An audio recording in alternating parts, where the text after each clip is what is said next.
first off, I mean, the obvious thing that we have to say is thank you guys so much for yesterday.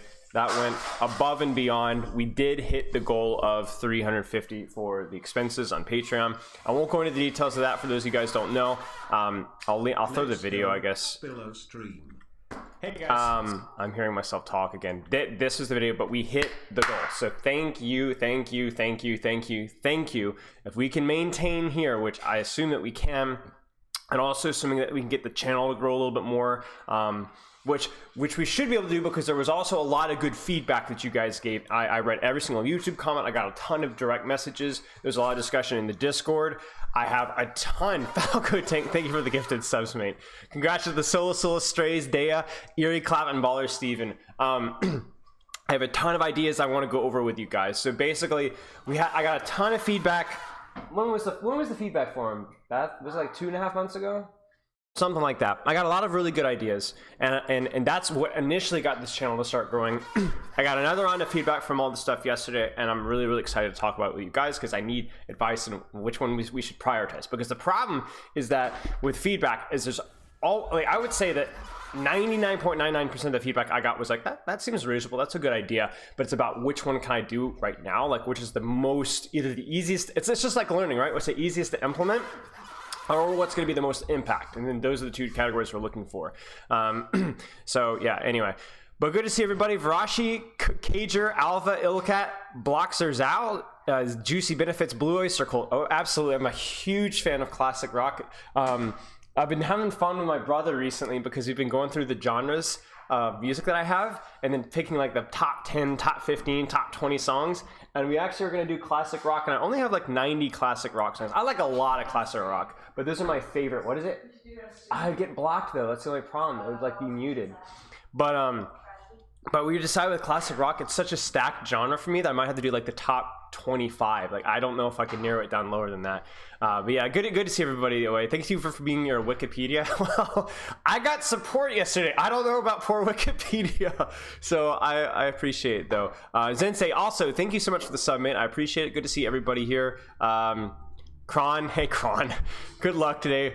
Are you guys playing today, Kron? Are you? I can let you know. Are you in the Saudi tournament? I feel like you are. Maybe you're not. Maybe I'm misremembering. You're in contenders, or I honestly don't know the status of contenders right now. I was keeping track with things, and then things got shuffled around the most recently with contenders, and I was watching contenders a little bit yesterday and the day before, and I was like, I didn't know that person was on that team with that person. Like, people were shuffling around a lot right now. Ex Oblivion. Oh yeah, you guys rolled, didn't you? Anyway. How are you? I'm doing well. I'm doing well. Okay, let's I guess we can just go ahead and get started here. So I mean, I think there's so much to say, but I guess just thank you's the first one. I really appreciate it. It's you, KSA, Shockwave, Psycho. I mean, yeah, that's a stacked roster right there. That's about as good as you're gonna get in contenders. That is a stacked roster right there. Wow. Contenders is stacked, man. Contenders is stacked right now. It feels like feels like 2020 all over again, early 2020. Remember? I mean, you remember Kron, the Uprising Academy days, where it like legitimately felt like we were an academy team, but like some of the non-academy teams had like better rosters than we did because we were all noobs. It's starting to feel like that again. It's not like that's a crazy roster. Okay, let's get our coaching forum pulled up. Can I have my phone back for the Twitch chat? Thank you. I was low diamond. Oh no, your masters are what you don't think you deserve it. Listen, everyone's getting a little bit of elo heaven. Good morning, Beat Babe. Yeah. Okay, let's who am I doing first? Nice hair. No, that's fine. You look like yeah. Yep, that was it.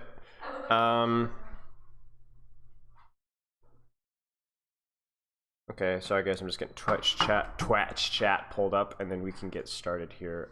Serial is our first coaching session. Alrighty. And then we're gonna hop into it. Holy cow. Coaching forum. For those of you guys who don't know, if you're curious about coaching or wanting to check out coaching sessions previously done, in my Discord, I have a channel called Coaching VOD Compendium, and every single coaching session I've done since I've come back, even just going into a little bit into Overwatch 1, is timestamped, labeled, ranked hero in that Discord. So I don't know how many there are, but there are a lot of coaching sessions in there. I want to say something like 50, maybe more. So if you're interested in checking out any old coaching sessions, you're like, do you do any Widow? Have you done any Soldier? That's where you're gonna find the answer to that question. Okay, let's get started then. Yeah. Hey, how's it going? Good, how are you? Doing pretty well. The first thing I read is you've had a traumatic brain injury. Sir. That is terrible, but can I make a joke? Yep. Yeah, go ahead. Okay. Was the traumatic brain injury what led you to get coaching with me? No. Okay, So this is That's this terrible. is What happened? not a recent development. Okay, well, either way, what happened? I was 5 years old, and I was playing pirates with my sister. So we were jumping from one boat, which was the windowsill, to the other boat, which was my bed. But the painter had opened the window because it was smelly. So I leaned into the window screen to get a good jump. But it turned out that the window screen didn't hold me. And so I fell 2 stories onto concrete. Oh my gosh, Flat on dude. my back. Yep. So, yeah, it's kind of interesting. Like, it's always hard to tell, like, what's me, like, just being me, and what's, like, me being oblivious from the TBI. And I'm usually able to pass as, like, a pretty normal dude, but Okay. there's always things that, like, make me kind of wonder. Okay. So. Well, I'm going to take a lot for granted with this session, not on purpose necessarily, but just because I'm just going to, there's the way I coach, right? But I want you to stop me if at any point I say something or imply something or talk about something that isn't to be taken for granted with your situation. And so Yeah, I'm not a sensitive guy about it. I don't care. Okay. And, like, I don't want to make excuses, so, like, no, I respect that. I'm just gonna work. Yeah, no, I respect that, but just if there is something that I'm not aware about, that just holler. Okay. So looking through here, what rank and what hero are we going to be looking at? So I recently just climbed to Gold 2, and I believe it's Zarya and Diva. Okay. Zarya and Diva Gold 2. Well, first off, congratulations. I see that in your form that you are silver. Now you are no longer silver. How has that path to improvement gone? What's that? How has that path to improvement gone? You've enjoyed it? Yeah, it's been good. Yeah, it's probably the last week or so I've just been like going kind of crazy and like not really too worried about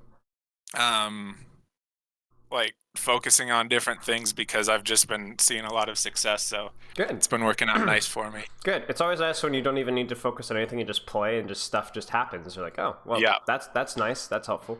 Okay. I have hit the snag at Gold 2, so I think that's How long is that snag hit? We're at. Week, 2 weeks? It's just been a couple days. Oh, so okay. Wow, that's quite the snag. It's not official, but close enough, though. Yeah, it seems like it might be the snag. Got it. Okay. Well, what got you interested in coaching in the first place? What do you hope to get out of the session? So mostly, I just want steps to improve. I remember I used to watch Jane back in the day, and there was a video where he said, like, coaching can either, like, you're either gonna grow a little and maybe not that much, or like just a little bit of coaching could blow you up huge. And it made me gave me kind of that gambler's mentality of like, ooh, like maybe it will just help me improve a little bit, but maybe like I just need that little bit and I'll go kind of crazy. So Okay. Well, we'll take a look at that. We'll find out. And I think I'm not sure how many of my other sessions that you've seen, but we definitely try and make it not just like what do you need to do with your gameplay, but hopefully give you some big picture things to work on outside as well, or just how you approach the game as well. So hopefully, if you follow exactly what I say, over time you will improve, or at least you'll have a better understanding of exactly what you need to do to improve. That's the goal. I wanted, before we get too far ahead here, I want to talk about your history with Smash. So you've played Smash, you did fairly well in the rank system. What got you into Smash, and how did you do in that game particularly? So I had played some Overwatch competitively, and I I grinded into gold, and then I went to college and realized that gold was not good enough to get me on an Overwatch team. But I could play in Smash Bros. Tournaments, so I just grinded Smash Bros. While I was in college instead. So I did that for 2 years because I was a transfer student, and I got pretty good. They have something called Elite Smash, which is like top 5% of players with your character, but it's kind of a strange ranked system. And then in tournaments, I was pretty good, depending on the tournament and the size. I got pretty variable results. I won an online tournament, but mostly it was like second places, third places, and the larger tournaments, like the regionals, I got like a 32nd out of like 250 players, I think. Wow. So you weren't pro, but you were pretty darn good. Yeah. Okay. Interesting. And my impression of Smash is, I've not played it a lot, but that it's very, maybe not quite as dynamic as Overwatch, but it's pretty dynamic, right? There's a lot going on at the same time. So we're talking about your TBI, and maybe Overwatch is asking too much. Maybe that's the case, but at the very least, that is encouraging that you've been able to do that. And I don't know how much you know about neuroplasticity. I certainly don't know that much about it. But no, I don't know anything. The brain finds a way to figure things out, I guess, is what I'm saying. So it's like we have some degree of neurological development and adaptation when it's kind of forced to kind of do what it needs to do. That's not to say there aren't limitations, but at the very least, there's some encouraging information. Okay, so let's look at your goals here. So long-term reach diamond, short-term develop situational awareness. Okay, well that's a great way to break it down, right? A goal that of your gameplay, and then a goal of a rank in terms of something you want to attain. What do you mean situational awareness? So, and this was something that I've kind of recently like felt a little better about, but just awareness of what's going on in the whole game. I think I've had a real problem with tunnel vision, and like it's kind of tricky when you play tank, right? Because like you're kind of the front line, and you can't necessarily see what's going on with your team the whole time. So like sometimes I wonder if I like picked the wrong role, but I just really like being a big boy. No, I respect it. I respect it. Especially in Overwatch 2, man. Tank is really, really, really fun. They did a good job with it. So, okay. And then reach diamond. Why diamond? Is it just like an arbitrary number, or is there a specific reason? I think diamond's like a really respectable rank. Like I remember first time I logged into Overwatch and saw the different ranks, like reaching masters just never appealed to me. Like it's like if I hit that, that'd be really cool, and I'd like be really happy about that. But just based on like what I've seen of the percentage rank breakdowns, it's like I think I'd be thrilled just to have diamond. I mean, I would say rank. I forget what's the rank breakdown. Somebody in chat will have to correct me, but I feel like diamond's like top 20%. I think. Yeah, that'd be cool. Yeah, and it's also really glittery. It looks way cooler than the platinum ring. Yeah, I don't. You go ahead. Yeah.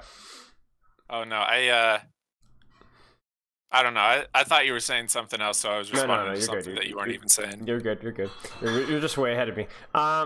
All right, so that seems like a reasonable goal. And then, like, obviously, we have to translate that to like what are we actually training right now? And it says play 2 through 3 games of deathmatch. Okay, is that kind of used as a warm up aim training? I assume.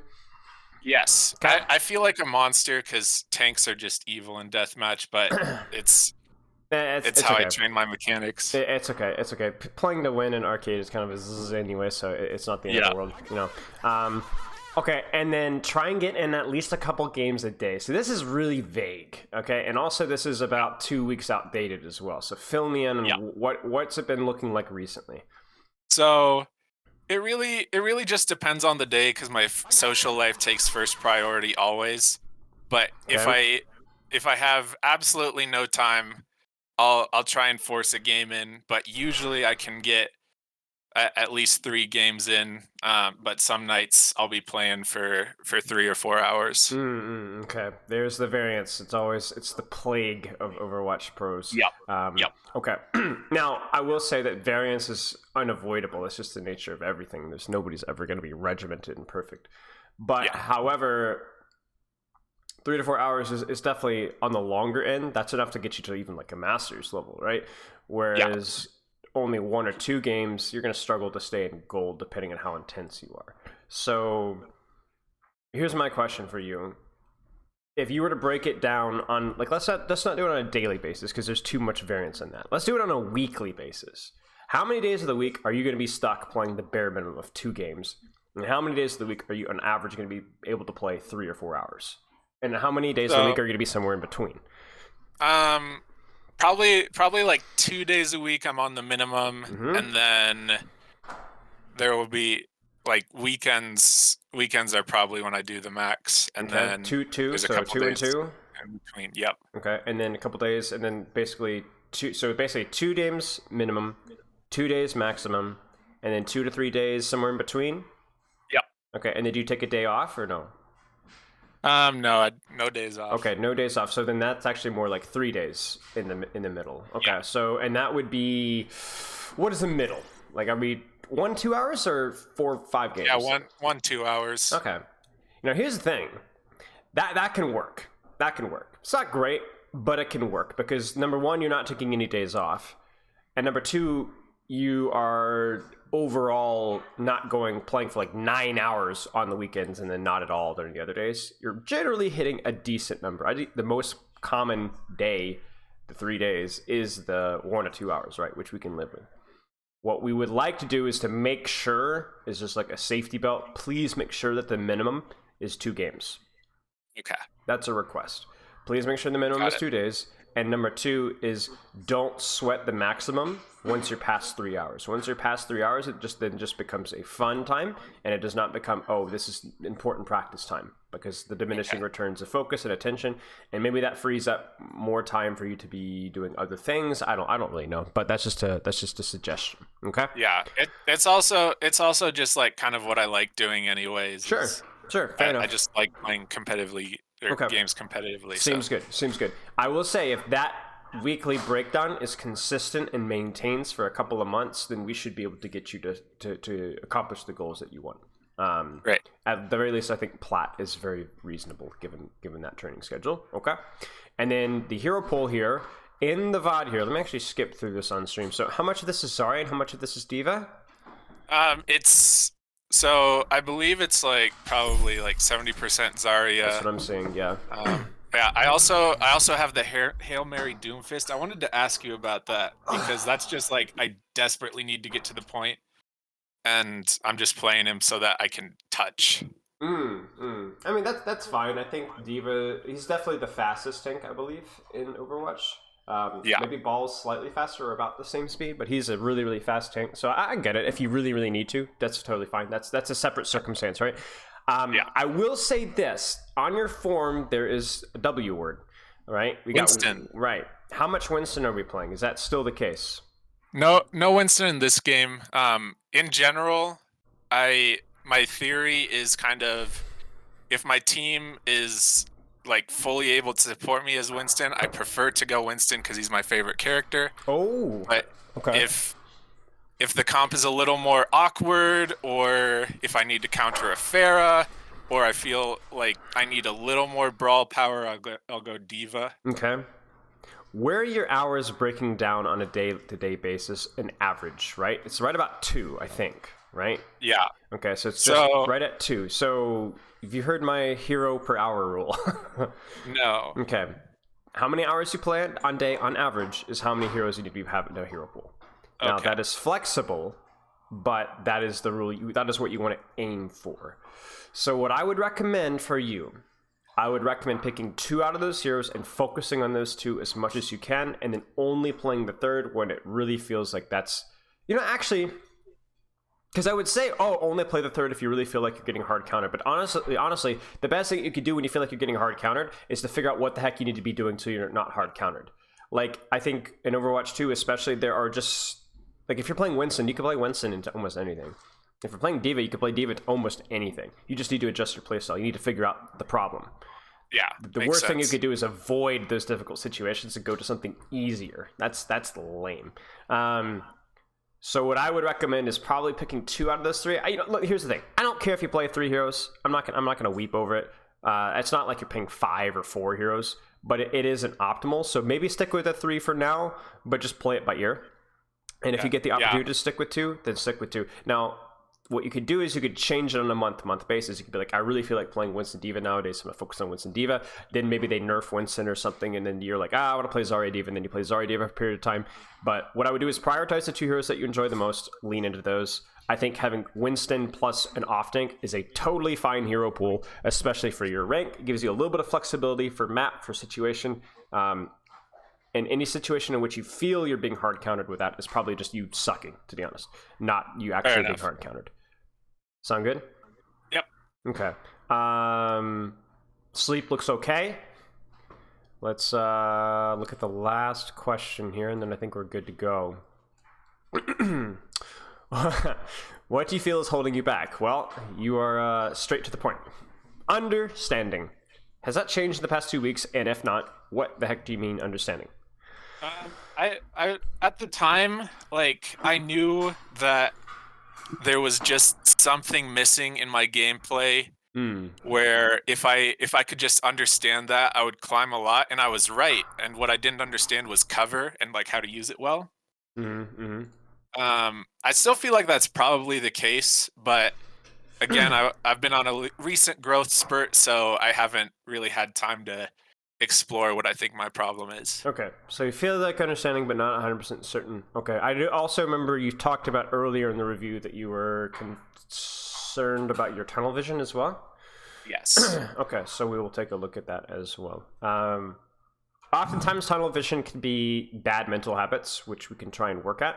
Yeah. But it could also oftentimes it's actually positioning, to where you're putting yourself in these chaotic situations where it's actually really impossible for you to be able to keep track of what's going on around you because you can't see what's going on around you. Yeah. So we'll take a look at that, especially with Diva. I find that's a very common problem.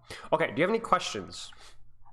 No, I think I'm all set. Okay, let me get the stream on Discord, and then we will get going in just a moment. Okay, let's do this. So, Zarya, we're starting off with Zarya. What is Zarya good at? She's good at fighting close range and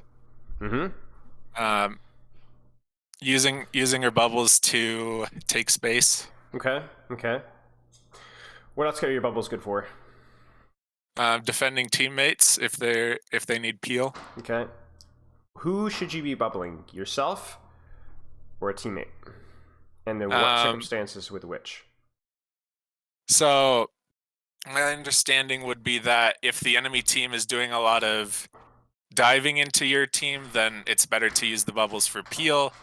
But if you're in more of a brawl situation, use the bubbles on yourself to take the space. Sure, that's a good way of describing it. A lot of the times questions like these are just looking at in a situation, be like, who needs help? You know, if there's nobody that really needs active help, then I could be selfish with it. But if I can anticipate, like you said, in a dive circumstance that somebody's going to need help, I probably need to be looking for that situation. Okay, so looking at your composition, looking at the enemy comp, when you're in gold, you don't need to be analyzing the enemy composition or your composition down to the details. You just need to be doing the basics.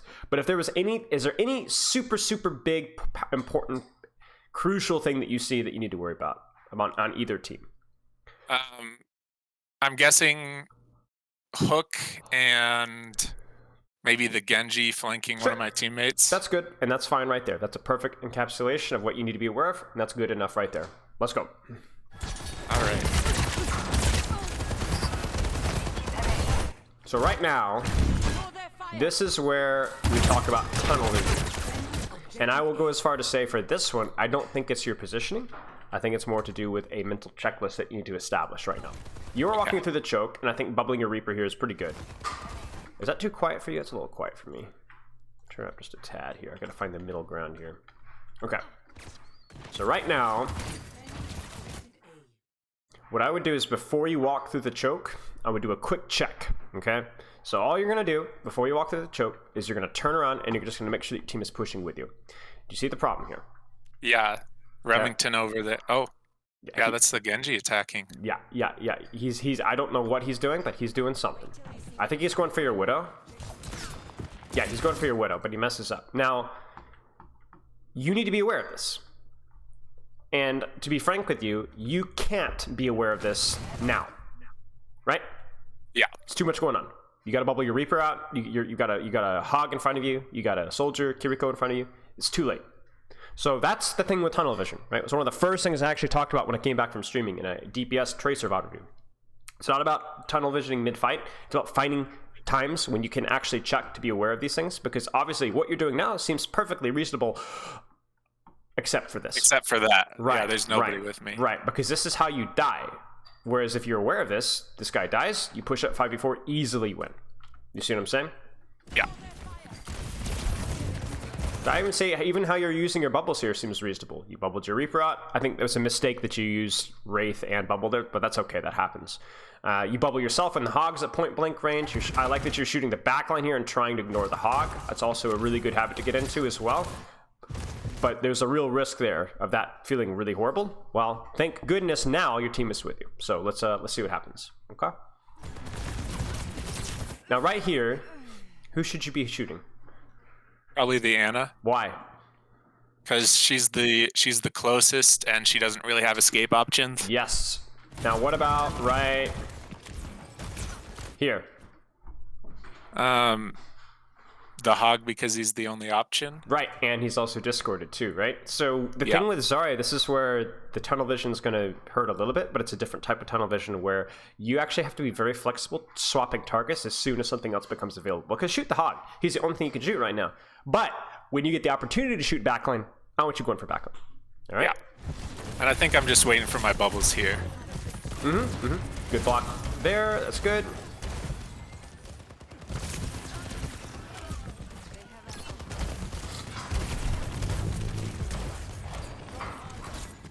I think nice. I think we can get out. So that's obviously what you got to be careful of, right? That's just a little bit of experience. You use a bubble for charge. Seems pretty reasonable because, well, actually I'm not so sure. I think your team is grouped up and should be good to push now. So I would have saved this one to push because your team is ready to push, right? Yeah. Like you're about to push now. Everybody's ready to go and you just use the bubble for charge. What I would prefer you to do is to make sure that you have that bubble to push, okay? Yeah, and then I get taken advantage of. Right. Yeah. I think I was like kind of half trying to push. Yeah. Let's actually talk about a couple other things too. So this is seems like a micro detail, but it's actually super important. So let's go back to here, okay? You use your bubble for charge. That's not great. But this could be okay if you were where? Because I know what you're trying to do, right? You're shooting the Genji. But where do you need to be? Behind cover? Here. Literally 2 meters to your right. Because now, all of a sudden, that Hawk actually can't punish you for using bubble. Or at least it's very hard for him to. And the Soldier can't shoot you, the Ana can't shoot you, the Kiriko can't shoot you, and so on. Okay? Now we're going to keep playing this, alright? I didn't say anything at the time, but then it happens again. Alright? So you're going to walk forward here. Now, right now, are you within beam range of this Kiriko? Yes. Yes. So then, let's watch this from a third-person perspective. Do you see the problem here? I'm going out into the open. Right. For really no benefit here. Now, I will say, obviously, maybe targeting these guys would have been better, but let's just ignore that for now. Let's just focus on the target here. Your beam, you can see it extending past the Kiriko, right? Yeah. So you don't need to go out of cover here. Even if you wanted to get the kill here, you don't need to go out of cover. This is a problem. Okay. This is a habit we want to try and break. And the reason why I'm being so nitpicky about it here is because it is something that will always, forever in the history of the video games. I don't even care if you play a different game. This is gonna be relevant, right? Nice. Maybe we're okay here. Nice. You know, it's actually funny. Your use of cover isn't bad. It's actually pretty good for a gold player. It's just not consistent. And if we can make it better, then we're gonna do it. Yeah, I think learning a little bit of how to use cover is what helped me climb. Good. Well, let's keep. Potentially, we might keep pushing it. So we're going to talk about a lot of different things here, even though you're a gold player. But then what's going to happen is over time, we're going to slowly kind of streamline. And then at the end, we'll have a couple of focuses that we prioritize over other things. And then, you know, at the end, we'll know which ones are going to be the most important for you to practice. Okay, so let's talk about this. What do you think about this graph? Probably not so good. I don't think I had a lot of opportunity to follow up on that. Let's bring this back into tunnel vision really fast again here.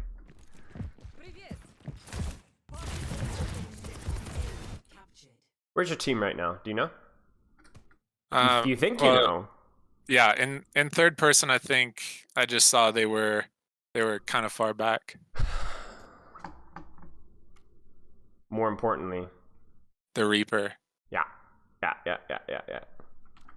So I don't have a problem with the grab in terms of who you're getting or how you're getting it, but it's when. Yeah. Right?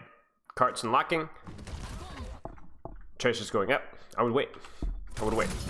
Because even though this feels like a massive grab, and it is, to be clear, it's not so much about the size of the grab as it is the accessibility of who's in the grab and the follow-up.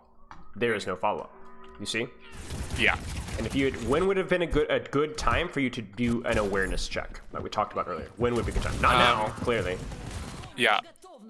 Maybe before I sent the grab. Maybe before you sent the grab. Maybe as you're pushing the corner, just turn and check, right? Yeah. Maybe. And here's the thing: is at the end of the world, if you turn and check instead of pushing these guys, no, it's okay. Even if you let them get away, that's okay.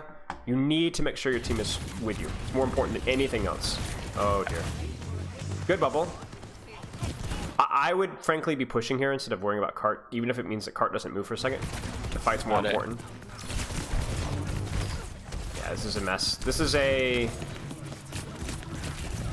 is everybody taking their turns going in. You see what I'm saying? Yeah. You guys went one after the other, and so then none of you are allowed to get the kills if you want.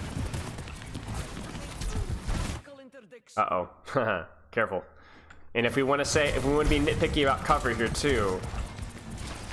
Oh yeah, that's not. You see this here? Look at the distance where that's not a good spot. You cannot react to hook by breaking it here, right? You're gonna get hooked. Or you're gonna take more damage than you want to.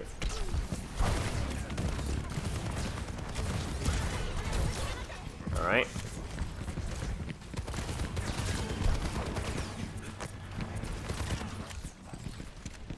Good, really nice awareness here, by the way. Thank you. This is what we love to see.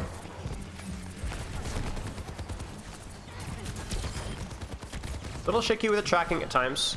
Kiriko is a tough hitbox to hit those, so that's understandable. Woo! I hear Moira's going in. Oh. Might want to push with her. Okay. Okay.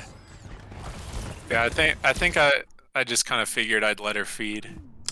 Yeah, but I think this fight is. I think we're okay. I think you guys are winning this fight. So again, you don't have to push all the way in with her, but you could just play like here, right? Got it. And just do your thing. Yeah, that makes right? sense. Yeah.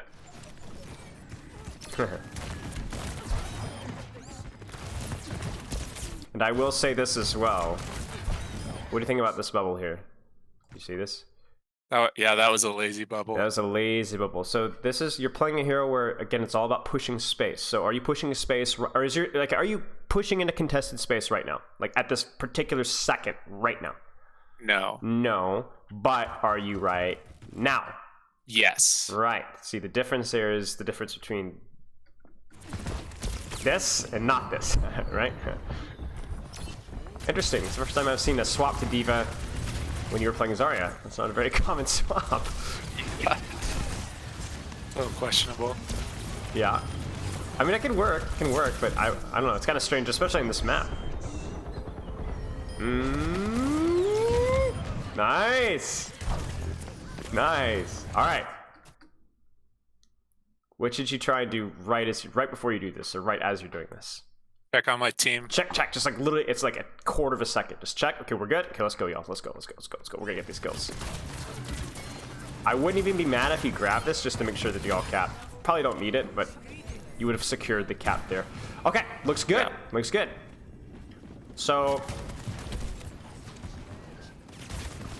well, I'll wait until we watch a little bit more. So now, could you bubble here for charge?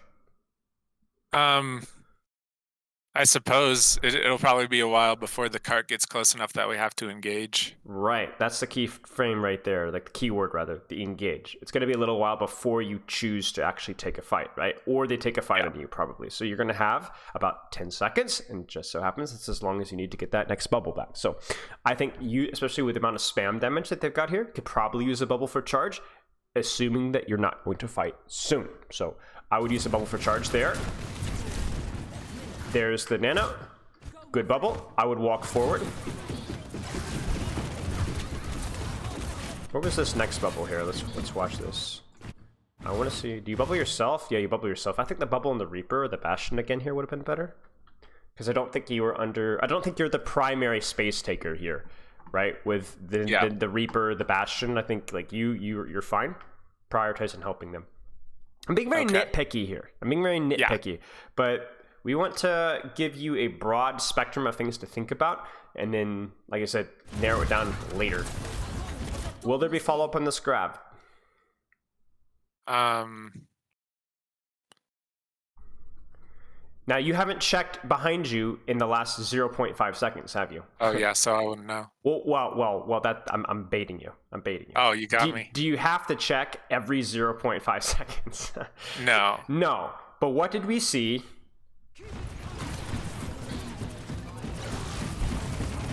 Here. You could see that. Is your team with you right now? No. You sure? Oh, yes. Yeah, I mean, if we turn around right here, right? It's not perfect, but there is pressure here. People are pushing up.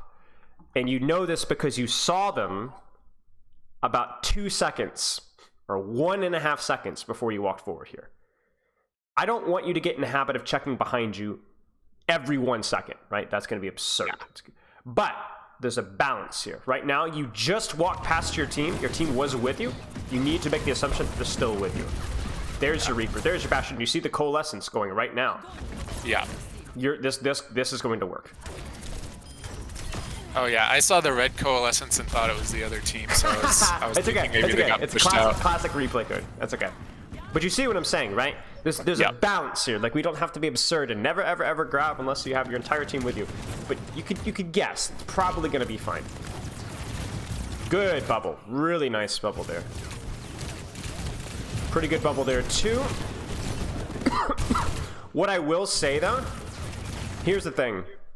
This bubble is good. This bubble is okay. But here's the thing. Is this a I'm pressuring, pushing space bubble, or I see a lot of charge opportunity bubble?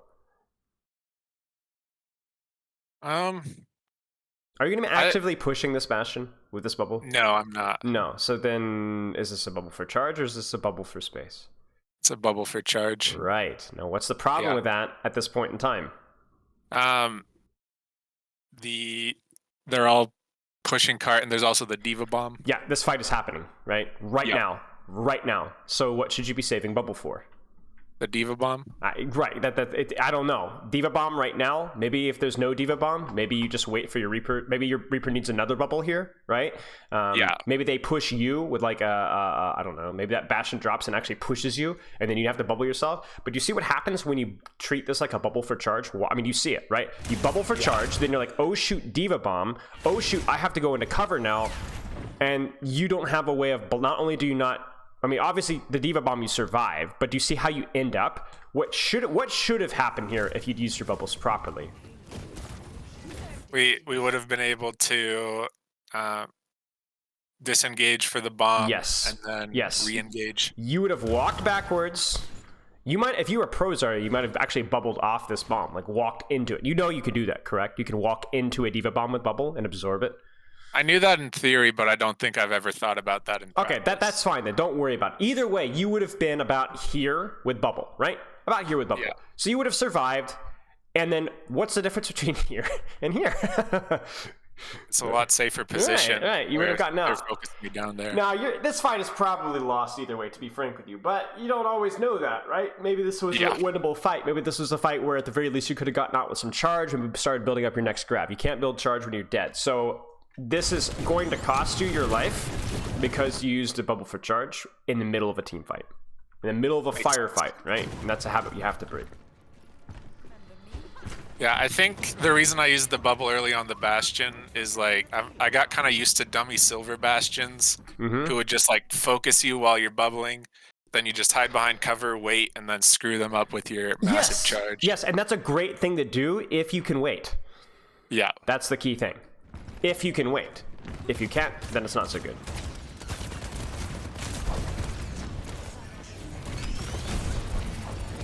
Oh. And then that was just a bad call. I think it's just you rushing things just a little bit. You need to be a little bit more patient. I saw the bat and I was like, oh, I can kill this guy. Yeah. Now let me ask you a big picture question though. Is this a bubble for space or a bubble for charge? Well, I was low health. Are you moving? Are you pushing? No. Yeah. Yes. I'm asking these questions. I know the answer is not always easy. Okay. But yes, this is a bubble for space. Okay? I'm really bad about second guessing myself. That's okay. That's okay. We're going to work at it. Go with your gut, and then if your gut is wrong, that doesn't necessarily mean that you're going to look stupid. That just means that you need to learn a little bit more, right? So be honest with me, even if you're not sure, because that's how we're going to actually fix you being wrong. And it just so happens that you're right, right? The first thing you said was like, I'm below HP. You felt like I needed to bubble here, right? Right? Yeah. Yes. You got it. Correct. Again, is this a bubble for space or bubble for charge? This one? Yes. It's a bubble for space. Yes, you need it. You're in the middle of a fight. This isn't just greeting. This is good. Now, so that being said, was this a good play? No, right. So like we have to be very clear here that not always, I'm bowling for space, guys. I ran to the middle of the enemy Reinhardt. It's not necessarily a good play, but at the very least, this is the correct theory of how to use bubbles quickly. Okay, so let's actually take a second then. Let's dial it back. And I want you to tell me, how would you take this fight with your bubbles, with your positioning, with your playstyle? What would be the best way to take this fight? Give me some ideas. What do you think? Maybe take the small room and focus down the Moira or the soldier. So like go over here? Yeah. Okay, so what would you do? You'd walk in here, and then what would you do? Focus the soldier till he runs away. Okay, then he shoots you. What do you do? Bubble. Okay, why? Because I win the fight if I bubble. Sure. Do you think that you would need both bubbles for this engage? Probably not. Okay, so you would bubble once, you'd clear the soldier out, he's going to run away because the diva's not there. Great. Okay, so that you have one bubble down, one bubble to go, the next bubble is charging. This Bastion, what is he going to do? Let's predict. Let's just play a little game here. Let's role play a little bit here, okay? What's this Bastion going to do? He's gonna go into turret form and so then what are you going to do? Probably if I have, I mean, is that in range for Zarya? It's not quite, no. Okay, with yeah, right click, I just wait that out and maybe. Ooh, you'd wait that out. Why would you not bubble for charge here? Because I might want the bubbles later. Yeah, it feels close to an engage, doesn't it? Yeah. Yeah, so I don't want to waste a 11 second now cooldown on a push when I feel like I'm going to be using it really, really soon. Okay? Good call. I like that. You can tell that I don't know if I have time to charge because I might want to push now. So you're gonna bully the soldier out, bully the Moira out. You're gonna peek here. This Bastion's gonna turtle. You're gonna wait it out and maybe spam a little bit while you're waiting. And then you're gonna walk out and you're gonna have 2 bubbles again. So then what are you going to push? Where are you going to push? Obviously, it's going to depend on what they do, but let's just pretend like they're kind of in the general same position. Maybe the soldier runs back to like here. What would you do? So I don't know. This is like a stupid idea I'd probably have if I was in game, but bubbled across the gap here, and then I was thinking that maybe I could do the Zarya jump onto the bat. Okay. Now, let's actually stop here. Okay, so that's what you just did, but what's the difference between what you just did and what you are considering doing now? Right? Because you just tried that, right? It didn't work. Well, kind of. The situation would be different. What would be different about the situation? Let's look at what happens here. Let's look at what actually happens, right? You see? Yeah. What was the difference between those two situations? I'm taking a lot more space in the other situation, and the soldier now has free reign over my team with that visor. Yes. So this potential situation we're thinking about, you got rid of the Moira soldier first, and then you push the Bastion. So that might mean that you take less damage going from here to here, right? Yeah. And it also means that you would have 2 bubbles to focus Bastion instead of 1, right? Yeah. And theoretically, this Bastion doesn't have what? His turret form. Turret form, and consider your team's positioning. Where is your team positioned? Are they positioned back here? No. No, they're probably, because you cleared the soldier out first, they're probably going to be a little bit closer to help you out or focus the soldier down at the same time. You see that? Yep. You're a smart guy. This is excellent space taking decision. This is exactly how I would recommend somebody do it. The jump on the Bastion is aggressive, but I still like it. I like it. So you have a pretty good idea of what you should be doing in terms of taking space, right? And how you be using bubbles. So what you need to be doing now, well, what's the plan then? So because clearly, I mean, it took us a long time, 3, 4, 5 minutes to figure it out, but we did figure it out. So then what you need to be doing in your next game? Think through how I'm taking space better and pay attention to where my team's at before. Right. Now that took us a whopping 3 minutes to do it. Now, you don't have that time in game. So then how do you do it? Can you do it? Maybe just take some more time to think. I can't take 3 minutes, but I can think about my engages before I just go for whatever's right in front of me. Take a few extra seconds, and what I would recommend you to do is only focus on one aspect of the engage, right? Am I using good cover? Am I playing around my team's positioning? Or how am I using bubbles? Or who am I shooting? That is 4 things right there. Low-hanging fruit. And all 4 of those things are isolatable and focusable in-game. I do not recommend you think about everything that we talked about. Yeah. That is ridiculous and absurd, and it's going to take too long. You're not good enough to do that yet. But you can isolate one of those things. Let me ask you something. If you were to do this engage again, and you were to do the exact same engage, but you were more aware of your team's positioning, would that have helped this engage a little bit? Yes, it would have. What about cover usage? Would a little bit better, tighter cover usage helped a little bit? Yeah, I think maybe. I think that was the thing I noticed when I was playing. Is I was like, man, I'm just sitting right here for the Bastion. Right. What about thinking about the enemy composition, thinking about the situation, and deciding on a plan of engage? Would that have helped more? Yes. I think that was probably the most impactful one, right? You just weren't considering the Bastion turret form, right? Yeah. Although that one I didn't even see the Bastion. I thought the BAP was a free kill. Okay, well then disregard that one. But if you take the time to think about it, maybe you end up getting that scouting information so you know how to push, right? Because that's whole part of how to push, right? So what we're seeing here is that like all of these little aspects would have maybe not won you guys the fight, maybe you still die, but would have made this feel better and would have made this fight go better. And they're good skills to build long term. So this sucks, but it's a great learning opportunity, isn't it? Okay, let's keep going. I'm really not talking down to you because you are gold, but you know your crap, right? You know your stuff, right? You know what you should be doing. So right now, you tell me what the error is, because this is an error, isn't it? Bubble. Right. Are you playing for charge right now with this bubble? No. Yes. Yes, but I know what you're going to say. But it's not getting me any. Right, it's not getting you any. And also, what's about to happen? Be realistic. Look at the situation. Engage. Right, you're about to have an engage. You're going to be sitting on a 9-second cooldown on that second bubble now. No. Yeah. No. It's 3, 2, 1. We engage now. Good bubble. I want you bubbled in here too. You know what I'm saying?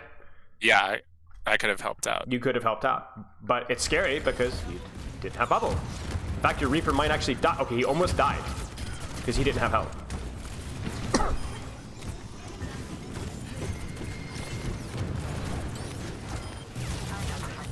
Good use of cover.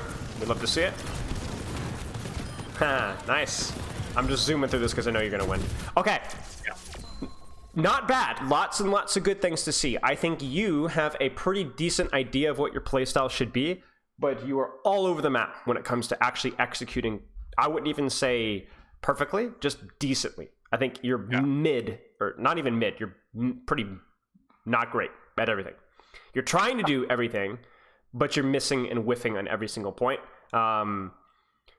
I wouldn't even say you're doing terribly, obviously, because you're not bronze or silver. You're doing fine, but it's not good, right? Cover usage is meh, bubble usage is meh, positioning is meh, playstyle is meh, but but it feels like deep down you do have an understanding of what I need to be trying to do. You're just not very good at doing it just yet. You see what I'm saying? So yeah. So is that like a time thing mostly then? Well, yes, it's a time and attention thing.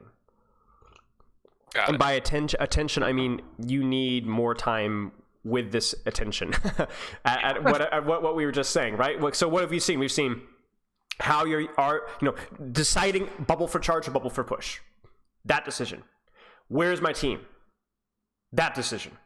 Cover usage. That decision. And then the final one was how should I be taking this engage, right? That decision. Yeah. Because guess what? The dynamics of Overwatch 2 makes this extremely difficult. You're playing versus Bash, you're playing versus D.Va, you're going to be playing versus Reinhardt next game you're going to be playing versus Roadhog, the next game you're going to be playing versus Zarya and Sigma, right? So you're going to have to be changing that decision making every single game. So all four of these are extremely crucial and extremely difficult to master. So you need to isolate and focus on one of these one at a time. Do you have any questions so far? I think I'm all set at the moment. Okay. Yeah, that all makes sense. You've explained it very well. Okay, good. Let's keep going. Like I said, I'm really not talking down to you. I think you're a smart player, so you can understand these things. Okay, look at the comp. What are you going to be using bubbles for? Just 3 seconds. 3, 2, 1. Tell me. It's kind of blurry. Huh. Is that Farah and? Here, let's go back a little bit. Let's go back for this. Is that clearer? Let's see. Oh, we got Genji and Widow. Yeah. So I need to probably worry about Genji engages, D.Va engages, okay, and good. Widow hitting shots. Well, you can't worry about Widow hitting shots usually. Yeah. Remember, we're looking for low-hanging fruit here, right? Okay. Yeah. Can't obsess over everything. What do you think about that bubble?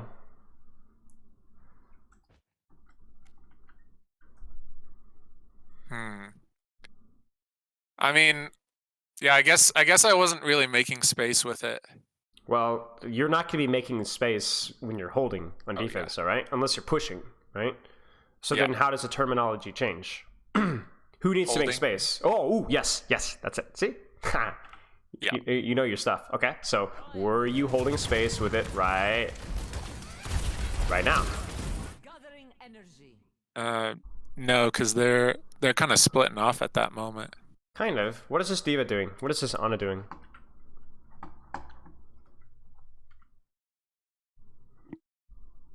Not quite sure what you're getting at. How aggressive is this D.Va? She's pushing in. Okay. So then is this bubble okay? Yes. Okay, right. Is it perfect? Was it necessary? I'm not sure. I don't think you were taking a lot of damage. I think you could have just beamed her. But you used the bubble in response to them getting up in your face. Right? Yeah. So is it a perfect bubble? Don't think so. Was it fine? Yes. So when we see bubbles like this, I'm not going to sit here over here and obsess over, well, technically, it's fine. It's okay. It's better than, when she's sitting at the choke, right, and doing nothing. Right? Yeah. So, and I think you actually block sleep dart as well. I don't think you intended to do that, but you block sleep dart. Oh, never mind. It broke too fast. Now, let's check out this bubble. Ready, and go. Are you pushing or contesting space right now? Yes. Okay, so what do you think about this bubble? It's a good bubble. It's a fine bubble. Maybe not perfect. Maybe you didn't need it just yet, but I'm okay with it. If this is how you bubble, this will get you to platinum. Okay? If you don't bubble like it, will it get you to Grandmaster? Probably not, but it's going to get you to platinum. And I'm not saying play differently in every rank. I'm just saying there's going to be you don't have to play perfectly. Hey, sure. Right? Yeah. How are you today? And this is not perfect, but this is decent, okay? Now, if you bubbled here, right? If you bubbled here, I'd be ticked off. Why? Because there's no real purpose to it. There's just two guys sitting there, and I can't really Are they pushing? reach that Ana. Are they taking space? Is this Ana or Widow taking space? No. No, they're just kind of sitting there, right? Are you pushing them if you just use bubble in this corner? No. No. So then, are you going to be needing a bubble soon, based off of the fight? Yes. Yes. So then it would be a mistake. So let's hope we do not use our bubble. I smell it. Wait, maybe not. Uh-oh. Pharah goes in aggressively. We didn't quite... If you'd been able to bubble that Pharah, that would have been perfect, but just a little bit of reaction time there, right? Did you see that, Pharah? Yeah. Yeah, okay. And that's been my problem a few times is I see a really good bubble opportunity where I know my teammate's feeding and I could save them, but I just miss the execution by a little bit and they die. Just practice. That's just practice. And to be very clear, this Pharah did not give you much time to react, so let's actually go back how fast she goes in. Bang! And she's dead. You see that? Yeah. You're okay. You didn't have much time to react to that, so I'm not going to give you a hard time. Okay, this is rough. We might need to back out. So you should be backing up and playing for a reset. To be honest with you, this is a stupid play. Okay, you should be bubbling 1, maybe even bubbling 2 to get out, and then recontest later. Because you can recontest here, right? But if your Pharah was alive, if your Anam was alive, if you were taking this fight, what do you think about this bubble? A good bubble? Why? Because I'm taking space and... Yeah. You're up in there, right? You are being contested right now. And you are contesting them right now. Bubble again. Nice. Good. So you're an idiot, but also nice job. Okay? That's what you see what I'm saying there, right? Play style, not paying attention to the battlefield at all. You were down 2, you need to play for the reset. You can't take that fight there. Just get out with charge. However, in terms of the bubble theory, that's exactly what we want. That's exactly what we want, right? There's nobody else in your team aggressive. You're the only one. Get in there. Ooh. Now there's the bubble push. You see it again? What do you think about this bubble? Not as good. Well, I don't know. I mean, again, the situation just seems kind of silly, right? But yeah, I mean, I guess more in terms of like maybe I shouldn't be there, but the bubble itself is fine. Right. That's what we're looking for. It's very important that you isolate those things, right? So you understand, like, that. Are you because we want to get this bubble theory? First off, can we just admire this? Cassidy's just completely upside down.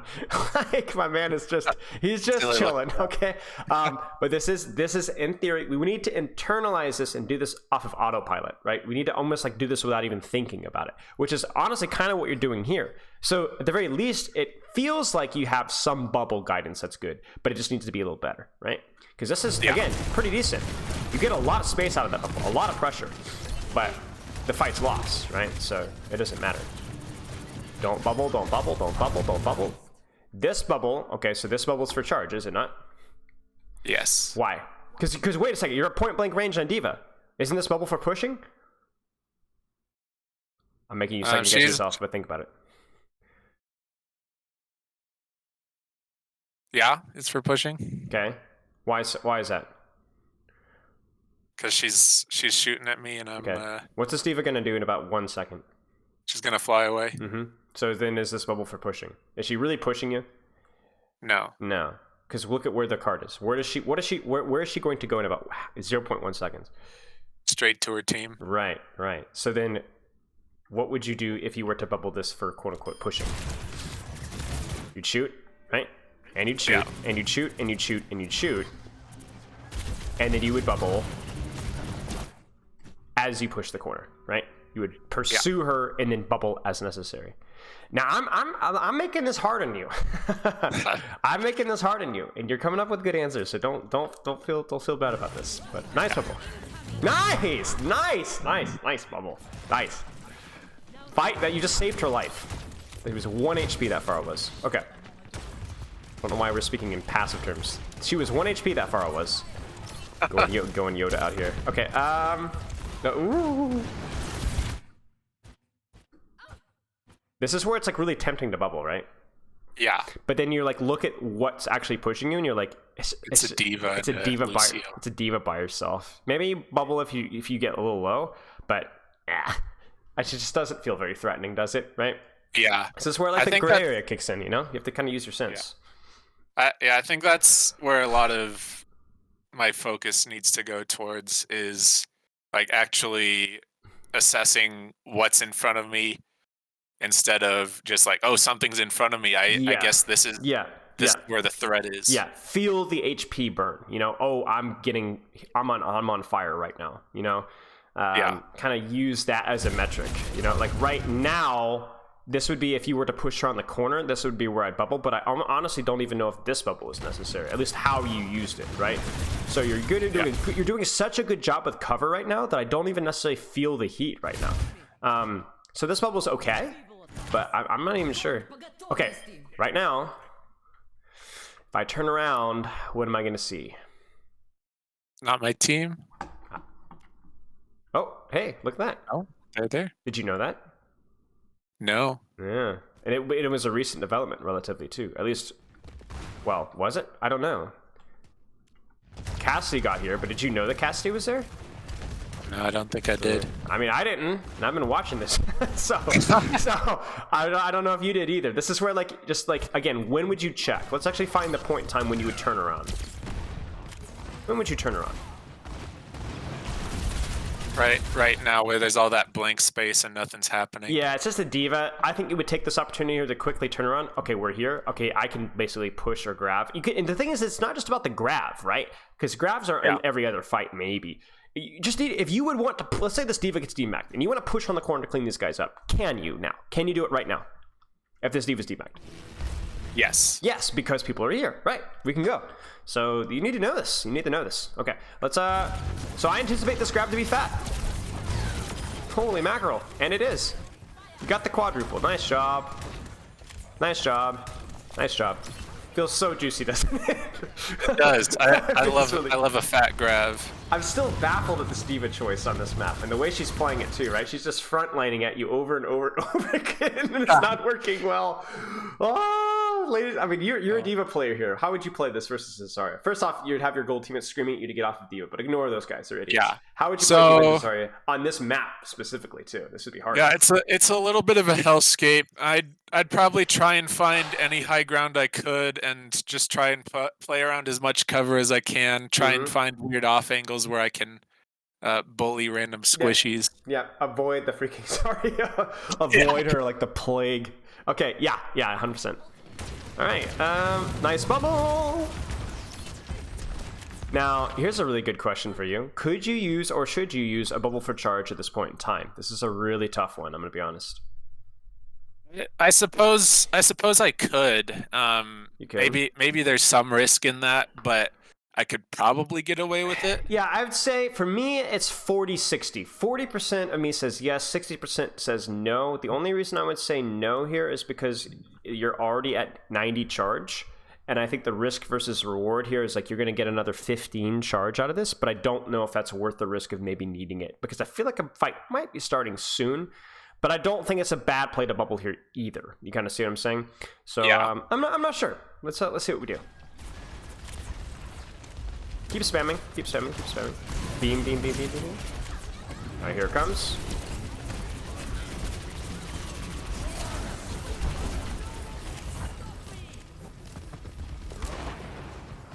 Okay.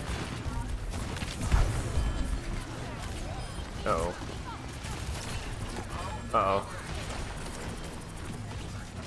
So this is where I think there are just opportunities. I hate to add another one to the list, but I think this is where a little bit of awareness of like what is going on. Just think about this. Think about this from like the 2020 vision of looking back afterwards. Who should you be putting attention onto right now? My team that's getting dove. Right. So you're burning the diva. Okay, fair enough. But really, what's the more important thing for you to be looking at right now? My Cassidy's in a lot of trouble. Right, this guy, right? So you walk in front, yeah, but I would be checking quickly. Are these guys okay? Like now it's kind of too late, but you did have the opportunity 2-3 seconds ago, right? To look or turn around, or as you're burning the diva. Okay, this guy needs a bubble, right? And so he ends up dying, even though you've got 2 bubbles.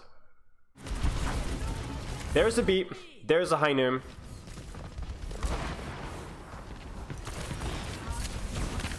So you're nanoed. That bubble, not so good, right? Yeah. Okay. And then again here, did that Ana need bubble? Probably. She doesn't get it. Okay, that's not the end of the world. Right now, who do you think needs bubble in your screen right now? The Mercy? The Mercy, right? She's going for a res literally in the middle of the enemy team, right? She's Valking, but she needs the bubble here. She needs the bubble here. Guess what happens? She dies. She dies.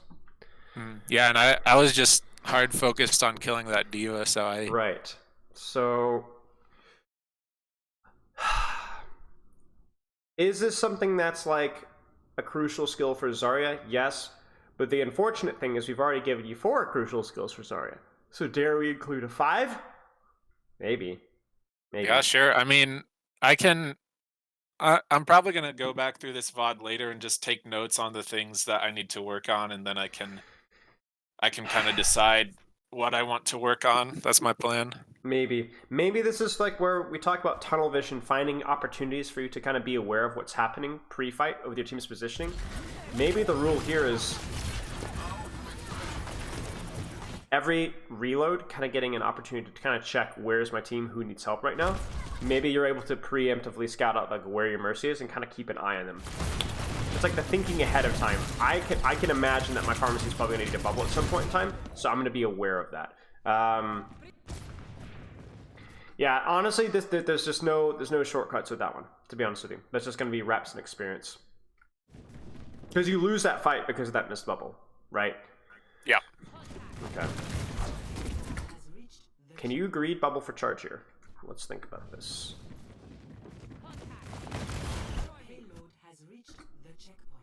I mean, maybe depending on where my team's at and what they're kind of thinking. Well, let's ask the first question. Do you know where your team is right now? No. Uh-oh. Right. Uh-oh. Are you pushing into this here?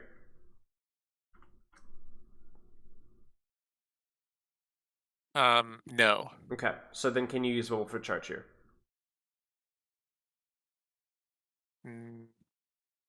Yes. Yeah, I think it's okay. Just be careful, right? Just be careful. Yeah. Now, you didn't do it very well. You did it too early, so you took no charge, but yeah.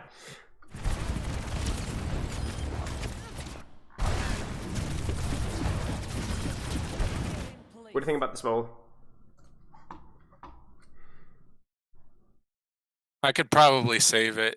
Probably save it just a little bit longer. You're probably going to end up using it about here, right now. Yeah. But right now is a big difference between then. Big difference. Okay, let's walk.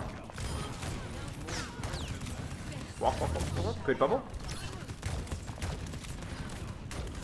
I think I could play even more aggressively than this. Like, I would still hug the corner, right? But I think, like, considering how far they were done, I think I could still gone a little bit more aggressively. No, they're on hog. Let's see what happens. Good block. Now, what I would like to see you do is, where are you holding space here? Very important question. Where's the line for you where it's okay to use bubbles to hold space? You see what I'm saying? I could probably aggress into their team a little bit. Uh-oh. Oh. You see? Oh no, because yeah. So where's the line? It's not here, is it? The on a sight line. It's here. It's literally this is we can literally see can you see that line in the floor? Yeah. That's the line, that's the line. So if you turn the corner here and bubble, you're trolling. Right? Because you're contesting space that your team is not holding. So then what do you think about this bubble? It's fine. I think it's fine. Why? Because, well, number one, I blocked the hog hook. And then yeah. Number two, I'm holding space that my team has sightlines over. How can you know that ahead of time? If I look. If you look, and then how can you see that that indeed was where your team was holding? Look at the hog's HP. You see? Oh, he's getting melted. He's getting melted. Ooh, nade and vape, right? It's that simple, right? That's why you hold the line. That hog hook was not free. That would hurt like crazy. It cost a cooldown for a cooldown, which is whatever.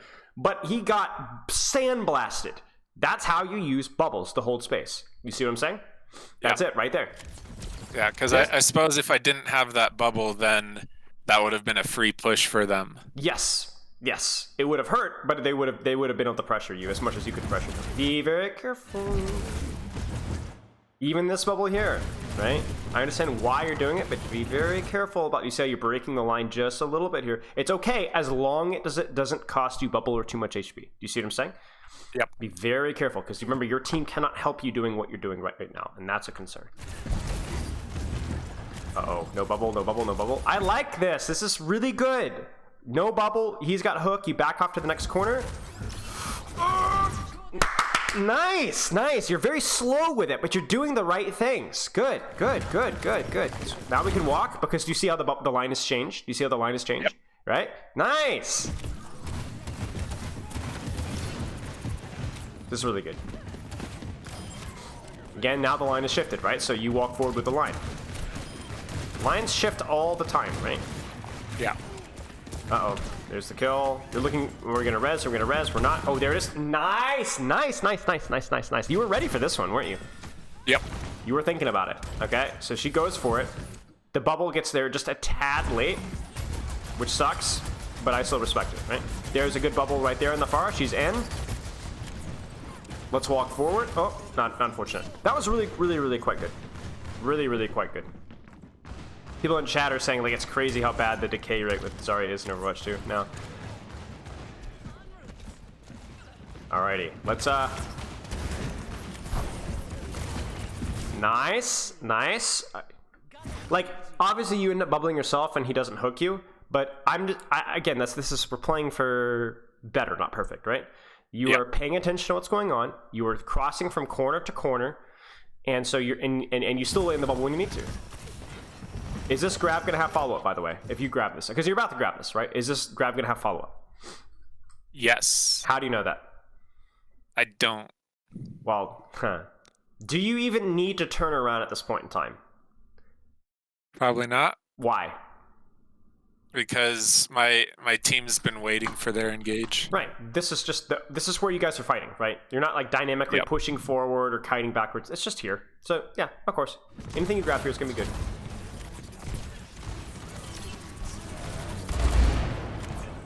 All right, get him, get him. Nice, nice. Solo grabs for the win.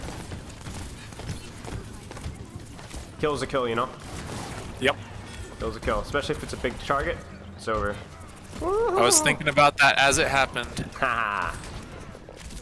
Alrighty, alrighty. Where's the line? Where's your team? Obviously, your Sojourn's pushed up with you, but where's your line? The corner? Yeah, probably this corner here. Yeah, probably this corner. You are down one, so just be careful, but yeah, I'd say this corner. Careful, careful, careful, careful, careful, careful, careful. Now he should start taking damage, and look at his HP, right? He's taking damage. I mean, I'm not gonna lie to you, this is an awkward fight, right? This is an awkward fight, but this would be a whole lot worse. This could be a whole lot worse.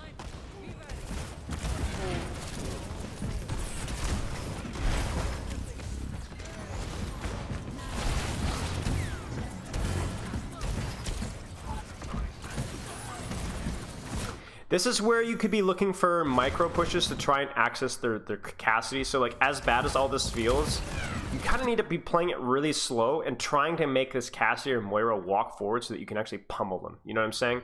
So like this here is like, okay, but I just like hi guys, make them walk forward, because once they walk forward, that's when you can nuke them out. The problem with like fighting in this open space here is exactly what you can see right now, right? The Widow just plunks your head. But I honestly, like, this fight is gonna feel bad. We know it's gonna feel bad. I'm not really concerned about it, to be honest with you. I would say here, I know the Hog is antied, but just please try and avoid focusing him here. I think pressure on the Cassidy would be a lot more impactful, as weird as that sounds, but I just don't think this guy is killable. That makes sense. I think that was something that I was kind of thinking through as that happened, was that like it was a bad decision, but I just saw the purple and got a little excited. It's hard. You have to use your judgment, right? But we saw earlier on, you know kind of enough about it to be considering it. I don't think in this particular instance, in the moment we're making the right decision, and I think that needs to be better. Okay. Do you have any questions? We went over a lot with the Zarya. But I think like what we can consider is going to apply to really every hero. Okay, maybe not the bubble specific thing, but actually in a way it kind of does, right? Think about it from a Diva Matrix sense of things, or a Winston bubble side of things, right? Do you see how that logic carries over? Yep. Am I actually taking or contesting space? In which case, it's okay to use this. But if I'm using all my matrix and just like a little bit of pre-fight poke, that's horrible. That is horrible, Yeah. right? Same thing applies. Awareness of where your team is. That's actually even more important as a Diva Winston than it is with the Zarya. Why? Consider how how do those tanks function? They need to draw attention from the other team, but if they don't, or if you're drawing attention but you're not giving the space because your team's not able to follow up, then it doesn't do any good. Exactly. And you're also very mobile too. So oftentimes you're going to be playing split from your team, but you need to make sure you know where their team is, right? Very, very common problem with Winston's, even up to like the contenders level, is awareness of like, can my team actually capitalize off of this pressure, right? And then again, even like considering how should I be taking this fight versus this composition, right? The Bastion example. Man, oh man, it's even worse with Winston if you mess that one up, right? For obvious reasons, right? You're just going to die instantly, right? Or even Diva, right? Oh, shoot, I went all the way in, but I had no idea how I wanted to take space. And on a map like this, right, you're going to have to really think, like, how do I utilize high grounds here? Should I be flanking? Should I be looking for backline? Should I be looking for DPS? All of those things are important here. I mean, everything actually really truly is relevant here. The only thing I think that we saw specifically for Zarya was maybe more awareness of whether, actually that doesn't even apply. With Diva, being aware of where you need to, who you need to matrix mid-fight is another skill set that applied to the Zarya bubble. Remember that? Yeah. Maybe not with Winston, but like we have a cornucopia of things to think about. So you tell me, which ones are you going to prioritize sooner rather than later, and which ones you're going to kind of leave in the back burner for now? I think probably my first priority needs to be checking on my team before I engage. That's very actionable and would probably improve my gameplay quite a bit. And then what's secondary for you? Probably working on bubbles. That's something that we brought up quite a bit. Sure. And when am I using my resources, whether that's Winston bubble, Diva matrix, or Zarya bubbles? Am I looking to just greed it for a little bit of early poke, or am I looking to actually push with it and then making a decision about when is it good, when is it bad? Because everyone, like for example, I'll drop a Winston bubble for my sniper at the start of a round sometimes, right? Because I know I'm going to get it when I need it, right? Because I know when I want to engage or hold space, I'll have it. But it's the same thing with Zarya bubbles, it's the same thing with matrix, making that decision, okay? All right. The other ones, maybe not as important, but the reason why I like giving multiple things is because this is I don't want to give you one thing to work on for a month, right? Because you're going to be bored to tears, okay? So let's just sequentialize. Let's work on something for 5-6 days, for a week, then move on to something else, and all the while making marginal improvements. A little bit there, a little bit there, a little bit there, a little bit there. Kind of see what I'm saying? Yep. Okay.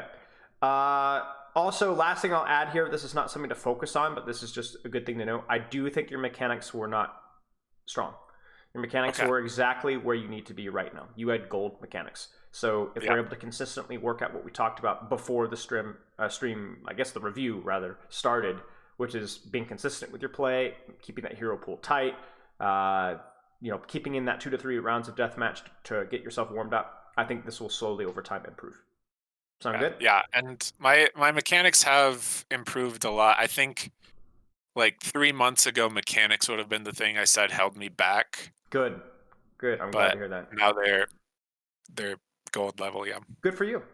I mean, it definitely looks gold level. This is not bronze or silver mechanics. There were some really, really good points, especially like some of your game decisions mid-fight too as well. I think you talked about tunnel vision being a problem, but I actually think your situational awareness was fairly good, at least in this particular VOD. Things were very chaotic, and you're playing a hero where you have to kind of stay calm in the chaos, and I think you did very well, all things considered. Yeah. I think that's also probably one of my strengths is being able to stay calm. In Smash Bros, I played Bowser, and you just kind of get wailed on until you win. Yes. That's awesome. I love Bowser. Bowser was the guy I played when I was like 10 years old in the original Melee or whatever. I don't know why he appeals to me. But yeah, I mean, I think you did I think there's a lot of really good things about this VOD. But keep in touch. If you have any additional questions, please DM me. Do you know the replay code rule?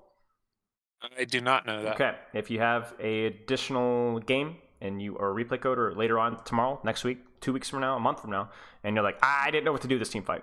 like how do I position? How should I use my bubbles? Maybe it's a Winston, maybe it's a Diva game. Send me the replay code. Just give me a couple of timestamps. Be like, what should I have done here? What should I have done here? And I will get back to you with some written feedback within a day or so. Sound good? Yeah, got it. All right, mate. Keep in touch. Good luck, and let me know how stuff goes. All right. All right. Thanks, Spilo. See you, bud. Have a good one. Yeah. That was Serial, the tank extraordinaire. I guess in this particular instance, the Zarya extraordinaire. Hope you guys found that one fun. I was fun. I haven't done Zarya in a little while. I have to give a shout out because I've always felt like I was good with my Zarya coaching, but definitely differentiating between Zarya for pushing bubbles for pushing space. I always said bubbles need to be used when something is actively engaging, but I think the way A10 phrased it makes it a little bit more clear than the way I have. So shout out to A10.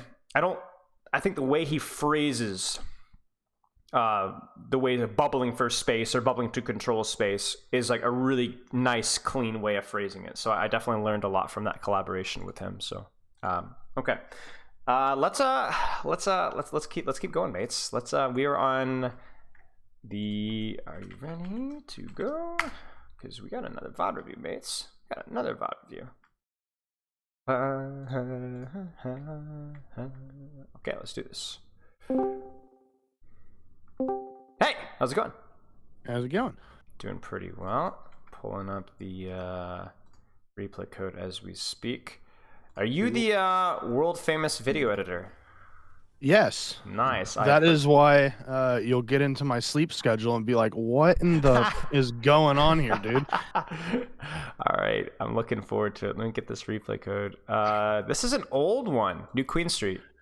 It is. It is from a week ago. Okay. And it's one of those. So in Overwatch 1, I was primarily a flex support player. Mm-hmm. And then for the last month of Overwatch 1, I played main support. And then I was like, wow, this is a lot of fun because I just like the Lucio guy. What made you swap? Was it just a team situation? Because this is a custom game, so I assume you're playing on a team? Yeah. This is an official match with Mochi for Calling All Heroes. Got it. Okay. And I don't know, I just felt like I was playing good here. I tried to get like a few different like VOD codes too from comp, but I couldn't get one this last week because I've been so busy. That's fine. No worries. Yeah, so that's why it is a little bit older, but this one is a little bit higher SR than I think I would be used to scrimming on Lucio, because I would say my Lucio is like mid-masters, honestly. Okay. My flex support was a lot higher, so I was able to peak like 4-1 in Overwatch 1. But that was because I could just go BAP and kill people. Ha! Okay. I can't do that on Lucio yet. You'll get there. Trust. All right, let me get this all set out. So about Masters Lucio, this is an actual Calling All Heroes actual game, correct? Yeah. Yep. Nice. Okay, exciting. Cool tournament, cool cause, and I'm looking forward to looking over this. So you the transition here to Lucio, okay? Talking about, I don't know, give me the breakdown of like, was it really just, okay, the situation demanded it for the team that you were playing with at the tournament, whatever. You gave it a shot and you're like, holy crap, this is fun. Was Lucio just not a hero you played a lot before and it was kind of a surprise? Because, I mean, he's been around for a little while. Yeah, I had played like some Lucio, but that was like on a team with a bunch of friends essentially, and it was like, they weren't competitive at all. It was just, we're just gonna scrim for fun, and like they scrimmed like 3.5, and that was like my experience with Lucio. And like I knew it was fun like back then, but I never like took him seriously until I was able to get like this experience with Mochi scrimming up, and I was just like, oh, okay, cool. So this was like actually playing in a competitive environment. It was like flip the switch. Yeah. Got it. How was that transferred over to ranked? Because you said, oh, been busy with editing, haven't as much time for ranked. Have you played much of him in ranked since Overwatch 2 dropped? Is it just the experience isn't the same because it's not what initially drew you to Lucio, or what? You kind of see what I'm digging at. No, here, right? it's still pretty much the same, but like in ranked, I find like I play him. I think I have like, he's my second played hero right now. Nice. But I still find myself like, if it's not working, I'll just like, even if it's like nothing like I'm doing specifically, I don't feel like I can do enough to be able to like turn the fight or something like that. So I'll end up swapping to like BAP or Ana or just a more flex support hero where I can something use more comfortable, essentially. Yeah. Okay. Interesting here. So you're playing in tournament here, but I guess the real question for you, you have the 4.1 experience as flex support as well. First off, how have you been? You're at Masters right now, okay? So how has that transition been for you? Because I know for me personally, I remember when I dropped my main tank identity back in like 2018 or whatever, and I went full flex support. I feel like I have a relatively strong mental, but it was a little bit of a toll, right? Because I plummeted like 500 SR. And I don't think your drop has been near that severe, right? But learning a new hero is hard, right? And it can be demotivating and frustrating at times, even if you do enjoy the hero. How has that been for you? Well, I mean, it's like one of the, I could send you the code, but it was honestly really funny. Last night I played a game on Midtown where it's just like, it was honestly me just being stupid. It would be like someone on my team would say, "Oh, Sojourn has a railgun," and then I just like wouldn't process that in my brain because I was too busy focused on like trying to wall ride. I would peek the Sojourn and die, and that happened like 3 times in a row right out of spawn. And I'm just like idiot, and it doesn't like affect my mental too much, other than the fact it's just. Okay, I'm not doing jack shit on Lucio right now, but we're okay with that. I'm okay with that because what did you just say, right? Oh, I picked the Sojourn because of and you gave a really good reason, right? Because you're focusing on some other aspect of Lucio, right? Maybe your game sense is garbage because you're so sweating so hard and bouncing off the walls. But I can live with that. I just want to make sure that's not frustrating you too much. Okay, so short term, being able to adapt more quickly during limit tasting. That is a mouthful, but I love it. Being able to adapt more quickly during limit tasting, that is one of your goals. So break that one down for me, please. I don't know. It's one of those, I feel like because like I learned this on Zenyatta, I guess, like during the ball comp thing where I'll go for something stupid now on Lucio and be like, all right, that didn't work. And then I'll try something else. And after like 2 things don't work, I kind of like can't really, I just end up like playing with the team. And I feel like I'm just like an aura bot, which I know necessarily isn't always a bad thing, but I struggle to know like the timing on when to go like aggressive as Lucio. Right. So you're basically saying like I try to like do more aggressive things or do the like what I feel like I should be doing in Lucio, and then it ends up like not working out, and then I just immediately like revert back to just passive crap, you know? Yeah, which I think also a thing that plays into that is I don't exactly know what I should be doing on Lucio. It's what I think I should be doing on Lucio. Like I don't know exactly like Lucio's job, especially in this whole like monkey meta. Like mid fight, I'm always like I feel lost as hell because it's like, all right, well they're diving my backline kind of, but also diving their backline. So I've been told to play it kind of like how Diva would have played in Overwatch 1, where you're kind of just everywhere, but I'm like, it's hard.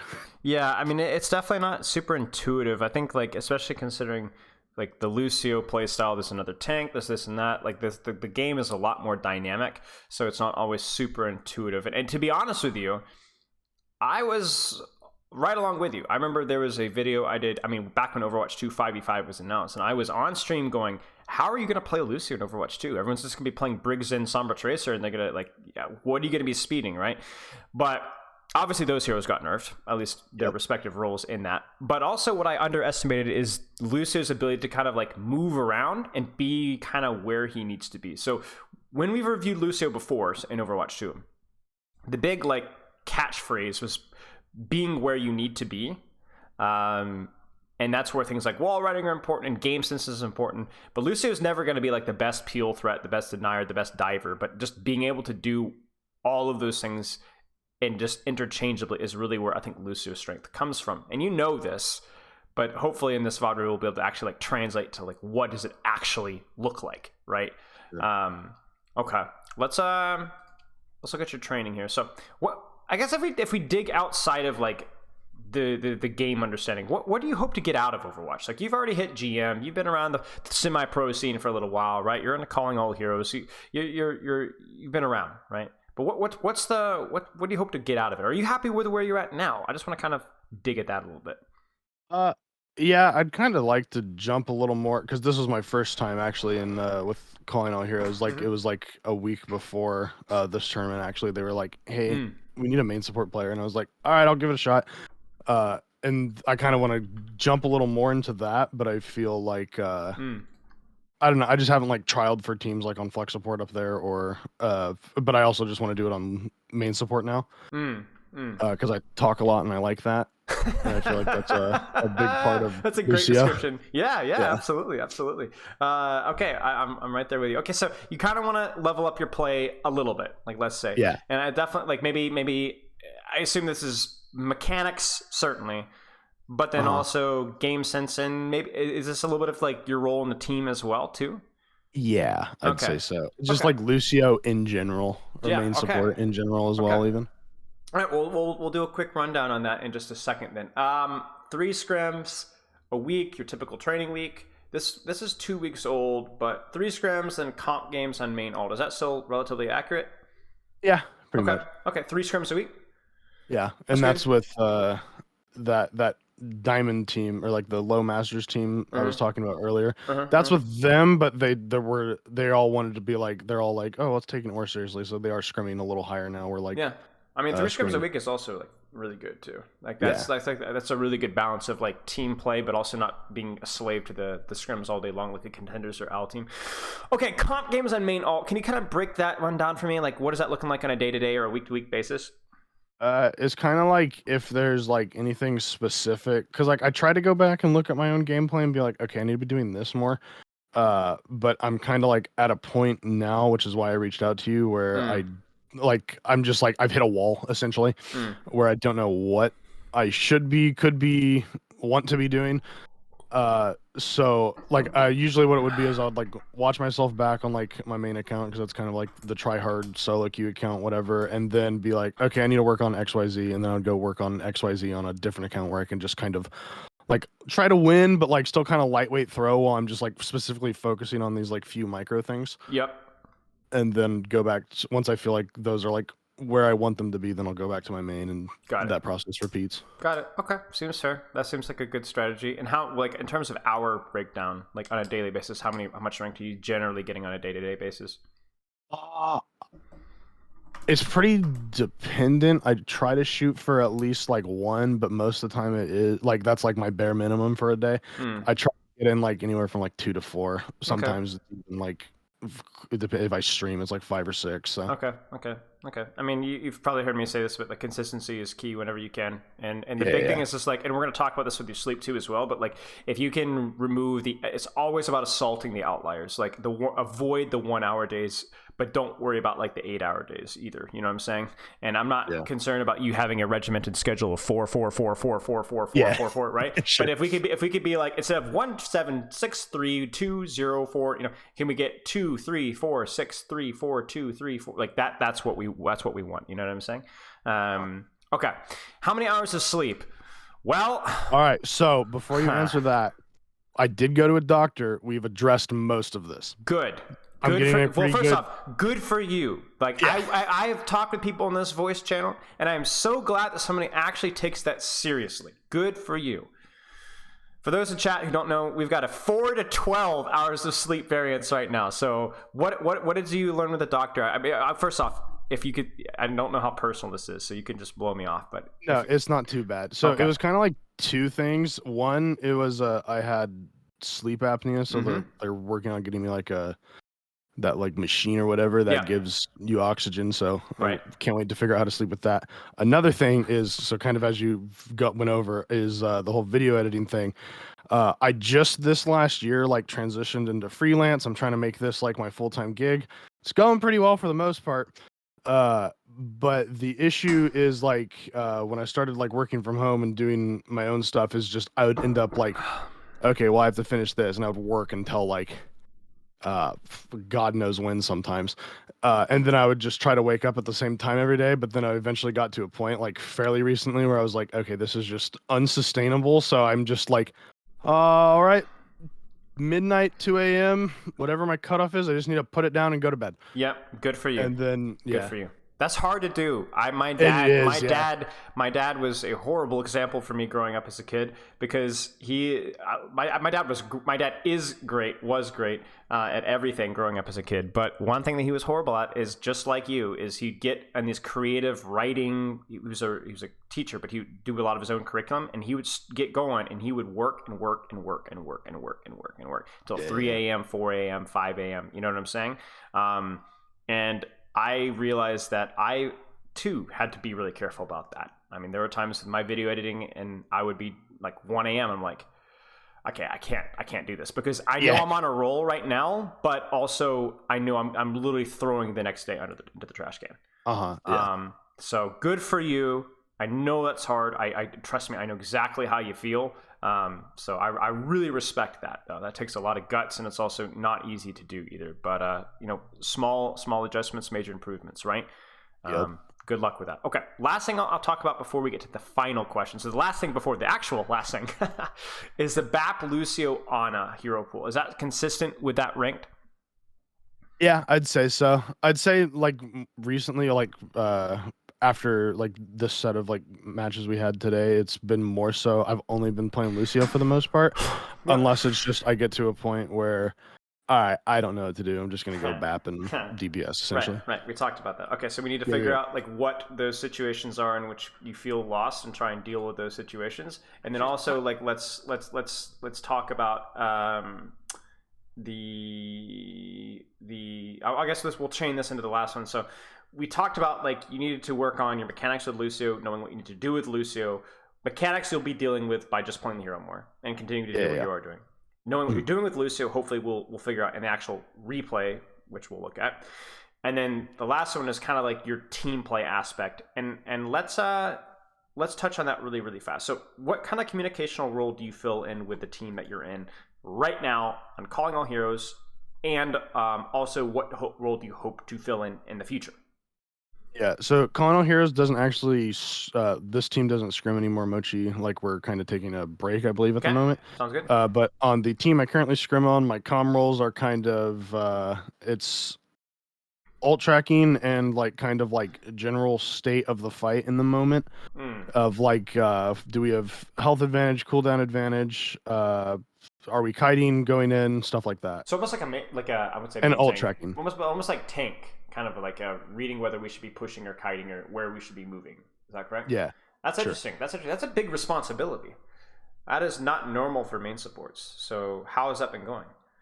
I feel like it's going pretty well because the tank player is still pretty communicative, but we have a tendency to like go in as a team when we shouldn't be going in because we're all crit after everyone just blew cooldown. So it's kind of just like when the fight like first breaks out, like the main tank's calling, but kind of like after the fight, I'm like calling if we can chase or not chase or just mid fight if we have to kite, stuff like that. Sure. And that's probably a good skill set, even though it's probably a lot of responsibility in addition to the fact that I'm really struggling with learning this hero. But being able to read the tempo like that is a really awesome skill, right? You're going to build game sense, and so you're going to be running with ankle weights right now, but maybe you join a team with a really smart main tank, but you're not going to have to make those calls, but you're going to be experienced knowing the flow of the fight because of what you have to do with the team right now. You see what I'm saying? Yeah. So it's a cool skill to learn. Okay, how's ult tracking going? It's getting better. It was an extreme struggle when we jumped into Overwatch 2 because everything like builds like way slower, and they added this. Oh, if you switch heroes, you keep 30% of your ult charge. Yeah. For the most part, I feel like it's going pretty well. Okay. There's definitely times where I just completely forget to track like something major, like a Kiriko ultimate. Right. But unfortunate. Yeah, exactly. But other than that, it's just I'd say it's getting better. Okay. I would say I feel sorry for you, but I don't know if the right way to phrase it, because right now the way you're describing is it's like you have so many things to worry about. I gotta worry about ult tracking because like right now ult tracking is like the most important that's ever been with like the Kiriko ult, right? Being able to kite these ults or engage through or trade ults, right? Yeah. But then you're also having to read the tempo of the battle, and then you're also having to play a hero and that you're not super familiar with. Gosh, man. Okay, so how are you managing all that? Are you doing okay? Like when you're in a scrim, what is your primary focus? I assume it's probably not mechanics. No, I try to necessarily kind of like my goal, I guess, with like competitive and stuff is to get like my mechanics up to the point where they're just like so optimized that I have enough like brain bandwidth to do the other stuff. Yes. And think about like whatever it is I'm calming and ult tracking, obviously. Right. But yeah, that's kind of okay. Good for you. Yeah, I think it's okay to kind of like put a pause on that. I know it's gonna be hard not to, But you're going to have so many other responsibilities. Those probably become a priority in scrims, which is why, obviously, it's important to play ranked, right? So you don't have to worry about those things. Okay, last thing I'll talk about here is the last question. What do you feel is holding you back? This is 2 weeks ago, but it says mental and lack of confidence on heroes. I feel like I'm not up to similar levels. The Lucio. last point, yeah. Last point, we'll work on building your confidence in terms of your understanding, hopefully a little bit, and then mechanics are going to build confidence, right? You just need to play ranked, right? Which is what you're doing, so you're fine with that. But the first one, mental. Is there anything that you want to elaborate upon with that point? I remember I had a pretty decent point when I wrote that down, so I am trying to remember that. But if you don't, no worries. Yeah, I'm trying to think, because I'd say for the most part, like my mental is pretty decent, I would argue. I mean, when you were saying, I'm limit testing and then figuring these things Yeah, out, like, that's a good mental right there. Well, it's kind of like I think I would do stuff like that, and like sometimes like I do just like boom out and like swap like whatever I'm the BAP working on in order. Yeah, exactly. Yeah, no. Okay, fair enough. But I don't know also how much of that is mental and versus just you really truly don't understand at the moment, Yeah, probably. Yeah. Okay. Let me know if something comes up during the review and you're like, I remembered or I realized this, and we can talk about it. Sound good? Okay, sure. All right, let's do this. So we are going to hop over to the actual replay here, and I guess here's what we can start with. Let's just start with the real big question here. Do you feel like you have a good understanding of the composition? Or you cut out a bit. Okay, so let's start with this. Do you feel like you have a good understanding of the composition and or your role in the composition, or are you struggling with that one too? I feel like I have a mid idea of all of it. Okay, that sounds good. Let's sharpen that up a little bit, because this is a good composition to talk about Lucio's role in Overwatch 2, because whereas this composition is playing more stacked, sometimes as things spread out, it's going to be really important that you understand. So what Lucio is good at, if I'm explaining this to like literally anybody, Grandmaster or Bronze, is yes, you can help teammates around you, but your aura is big enough and your speed is flexible enough in terms of whether it's a wall riding or literal speed to where you can be flexible with where you want to be. So you look at each situation and be like, where is the biggest impact for me in each situation? If you're playing versus dive comps, maybe it's denying the enemy dive into your backline and basically just disrupting their engage, right? If you're playing into snipers, maybe you're playing with a flanker and looking to like hard pressure the enemy snipers, right? Maybe you're actually diving yourself. If you're playing into, let's say you're playing a Rhine comp, right? And you are playing into a Rhine mirror or a Brawl mirror, then it's all about speeding my Rhine end, denying their engages while enabling my engages. If we dive even further, maybe it's if you're playing like Rhine into like dive, okay, then you're denying the dive, but maybe you're being proactive about it by helping your DPS on a flank before the dive even gets set up, right? So it's all about where will my presence be most impactful, and then finding out where you need to be to do that. So like looking at the enemy composition right now, it's kind of tricky because if you look right here, normally we're seeing Reaper mirrors, right? Yeah. And then the obvious solution is, okay, well, I'm gonna try and deny the enemy Monkey, and I'm gonna try and deny the enemy Reaper. I can't really help the Sojourn, I can't really dive the Kiriko, don't need to worry about the Lucio as much, but I'm gonna try and mess up their Winston Reaper and help my Winston Reaper as much as I can. Sound good? Yep. Obvious. Now, they're not running Reaper. Crap. Yeah. So immediately, how does that pivot what you're thinking? Because you could still deny their Winston a little bit, but what else can you do here? It kind of just like starts to make me think like either wait for the Winston to jump, try to boop him, or like also go hard on the Sojourn with like my Winston Reaper. Sure. So now you see how the avenue has opened for you to play more aggressively, because you are less concerned about denying the enemy short-ranged heroes, which are the Reapers and Tracers and Sombras and so on, right? And you're more about closing the distance yourself, because you are, in of itself, you are also a short-range hero, right? So let's see what happens here. So here's what I'm gonna do. I'm not gonna even go into your POV just yet. I'm gonna like play this out here. Okay.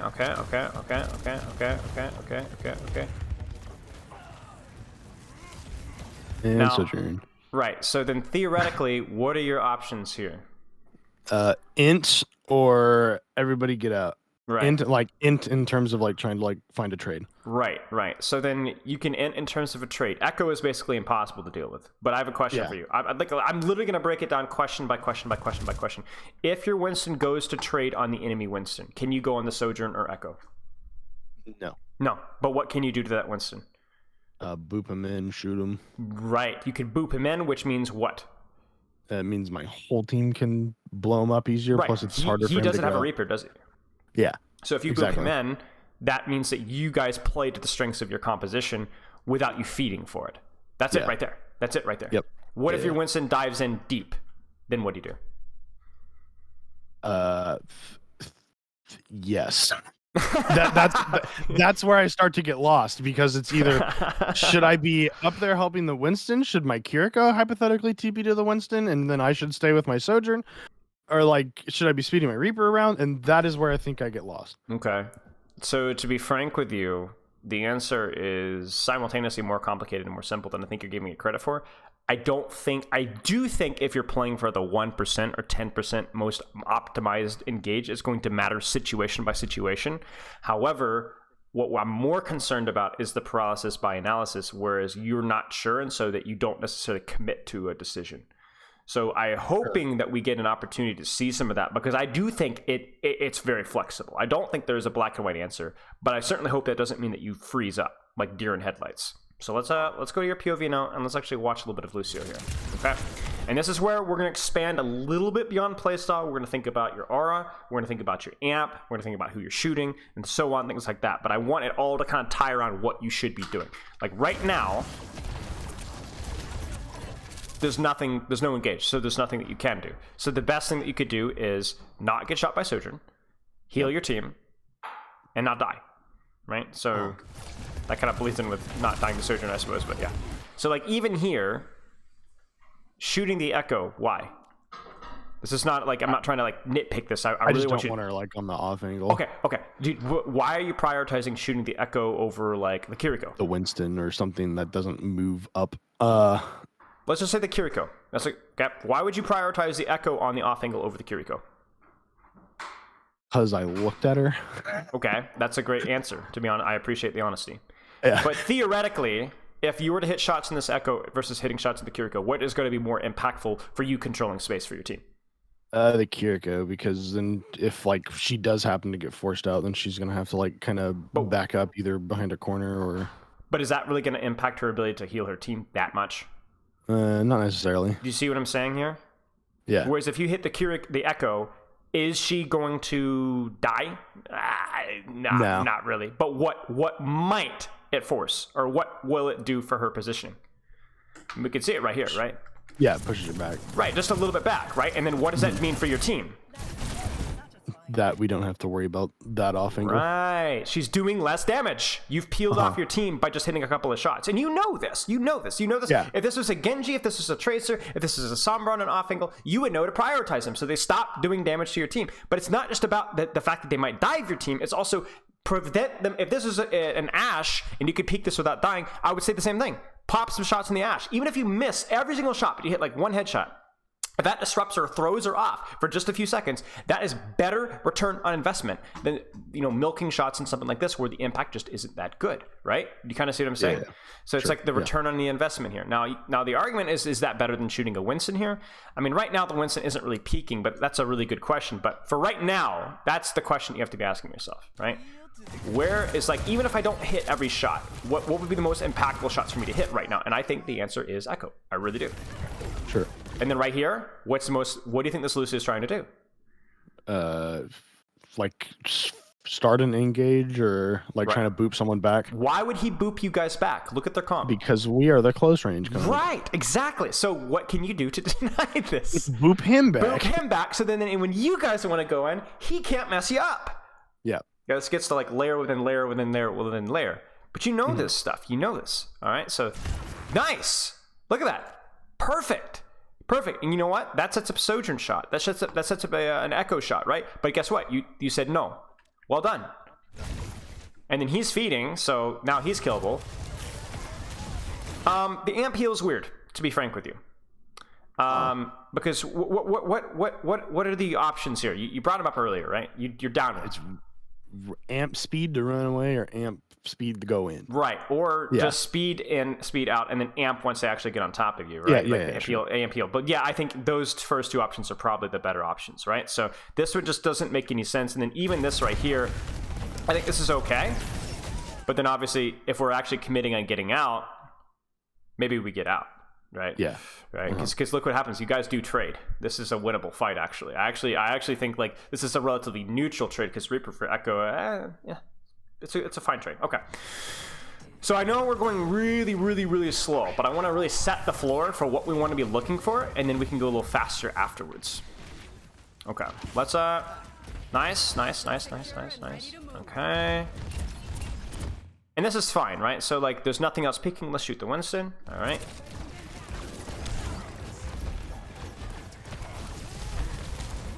Now, right now, this is exactly what we were talking about early on, right? Where we just didn't know what to do. So I want you to use your sense here. What did we bring up as a possibility for you to do, but I think would be a bad play right now? To go like in with my monkey. Yes, that would be too far, right? Why? Yeah. What's wrong about this? About going in with my monkey? Sure.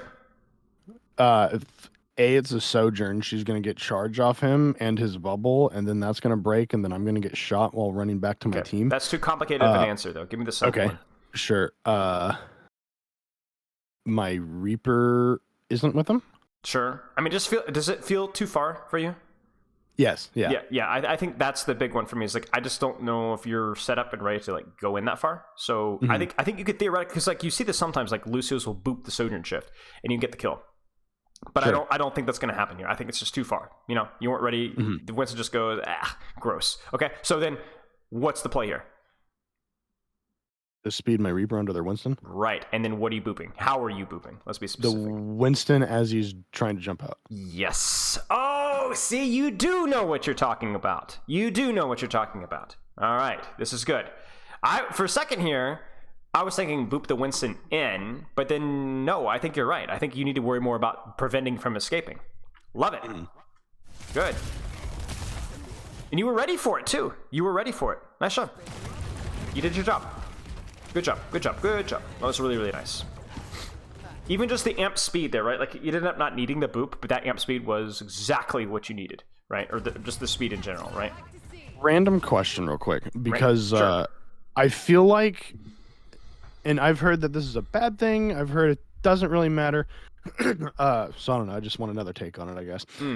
I feel like sometimes like all amp heals and then halfway through start with like a little mini amp speed or something, or like vice versa, like all amp speed and then end up on heals like halfway through the amp. Do you think it matters? Like no. Okay. Really doesn't. That's kind of where I was. Depends on the engage. People that are going to be like nitpicky about like little stuff like that, like yeah, you can tell them respectfully to screw off. It just depends on the situation, really. Okay.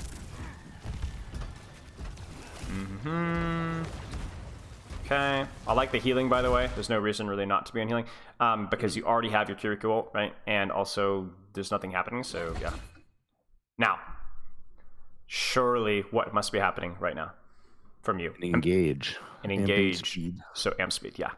Always amp speed on this just to get your team immediately closing the distance. I know, obviously you know this, but it does stack with the Kiriko ultimate. I don't know if the amp stacks, but it's getting your team into the Kiriko ultimate that matters. So okay, sure. I don't love this from a Kiriko, to be honest with you. I think this is easily kited and this isn't well communicated, I can tell. But I don't care about that. I'm worried about you. So amp speed. And I will say that you are trolling the lobby right now. Because I'm healing? Well, yes, but also even more than that. Why are you here? I know why you're here, but rhetorically, why are you here? Sure. Right? Like, I know what you're thinking. Bot, but win the fight. Win the fight, then bot. Yeah, win the fight, then bot. Because right now, your Kiriko honestly kind of trolled the lobby. This is too early. She went too early. That's okay. Make it work. Leave the bot. Yeah. Win the fight. Because what should you be doing right now? Look at the fight. Look at the situation right now. As you're engaging right here, what decision would you be making? Consider. Should be like you can't see anything now. Okay, there you go. Should be like up there with Monkey and like having my Reaper up in there too. Maybe like even trying to deny like Echo and Lucio there on the left side if I happen to maybe see you catch them. the monkey. Maybe you get on that Sojourn Booper in. I don't know. Maybe you control the offense. Maybe you're like, I'm gonna control the Echo while we engage. Like you're actually not even going offensively because like you got options. Remember we talked about enabling versus disabling. That's my big catchphrase with Winston or Lucio, excuse me. So maybe if you can't like enable your teammate to go aggressively, but you can stop this guy from getting a pick while you guys are going in aggressively, right? Or maybe you can boop that Sojourn out so that she's not engaging. I don't know. It depends on what you guys are going on. But for crying out loud, this ain't it. And obviously the healing is bad, but you needed to be in this engagement. In there. Yeah. Sure. So kind of like what I guess I'm hearing is like there's a lot of things I could potentially do. It just depends on what the rest of my team is doing. Yeah. Okay, sure. Respond exactly whether your team is going aggressively, going not. It's all about like what space can I help control right now by either helping my team to go in aggressively or by stopping them from going aggressively on my team. It's one or the other. Right now, who is going aggressively right now? Us. Right. So then you are more about I'm going to go in aggressively with my team. And then if they're going aggressively on you, then your mindset shifts, right? You could even think about how you were controlling the Echo here. You guys were not in the act of looking to go in aggressively. So then your entire mindset was about denying them from trying to mess with you, whether it was the Echo or that was the Lucio trying to boop you out. You kind of see how your mindset shifted? Yeah. Sure. Okay. So, I mean, obviously now this is fine, but man, oh man, did your team miss you early on. You guys might get cap here. That's really, really big. Maybe a little bit more too. Did cost you a lot of ults, but I think we're okay with that. Now I want you to consider this fight right here. Let's actually tie in team play with knowing your role as Lucio. Right now, what is going to be what must you do within the next 10 seconds? You could predict. What is the enemy team going to do? Who's going aggressive this fight? They're going to go aggressive. But you're playing Reaper. You sure? I'm messing with you. Yeah, they have clear goals. So. Yeah, I'm messing with you. Okay, yeah. I mean, because this is where the compositional differences, they don't matter so much, right? Because they've got Kiriko ultimate, they've got Echo, and they've got all these ultimates, and they might even have Sojourn ult too, right? So you guys are probably going to look to disengage this fight, probably. So you better be ready on a hair trigger. If you're the ones doing the ult tracking too, right? So you should be able to predict. Like I'm telling you, the best Lucios in the world can predict. It's all about predicting. So surely we see something good here. Amp that speed. Nice. Here comes the boop. We didn't need it. Okay. Disaster. But are you to blame for that? Did you do your job? Yes. Were you ready to boop the monkey? I guess I was looking at him. Yeah, so yeah, sure. Yeah. Did you have amp speed? Yes. Yes. Are we a fan of that? Huh. Yes. Yeah. Okay, so this is where you can be objective about it, right? You don't be like, oh, I died or we lost a fight, so therefore it was something I could have done something wrong. That's toxic positivity, right? Or toxic educational mentality. That's bad. You did the right thing. It just didn't work out. Nice job. Now, this is where ult tracking is really, really important, isn't it? Because this one is not so straightforward, is it? No. There are options here, and I will be honest with you, I don't see a good or a bad option. I think they're flexible. There's flexibility here. It's going to be more about how you execute on those options. So what are your options here? At the moment, I think I'm hoping the rest of my team is behind me, and I'm just kind of like waiting for them to like run in front of me, and then I'm looking at the Kiriko. So you're playing very cautious then, okay? I would say so, yeah. All right, so then what's another option here? Look at the situation. Int. Like okay. get in there. Do you need to amp speed kite necessarily this fight? No. No, you guys could engage this. You guys got Primal, you guys got Death Blossom. They don't have the Kiriko ultimate. Now they do have a lot of other ultimates, so this might be messy, but you could play aggressively here. Yeah. But I could also see let my Munson, I did this the other day, Winston Monkey. Okay, let my Munson or Wonky go in aggressively here, and you were just focused on denying their Primal, right? Sure. Right? Then would that work? Yeah. Yeah. And I think you might be able to win the Winston trade too, because if he goes in, I think your Reaper's probably going to do a little bit more damage than their Echo. And heck, maybe their Echo copies your Winston, right? And you need to be on your backline appeal. And you don't have beat, so you want to play slow around your team until you get beat to match, right? But at the same time, you could get a kill in this Echo, or you could force copy real fast. You could go in with your Primal and kill that Sojourn. So here's what I would say. I would say if you're Overwatch League level with pro Sojourns and, you're a 4.75k Lucio, I would probably say playing cautious here with the Primal would be better, even with the Reaper. But I would have zero problems if you went in aggressively here. What I want to see is that whatever you choose to do, that you do it well. Okay? Okay. All right, so let's, there's flexibility with this here, right? There's flexibility. So right now, you are going in aggressively. You're amping speed. You're getting the aura. I'm fine with this. I really, truly am fine with this. I don't know how Sunshine dies here. Let's watch here. Yeah, that's just silly, right? Just, I don't know, to get a little too close or the healing doesn't happen, but like, I mean, what do you think about your playstyle here so far?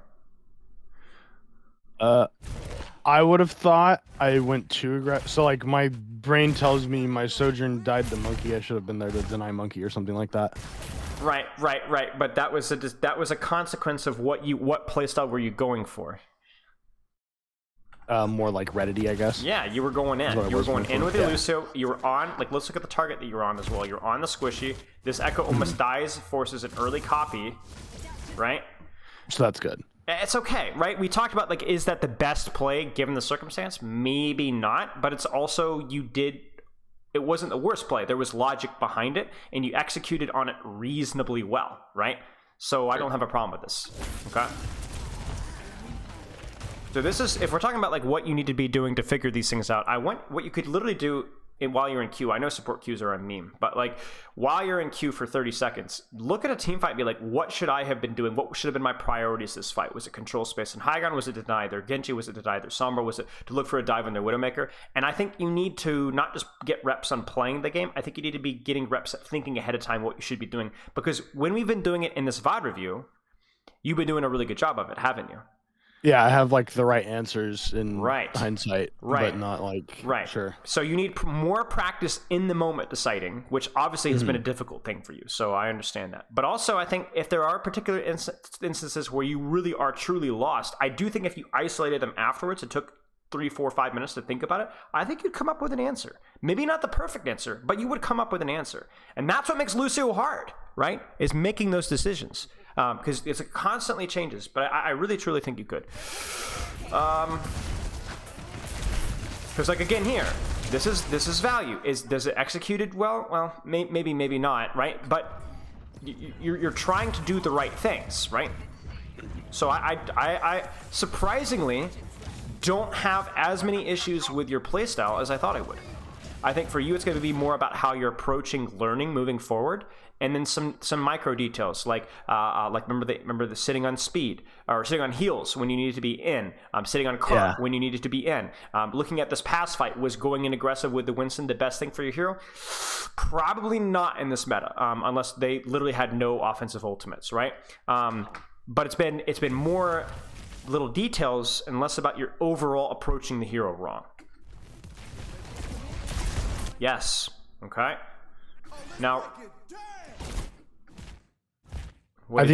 so what I would have done differently here is sped us in and then beat while we're in. Yes. This is a good move. This is a great move. Look at that. This guy's gonna get his bubble force. It's gonna be horrible. But obviously, there's really no rush here.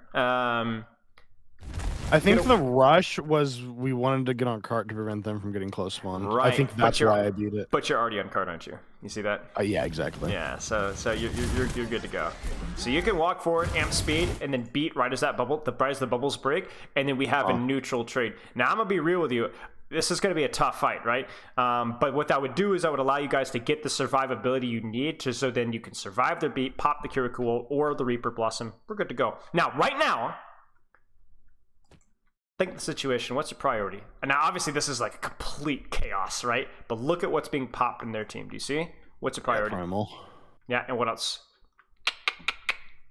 That. Yeah, Well that's a great description. Everybody's favorite ultimate. That thing. Yeah. So, what's your priority? Could you go in aggressively with your monkey right now? No. Yes. Well, you could. I mean, could I? Yeah. Technically, right. But I like the answer. you're 2 steps ahead of me, right? You could, but no, right? Why? Yeah. Why no? Because I want to keep this monkey off of my team. Primal, right? And also, how much value would you going aggressively matter right now with whoopsies, this? You see this? I would say probably none, because I would just get shot and Right, die. you get shot, and also look at her HP, right? Yep. There's a beat. So going aggressive, I don't know, I've got the Irish accent here, but that's not going to work. That's just not going to work. So all of a sudden the aggressive play doesn't work because then they have beat to match your beat, This beat really was just a touch cart and force their beat so then you could use your next ultimate. It's very important you know this, right? You can't just all in and then they beat and like, oh, I'm mispositioned. Now what did what? I know? Yeah. So this is okay.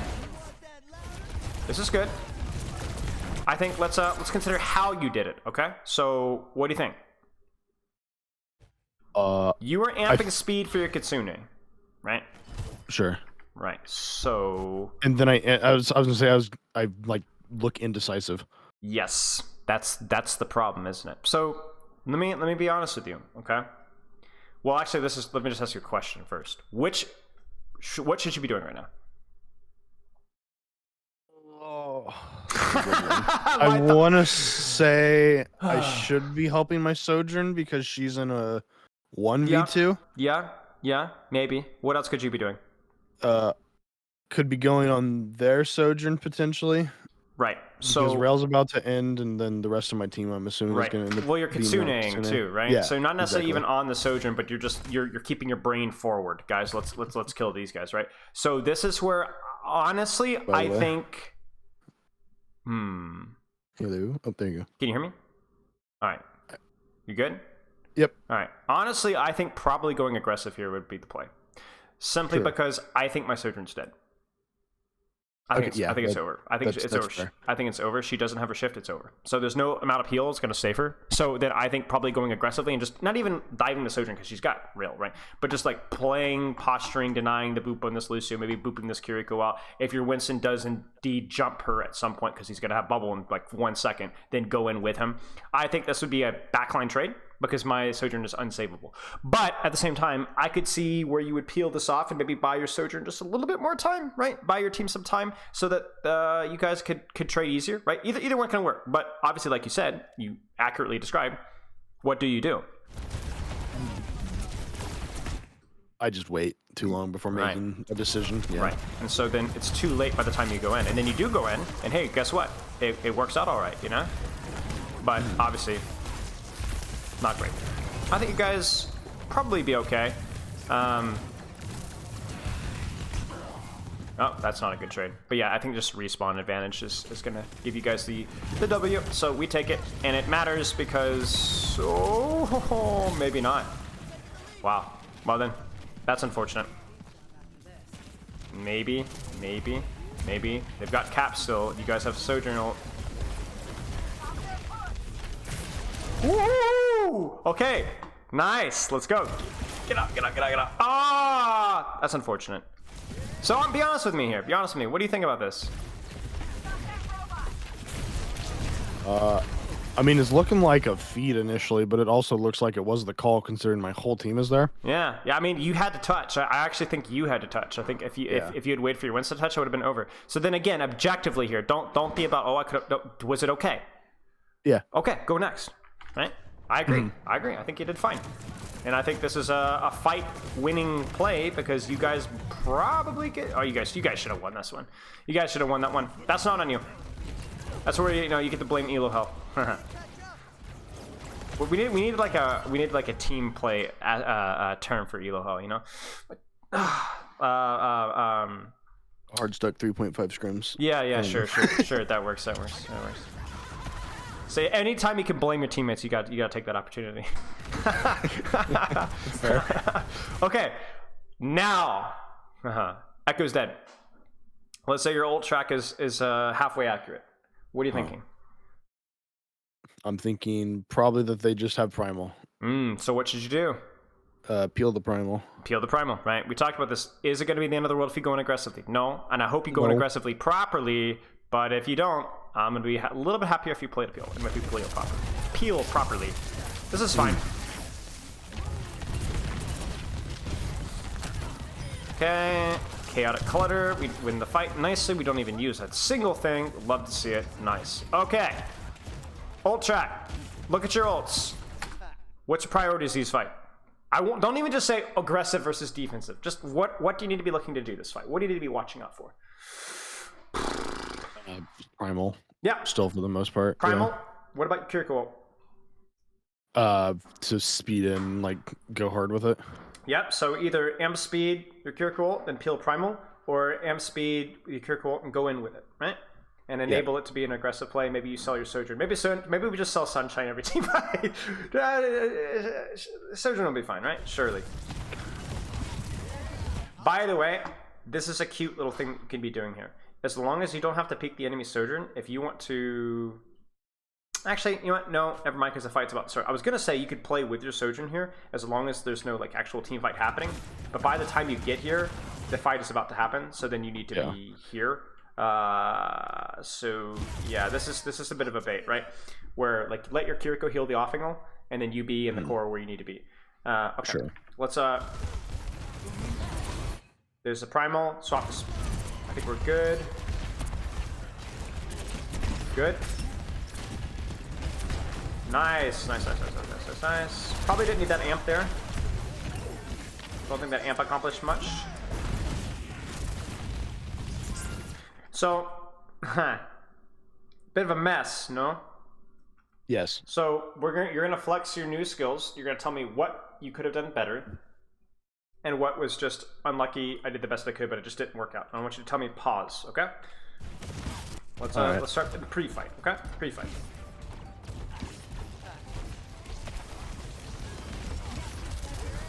Pause. Should have been up there with my team healing, because like the fight's happening over there, and then the rest of us, like I'm not in there really, and my Kiriko's on cart right now. Why is it a mistake to assist your Sojourn?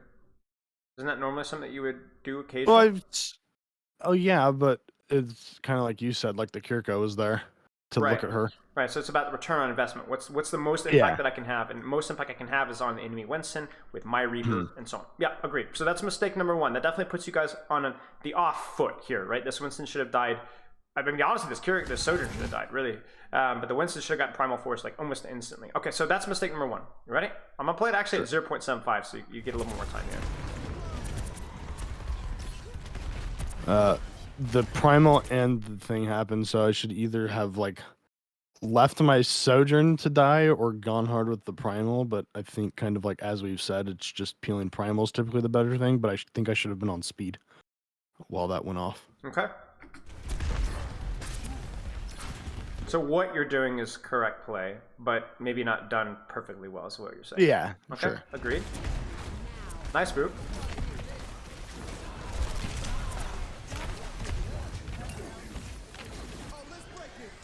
Yeah, this is a weird beat, I think, because like I kind of beat like not knowing where the enemy team is, plus our monkey's dead, and like there's no like target to go on with that beat advantage that we have. We're beating for Claire, it felt like. Just didn't quite get there in time. So, yeah. I agree with what you're saying, though. It definitely feels like, okay, we get the beat, but like, what do we do with it, you know? Oh, yeah, and especially, too, it's like I beat and then I look at the cart, like I'm gonna beat and then go push the cart or something. Okay, I don't, so...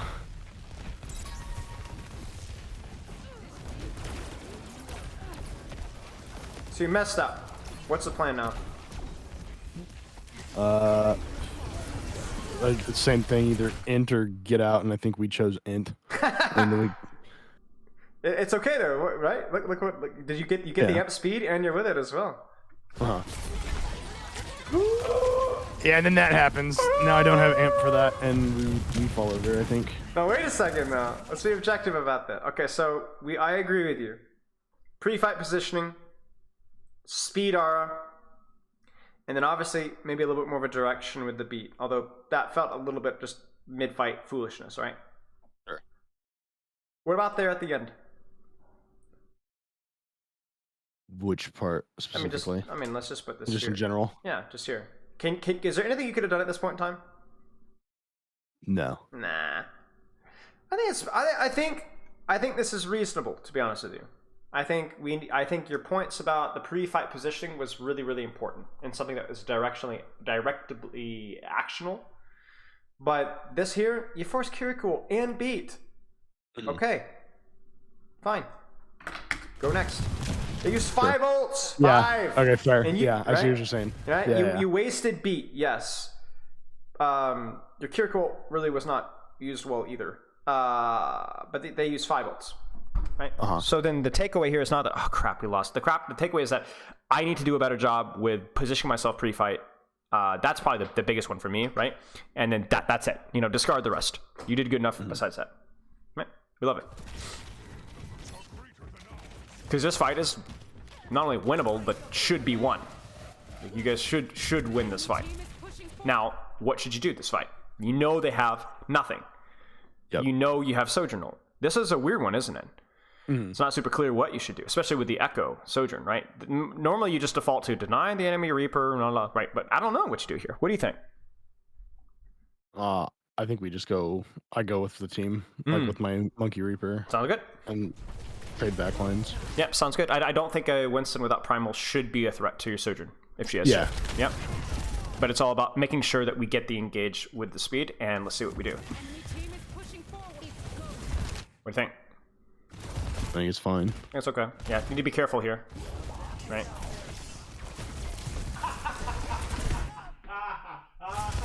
Something's happening in my stream, but I'm not sure what's happening. Hang on 1 second. No, you're good. I don't even remember what this notification's for. Goat. Something. $50. Oh, I got $50. Yeah, I looked over. Oh my gosh, who? It's not showing up in my activity feed. Sorry, we're gonna have to delay this for just 1 second. No, you're fine. You're good. Hello? Chat, help me out. It's not showing up. Look. It's not there. Who was it? Hold on, I'm clipping it. Let's see if I can see. Thank you for the Warm Cup of Joe. Thank you for the sub. Oh, Warm Cup of Joe. Oh! Thank you for the donation, Warm Cup of Joe. Really appreciate it, guys. That's super, super generous. I really appreciate that. Thank you so much. All right. Well, that kind of threw me off a little bit there. Sorry about that. Oh, good. Thank you so much for the donation. Let's make sure that donation doesn't go to waste right now. So it seems reasonable, right? Obviously, a little bit of overextension here. Be really cautious. And then, what are you thinking about this here? Probably the amp heal, maybe not the best thing in the world. Yeah, the amp heal and then booping. I have this I just kind of boop for damage, I guess. I think that's kind of dumb. And I feel like that's what that is. I should have been behind the Winston and then booped him back in. Why? To kill him. Right. The goal here is not to mess him up. The goal is to kill him up. I mean, we talked about this actually last week where it was like, if you boop the Winston, that really messes him up because he wants to get close to you. But then you could also boop him in. Like, basically, you think about this from this Winston's perspective. He wants to play here. If you boop him back, it's not a bad thing because he doesn't want to be there, right? It's still in his space, yeah. Right, it still messes him up. But if you boop him in, that's definitely where he doesn't want to be. Okay, we've got a hype train. I just got 10 gifted subs here, so this is agony. Thank you so much, guys. I really appreciate it. Kratos Evolve, Fam Bam Delam, Light Night Daily, Pick Joe, Pone Party 04, Jamie Spoon, congratulations, and Warm Cup of Joe with 5 gifted subs. You guys are crazy. Wanter, Hacksaw, Omni MS, Anima, my moderator, gets a sub. And Gamer Goliathan, hey, that name sounds familiar. Thank you guys for the gifted subs. Really appreciate it. You got a copy pasta in chat as well. I don't know if you got that. I'm aware. Yeah. It's a good one. That's a good one. All right. I'm definitely a fan of it. A sub from to Epic for you, who I'm actually coaching after this. So yeah, perfect. Thank you guys so much. And 95 bits from Snowman Zach. Thank you guys. I appreciate it. But yeah, I agree with you. I think in general, it's like there's a lot of nuance about it, right? Should I be booping them in? Should I be booping them out? Right?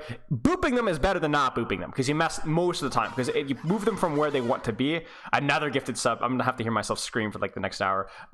Thank you so much, guys. But yeah, I agree. Like boot for damage is just be really careful. I mean, he's gonna die in card anyway, but yeah. If nothing else, it's one of those mechanical things that you can practice, right? Where it's like, booping people in off of a wall, right, is going to be something that you need to do well. So you might as well start practicing it even now when even it's not like super impactful, right? So, alrighty. What do you think of this fight? This fight, I'm thinking it's neutral. So like, my whenever it's a neutral fight, I just kind of think like I get more damage on the other team, so I always go in. Sure, and that's fine. That's fine. I mean, again, we're thinking like the Reaper. Just make sure that your Reaper's playing well, and if they're on Reaper, deny the Reaper. If there's pre-fight poke on Echo, then do that too, right? It's ironically neutral is oftentimes the most complicated thing for you to worry about. But I think you've got a decent idea for it. Sitting on heal and then amp speed, and then this is right. This is theoretically what we want, right? The distance is a little far, but then look at the Winston HP. You see the gap here between your Winston and the enemy Winston? Yeah. Now he waits to bubble too long because he's seen too many bad coaches that tell him bubble second, right? But this is exactly why amp speed matters. Look at this from your Reaper's perspective, okay?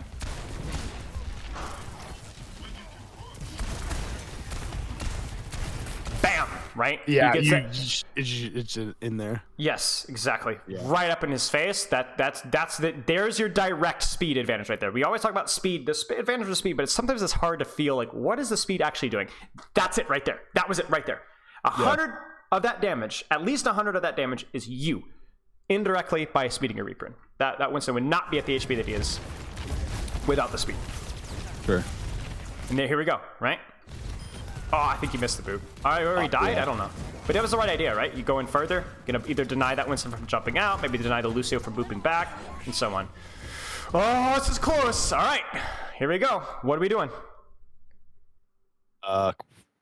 Shooting at the Echo, it looks like. I'm probably same thing, like we have Kirka ult, so I'm probably wanting to go like pretty hard with that. Right.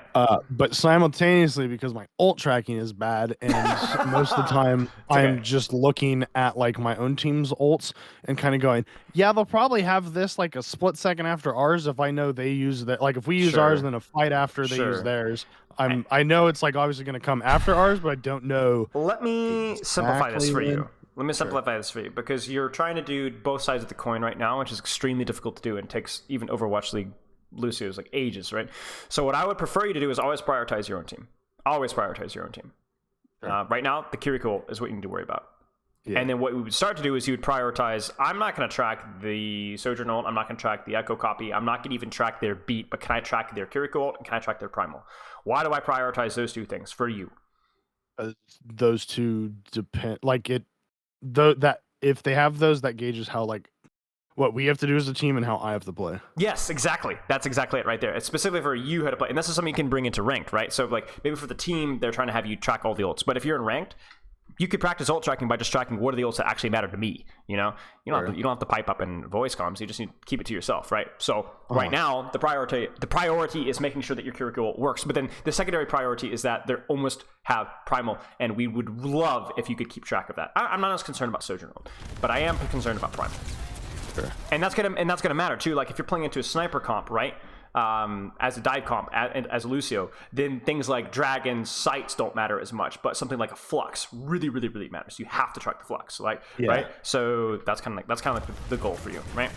I get baited here. Is this? I feel like this is a team call that just you get baited on. I hope, I pray, because this amp is atrocious otherwise. You know. I think amp is probably like, I mean, like realistically, it's Lucio's only cooldown, and I feel like. I don't know. I just like it's like, oh, someone on my team took damage and then I amp or like you put a video out like a week or two ago that I watched and you kept saying like amp forces position, like your positioning forced amp or something like that. You kept telling this guy who was playing Lucio. And like there's times in comp where I'm like, Why the fuck did I? Oh yeah, I was positioned Yep. poorly, so Yep. I had. Okay, then cool. So I don't know if it's like I took like 40 damage here and then like shit my pants and amped. Yep. It's very possible that's the case.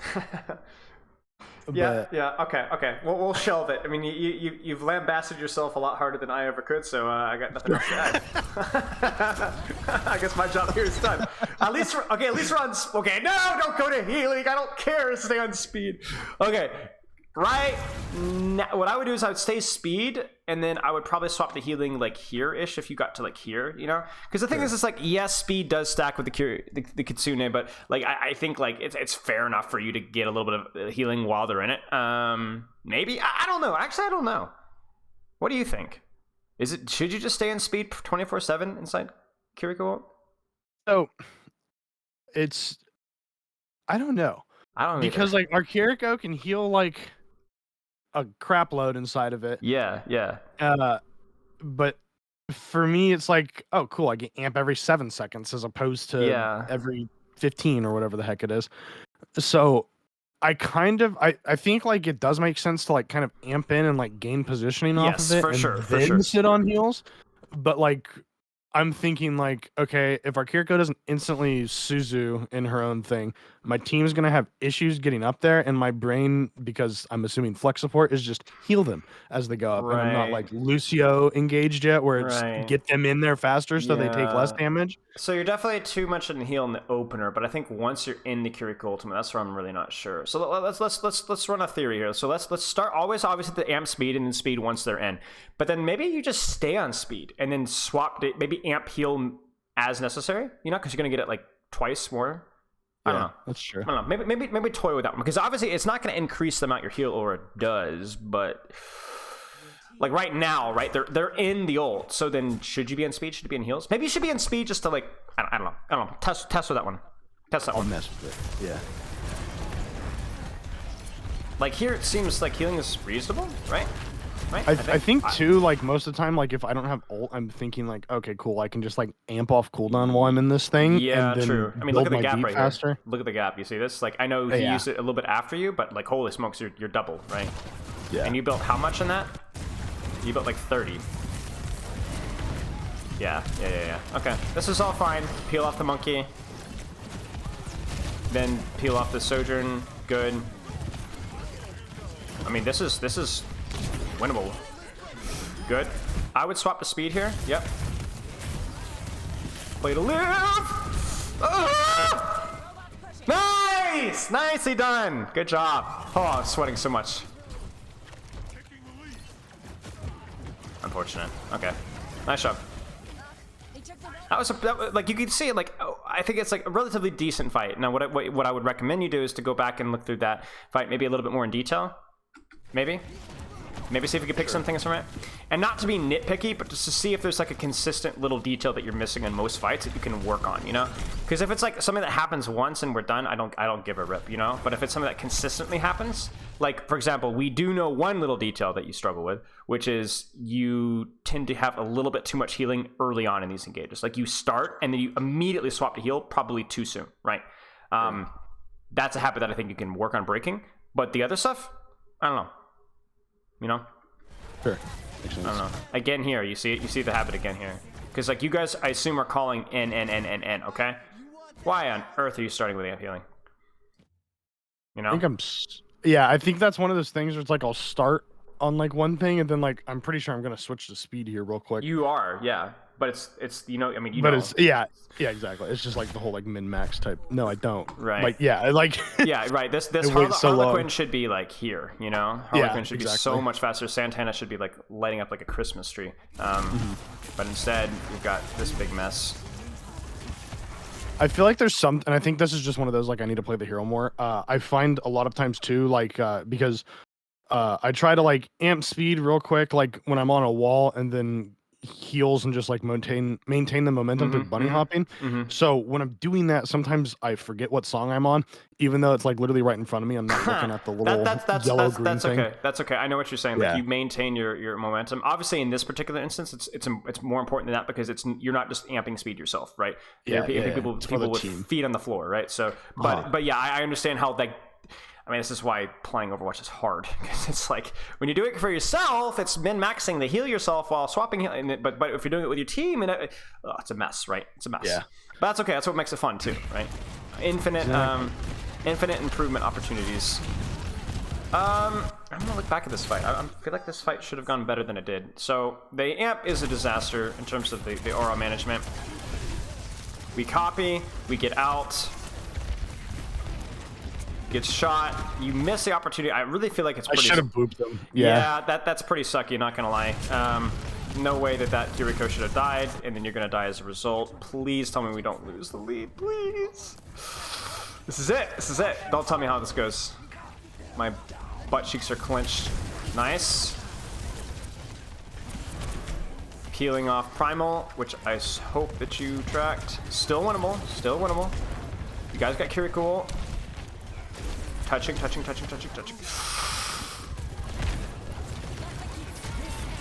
Oh, this is like unbelievably close. No. What do you think about this fight from your side of things, let's say? I don't know. I feel like there was a lot of in and out, and I think like for the most part, like I played it pretty well, but it's like, should I have been on healing more? Should I have been on speed more? Like that type of stuff. This is where I'm gonna give you a taste of what you digging into the micro. So I'm gonna let you loose. So we're gonna finish the VOD with this, okay? All right. I want you to do what we did earlier. I'm gonna 0.75 it, and you're gonna micro yourself to death. Okay? Sure. You ready? Let's go. Boop the monkey is good. This is a little... I just got booped out, so it's fine.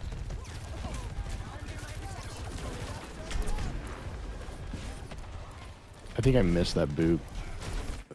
Yeah.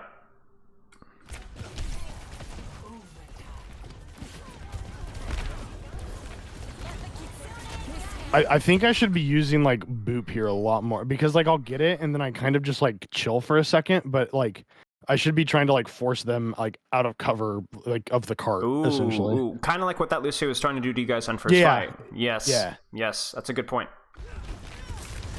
Or certainly if you're not going to do that, then man oh man, make sure this guy can't do this. Exactly. Right? Yeah. You need to be setting up ahead of time.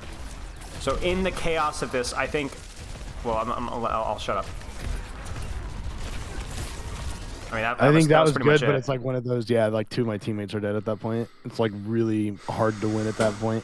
So we've talked a lot about general playstyle stuff, but I actually think that you have a pretty good understanding of what you need to be doing. You just need A, more confidence, and B, more conscious reps, to where I don't know if that means just playing more or you also spending a little bit more time in quick self-review, looking at team fights. Because this matchup is one matchup, but there are many matchups, especially in rank, that are going to matter, right? So that would be something that you need to practice. Unquestionably, maybe the most important thing that we talked about in terms of your Lucio gameplay, okay? But we break it down to the micro, and maybe even the micro within this composition. What's standing up? Pre-fight positioning and like aura usage, like healing way too early. Agreed. Kind of like what you said. Agreed. Yeah. Agreed. And then I think even if we were to slap on a third one, is that what am I using my boop for, right? Sure. Right. How am I booping them in, booping them out? Like obviously hitting that boop with the monkey there, but I agree. The aura management on the amp speeding in, and then your pre-fight positioning, those are going to be some things. This is not bad, man. Like this is pretty decent. I think you can feel pretty good about like overall, at least this particular round. I don't know how you played the rest of the game, but this is all right. This is all right. You're doing the fundamentals of Lucio relatively well, especially good for somebody who just swapped and then is under obviously a very high pressure situation in this particular round. So I think you should feel good about this. I think there's a lot of room for growth, but I don't think you're fundamentally playing Lucio wrong. I just think you need a little bit more of a clear direction in these unorthodox situations. And I think the big thing for you, like I said, is you do have the smarts to figure out what you should be doing. You just need to think about it a little bit. You know what I'm saying? Yeah. I mean, this is a very common theme in reviews of all heroes, is whenever you feel lost, oftentimes it's just you need a little bit more repetition and thinking about this particular situation. So you are a smart player. You know what you're talking about. You just need to execute a little bit better and be able to make those decisions in the heat of the moment, which is easier said than done for sure. Yep. Do you have any questions? No. I think for the most part you went over it. I guess like The only thing I could like think is, and I don't even know how to ask it, is just like, is there specifically like, I think that's just something I have to think about more, like, or like play the hero more. I was gonna ask about like amp usage a little bit more in depth, like whether I should be. Here's my answer. Exactly. Screw you. Figure it out. Yeah, exactly. Okay, that's what I thought. You will figure it out. And here's what I will say though. Okay, so if you do have any other questions, first off, just message me at any time. Sure. Besides that one, because screw you. But the other one is the replay code rule. I want you to try and leverage this one. If you run into playing ranked and you're playing into a weird or playing with a weird composition, send me the replay code of a timestamp. You could do this for a couple fights. I don't mind. It doesn't have to be 1, 2 or 3 fights, 2 or 3 different maps. Be like, what? How should I play against this? How should I play against this? And I want you only to do that after you've already taken a couple minutes yourself to think about it, right? Okay. And then you shoot, and then to me, and we'll see if we can brainstorm an idea of like what you should be doing, like play style wise, like where can you contribute? You know what I'm saying? Gotcha. Sound good? Sure. Sounds good. Keep in touch. Good luck. Good luck figuring out your sleep stuff. I respect it, and keep in touch. All right. All right, we'll do. All right. The copy pasta one more time in chat. All right. Cheers, mate. All right, later. Bye. All right. That was Vaguest's son. I feel like I'm butchering that name, but the VOD review extraordinaire, or the video editing extraordinaire, and the now main support extraordinaire as well. Boomer Louie, thank you for the sub. I appreciate it, mate. We have one more VOD review, guys, and then we're getting into some juicy stuff. We are just starting, chat. We might not even be halfway with today's stream. We have a lot to do today. All right. So sorry for the delay. Are you ready? I see 2 epic for you in chat. I'm very carefully drinking my tea because I'm like, I might have to go to the bathroom. Hang in there, bud. Hang in there. Oh, Vegas son. I'm an idiot. Vaguest, I'm out here. Vaguest. What am I saying? Vegas son. Obviously. Wow. My bad. Yeah. No comment. All right. Hey. What's going on? Hey, what's up? Oh, you are a Genji player post-patch? No way. Through goats, so Dang. nothing can stop me. Wait, what? Say that again. I'd forced Genji into You goats. are a liar. Don't was say that. miserable. Oh my goodness.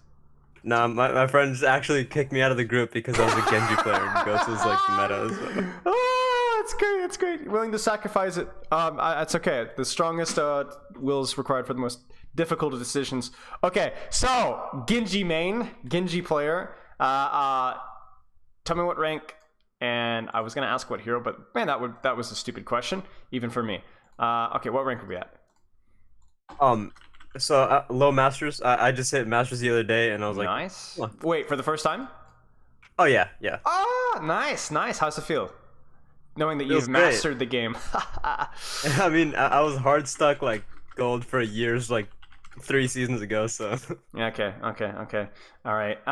And you said hard stuck goats. Now that is very interesting to be, especially when you tie in with the gold thing here. So how long? Okay. Well, first off, you gotta have to check my stream for just a second because I got something to show off. Oh, for sure. Something that shows up on my desk. There's my guy. He's sitting on my desk always. Oh, that's so cute. Yeah, I originally may or may not have been actually. Okay, here's a true story. Some of you guys in chat probably know this. I literally started playing Overwatch because of Genji. That's why I started playing Overwatch, because my friend had been trying to get me to play for years, and not years, for a long time. And I was like, I don't know. I don't do first person shooters. I've never played a first person shooter. My aim's horrible. And he's like, just try play one. So I went over, and I think it was on a console actually. And I played on Numbani, I still remember, and I picked Genji for the first time, and bro, we won that game, and I got play of the game as Genji, first time ever playing. I was horrible, but man, I went around and I chopped my blade, and I got like 3 kills. That's and awesome. I was like, dude, this hero is so fast and so cool, right? And I literally downloaded the game because of Genji. Oh, that's everybody right there. Yeah, that's Yep. everybody's gateway to Genji, right? Yep. So I got the first person shooters, and I have the job I have today because of Genji. So yeah. Anyway, you've been playing as goats, and you said I was playing since launch, and I was like, I started as a bronze. Gold. I was a bronze console Genji. Oh my goodness! I don't know if I should only even be in the moved same voice call with you. I hope my mother's not watching. Okay, so break me down. I want every detail. I want the full history of 2 Epic for you, from the start, launch, console, to transition, hard stuck gold, getting goats, getting into Masters for the first time. I want the full story. Break it down for me, please. All right, so I started when the game first came out, and I was like bronze on console Yeah. on PS4, Yeah. and I played for like 4 years, and I stayed like hard stuck gold for so long, Okay. Okay. and then How can I ask for that question for you? How old were you? I don't remember, but I was like I started in like middle school. See, that's what I figured. That's what I figured. Okay. Okay, continue. So now you're old and gray, but you were a middle school hard stuck console Genji. Okay, into high school, I suppose. Okay, keep going. Sorry. Yeah, so in 2020 I got a new PC. Yeah. Well, I got my first PC, so Nice. Overwatch was my first PC game. Nice. So aim was a little difficult for me to get used to, Uh-huh. as you might imagine. Yeah. So I stayed, gold there. Moved to plat. Like I barely touched plat. Not even that long ago. I'm gonna be honest. Yeah. But I was like, I decided that I wanted to learn the game and become like better, right? So Right. I What worked made hard, you what made you transition to that? Like what motivated you? because I want to be the best Genji in the world one day. Dang. Okay. I respect it. All right. Keep going. Right. So wait, where was I again? You got barely touched plat. You wanted to be the guest Genji. You just got a new PC. Made the transition. Oh, right. So yeah, so because I wanted to, get better at the game, I decided to hire a coach, and he taught me how to play. He, taught me how to play, and I hit masters. Can I in like ask who 3 the coach seasons. was? The coach? Yeah. Do I know His name, we call him Deadshot. Oh, okay, I don't know who that is. Tragically. Okay, keep going. But yeah, now I'm here. Okay. And you've been a Genji trick the whole way. Yep. Okay, well, congratulations first off in hitting Masters. When you transition from, like, let's say you got from Plat to Diamond to Masters, was this the transition for Overwatch 2? Was this a couple months ago? Was this 6 months ago that you started to rank up? Like, when did you get the coach? When did this all start to happen? It all started like 3 seasons ago. Like that's when I saw like significant improvement. Okay. And what turned the tide? Like, what were you working on with Deadshot? Like, what was specifically was the feedback that you were getting and goals that you were setting for yourself? Target priority was a main thing that he taught me. The use of natural cover, because I just didn't hide behind a wall when I was getting shot, like, at all. Yeah. I started focusing a little more on my mechanics, because console player, it's hard for me. Right. Just stuff like that, just Okay. the basics, I guess. Okay, But fair enough. it made a big difference. Good. Well, I'm glad to hear it. And then, what do you hope to get out of the session today? Like, what's the goals for the session for you today? Honestly, just find ways that 'cause I still feel like my timing in this game is still pretty bad. So Okay. I feel like like engage timing, like when to disengage and stuff. I think that's something I could work on. So Okay. Looking through your form here.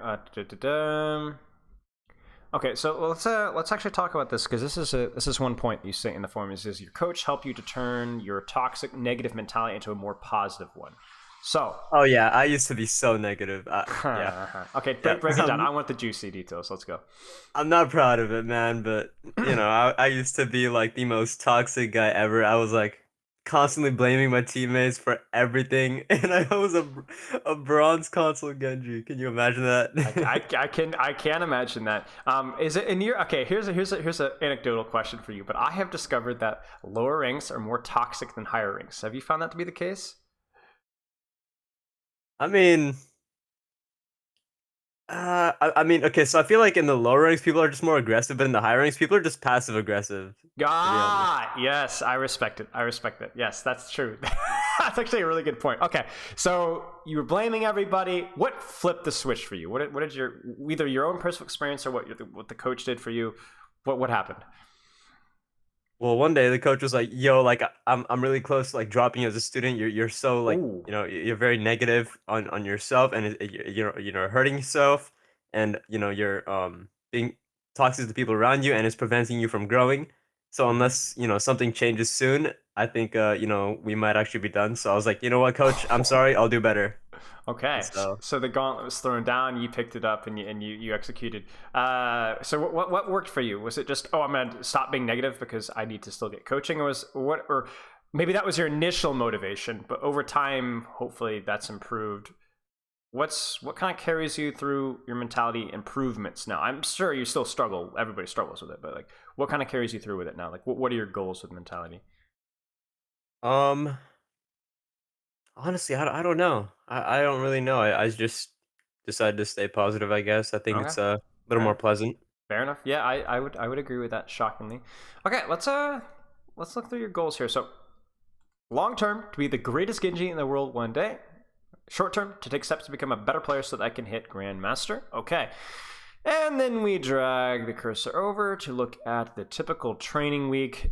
Wake up, stream Overwatch for 5 to 10 hours, insta-lock Genji every game, hit the gym, go to sleep, something along those lines. You're crazy. Ha! Is that a daily routine for you? Yeah, I also draw. I'm an artist, so Oh, really? Really? What do you draw?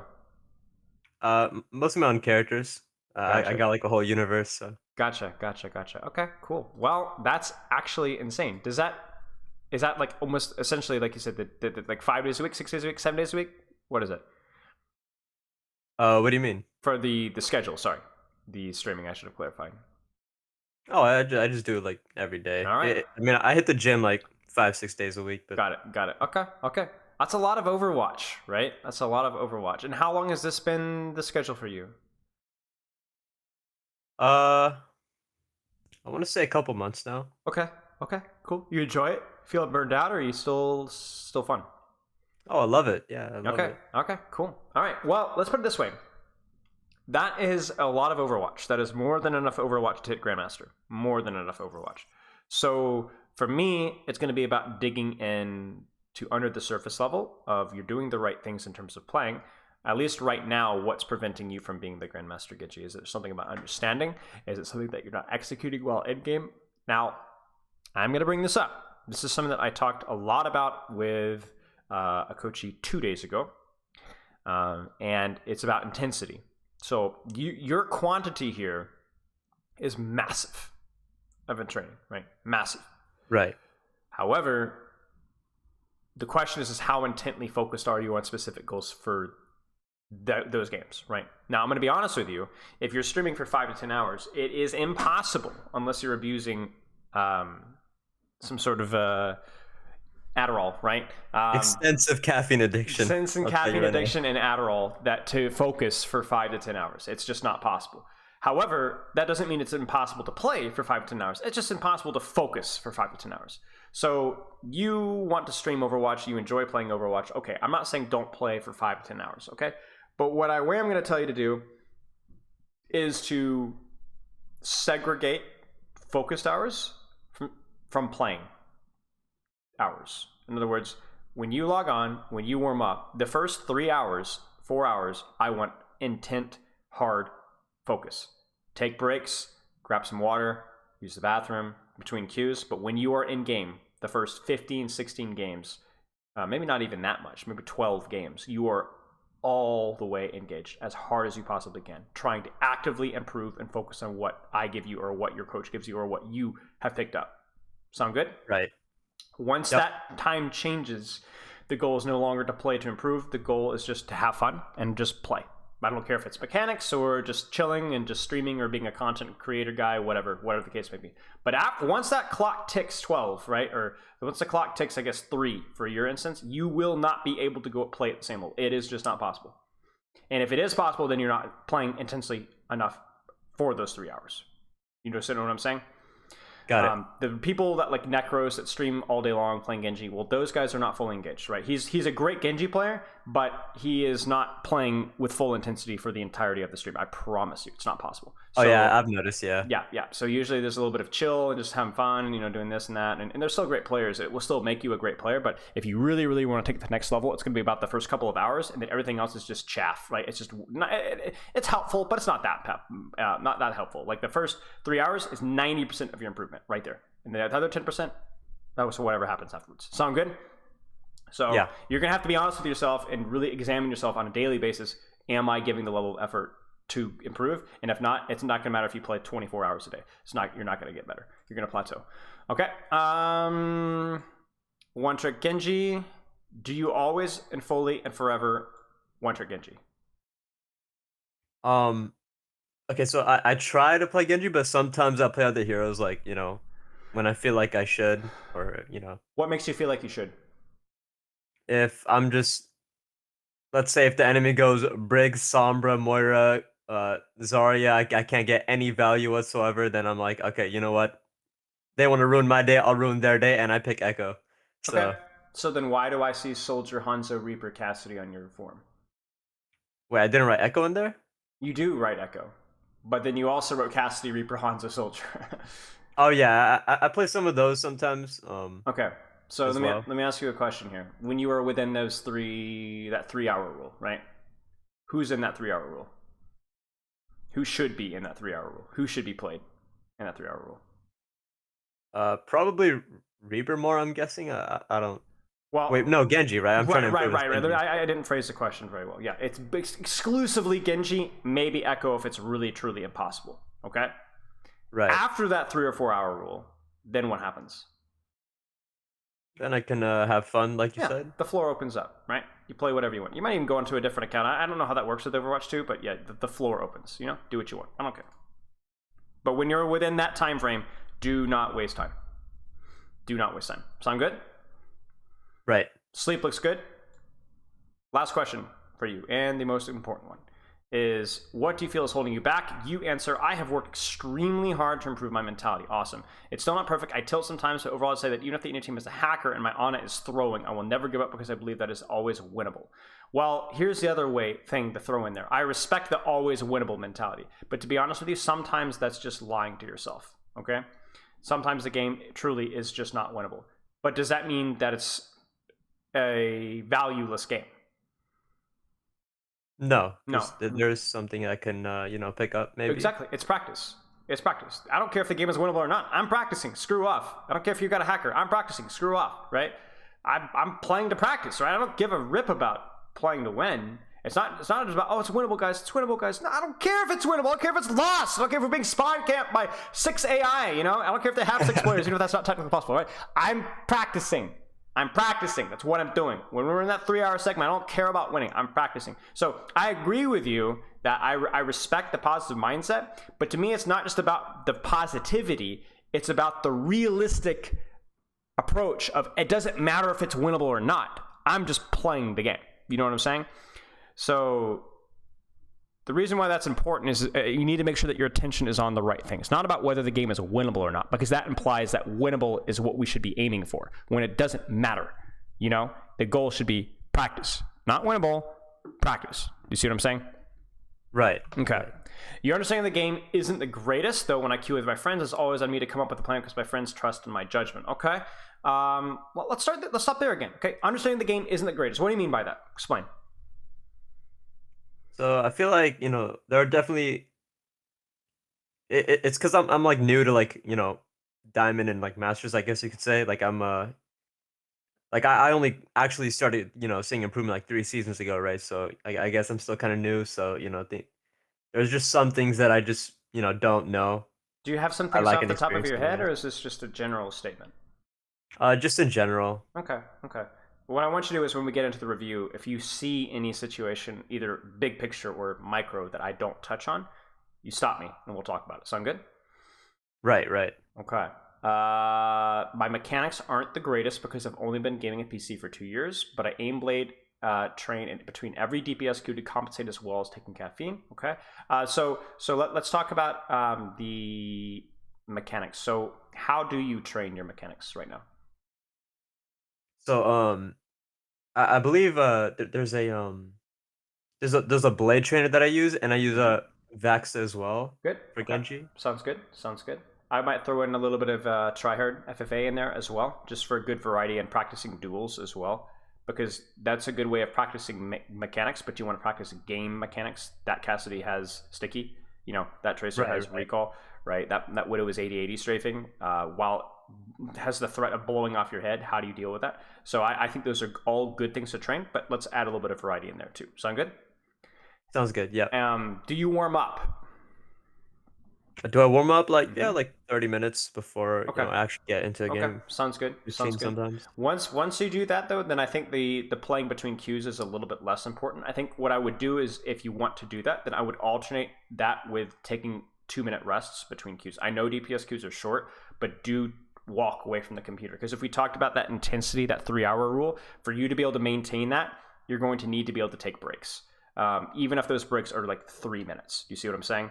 Right. So what I would do is I respect the grind set between queues, really grinding it up, but I actually think queue time can be invested better by also using that as break time as well. By not just, I'm not tabbed in, that's not resting. I mean, literally physically walking away from your computer, unplugging your headphones so you can hear the queue sound, and just like chilling, grabbing some water, getting a little bit of sun, taking a short walk. That's what I want you to try and mix in there. Okay. All right. Mechanics though, that will get better over time though. I think what you're doing right now, especially if you incorporate tryhard FFA, will improve. Taking caffeine. Okay. How's the caffeine? How are you maintaining it's bad. caffeine? Okay. Explain. Oh, it's so bad. Okay. Explain. I think I have an addiction. Not gonna lie. I take so much, but I'm trying to cut down on it. Okay. Especially lately. Okay. Correct me if I'm wrong, chat, but from what I know about caffeine, it is a legitimate supplement, and it is also something that is not negative if it's supplemented properly. From what I know, I don't even think that a little bit of caffeine is a bad thing in any way, shape, or form. However, abusing it is obviously a problem. However, I also, again, correct me if I'm wrong, chat, I'm fairly certain that there's a risk of caffeine extinction, where if you abuse it or use it too often, then it starts to kind of be like the melatonin, where you have to take more to get the same effect. You kind of see what I'm saying? I'm fairly certain that's the case. Yeah, you build a tolerance. Yeah. And then too much of it is obviously going to cause you to be jittery. So, I mean, obviously, how long have you been using caffeine? Couple months, but I'm trying to slow it down now. Okay. Here's what I'm going to ask you to do. I'm not going to ask you to cut down on the caffeine. I'm not going to ask you to do this because I'm not, frankly, qualified to know exactly your situation, nor am I a doctor to know exactly what you may or may not need. You need to actually take your own time to figure out what you need to be doing here. Because you're like, oh, I'm trying to cut down. Okay. But by how much and why? And what would be and when should you be taking caffeine? And when should you not? And how late is too late, right? Do you know the answers to all those questions? Probably not. So okay. That's a priority. That's a priority because right now you're saying, oh well, I'm taking too much caffeine. You're right. I promise you, you're 99.9% probably taking too much. But instead of just saying I need to cut back, to how much, why, and what's the goal? And if you're playing for performance, then what should you be aiming for? Okay, take it seriously, right? If I'm not just saying about your health, taking your health seriously, that's obviously a priority because abusing it is not going to be helpful. But also, if you're using it to be the best Genji in the world, it's very important you understand how you do that. What's the best way to do that, right? If I'm going for like a power lifter title, okay, if I start abusing caffeine, that's probably compromising my ability to lift strong, right? Yeah. So I'm going to use it intelligently, not just because it's good for my health, but it's also good for me to succeed in the support, which is the reason I started taking it in the first place. Do you see what I'm saying? Yeah. So you need to actually go out and research, figure out what you need to do for your health, and figure out what you need to do for your focus. And then also consider how that ties in with the 3-hour rule. Do you see where I'm going with this? Yeah. When do you need your caffeine? Probably before, right? Right. Before the 3 hours. And then once that's concluded, do you need caffeine for the rest of your training time? I don't. No, you don't. Because guess what? You're done. You're done. Okay? You can play, you can have fun, you can do whatever, but you're done. You've done what you needed to do, and then that's the rest of it is just not as important. And that is, by the way, that has nothing to do with if I'm alert for I can expand that 3 hours to 4 hours, to expand that hours to 5 hours. Yes, but at the expense of the next day and the next day and the next day, and you're slowly going to be burning the candle at both ends. You know what I'm saying? Yeah. I would prefer, if you're playing for the long run, which you are, then it's better to just make that 3 hours really, really, really count, and then let your body turn off and rest afterwards. I speak from experience, not specifically with caffeine, but with forcing that level of energy for long periods of time. It will catch up with you. You will burn out. You have to be really, really, really careful. Sound good? Sounds good. Yep. Okay. I don't discourage you from pursuing that. I'm just trying to make sure that you're pursuing it not only in a constructive way for your body, but also just to help you to better achieve those goals. Because you can self-destruct, right? I know a lot of people that like got into bodybuilding and then they went too hard in certain aspects, and then they like actually trashed their bodybuilding career because of the choices they made with things like that. Okay. And remember, the fix for that is you actually taking ownership and figuring out what you need to be doing, and not just taking wild guesses and like, I think I should be doing less. Really? How much less? When? You know, when should you be taking it? You need to answer those questions. You need to answer those questions. Go get them. If that matters that much to you, go get them. Don't be a coward. Okay.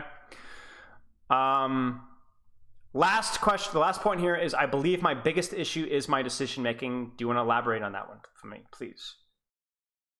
So I don't know what it is. I think like sometimes like with my setups, I don't know if it's just I have a bad rotations, but I don't know what it is. But sometimes I have like sometimes when I'm like set up for a play or something, and then something derails me, and I just don't know what to do after that. Like I don't know. It's Give me an example. that's like Can you think of any example? Just like make up an example if you need to. well, yeah, the other day. Well, not the other day. A couple weeks ago, me and my friends were playing, and I had the whole plan laid out. They're gonna engage with this, right? But we're gonna do this to like stop it, I guess. But Yeah, then yeah. something else happened, and I was just completely blanked out, and I just like, oh, okay. They threw something in there that you were not expecting. Okay. Then we just autopiloted to just regrouping until we gotcha. had like no more map to regroup on. Gotcha. I mean, maybe some of that is just going to be like more figuring out like understanding the game better from a macro perspective, like you were saying, like you're understanding this a little bit. Now, I have one more question here. Let me actually look at my replays here, because you sent me in a weird replay. Because if I'm seeing this correctly, this is Gibraltar, correct? This is a week ago. Why? Why are you sending me a replay code that's a week old? Is this just happen to be what you thought was good, or because that's a weird thing to do, to be honest with you?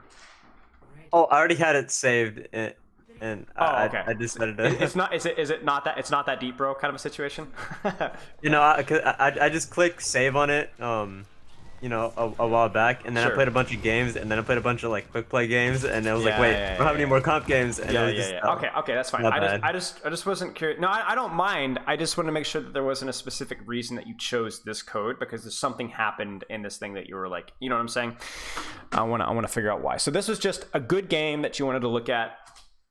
I guess again, why was this a good game for us to look at here? Well, I feel like I did perform pretty well, but at the same time, I definitely made some mistakes. Okay. Okay. I'm asking you one more really, really important question. What do you think of the skin? I love it. I think it's pretty cool. I like the voice changer. It's cool. Okay, let's look at this. If you have any questions, just holler. If you have anything that you see that you're like, I don't know what I should have done here, I don't know what we should be doing here, or whatever, remember, just ask me to pause, and we will pause. And yeah, that's it. Sound good? Sounds good. Yep. All right, let's do this. So, what is Genji good at?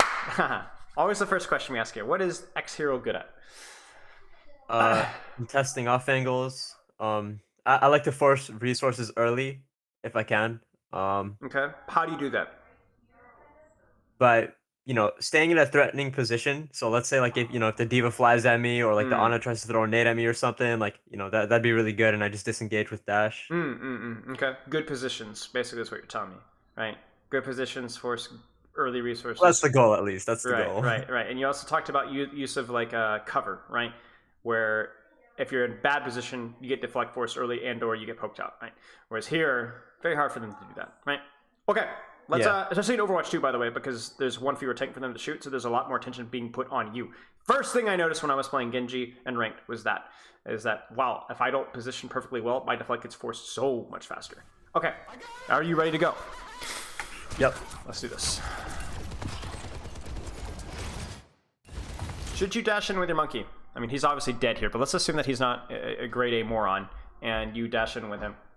Would that work? Would that not work? What do you think?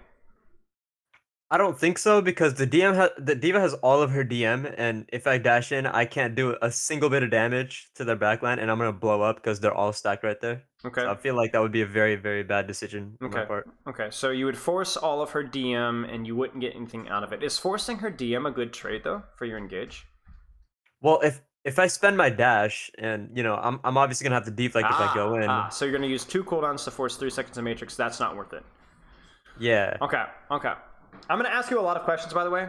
The answer might be yes or no, but I'm just gonna pick your brain a little bit. Now, let me give you a theoretical scenario. Okay. So you're gonna go in with your monkey here, even though you say it's bad, and you're gonna dash in, and it's gonna get matrixed. Okay. If that diva is matrixing, what is she not doing? Shooting the Winston. Okay. So why might that be helpful? So then the Winston could do damage to everyone else. Right. So how much damage is this diva doing to your Winston? Oh, a lot. A lot of he's damage. blowing a up, lot of yeah. damage. Okay. So you kind of see what I'm saying, right? So here's the other question, and this is always the important question. If you were to go in on this, it's going to cost you your dash. It's going to cost you deflect. Are you going to be able to survive, or is there a serious risk of death off of this engage? Okay, so I think you know, I think I would die. Not gonna lie. Maybe I'm Why? wrong To what? because like there's all 5 of them right there, and the Winston is, you know, well, you know, he's gonna die fast because they have a diva, right? So if I go in, you know, if they kill Winston, they just kill me right after, right? So Maybe. I don't know. Maybe. Maybe. What would you have to get you out of jail? So you Can you dash rephrase in. that, please? So you sure. So you dash in, you do damage. Then what happens? They're gonna start shooting you, right? They're gonna shoot your monkey, Yeah. or they're gonna shoot you. So then what do you use? Well, I don't have anything left, right? Well, you So have I your kinda- deflect still, right? Oh, right. But I thought, you know, if I go in, it's gonna get forced, right? And I'm just gonna. Here's my point. My point is there an opportunity here for you to dash in with Winston, do some damage, deflect if they focus you out, and as you're deflecting, you drop to here? You kind of see what I'm saying? Or you disengage, or you drop to Okay, here. yeah. I see that, yeah. Okay. This is where you need to be. The reason why I'm hammering at this one over and over and over and over again, I know it's rough, is because you need to understand that there are different types of engagements because of, listen really carefully, geometry, okay? Everybody knows high ground's good for Genji, but the reason why theoretically your Winston should be able to jump here and survive if he played it better is because he can drop when things get hot. And if they drop to pursue, what does that cost them? Their position that I can just take whenever I their want. position, and it makes it easier for your entire team to punish them. They drop into Cassie, they drop into Ana, they drop into Mercy, and so on, right? It's expensive, it's painful. And the same thing applies to you. You can go in because you can go out and dare them to pursue. If they do pursue, it is a complete dice roll of whether that's going to work, and you are very willing to take that dice roll when you're on attack here. But if this was a flat ground, this is just one giant plane. If you dashed in here, there is no escape route, is there? There's nowhere to go. There isn't, no. So you die. Because your deflect will not be good enough to get you out of jail. You see? It's not long enough. Whereas your deflect is just long enough for you to be able to drop from here to here, or from here down here, right? Sound good? Yeah. Okay. Yep. sounds good. So this is going to be really, really important because this is like what makes Genji great, is being able to like decide about whether I can get away with engage or not.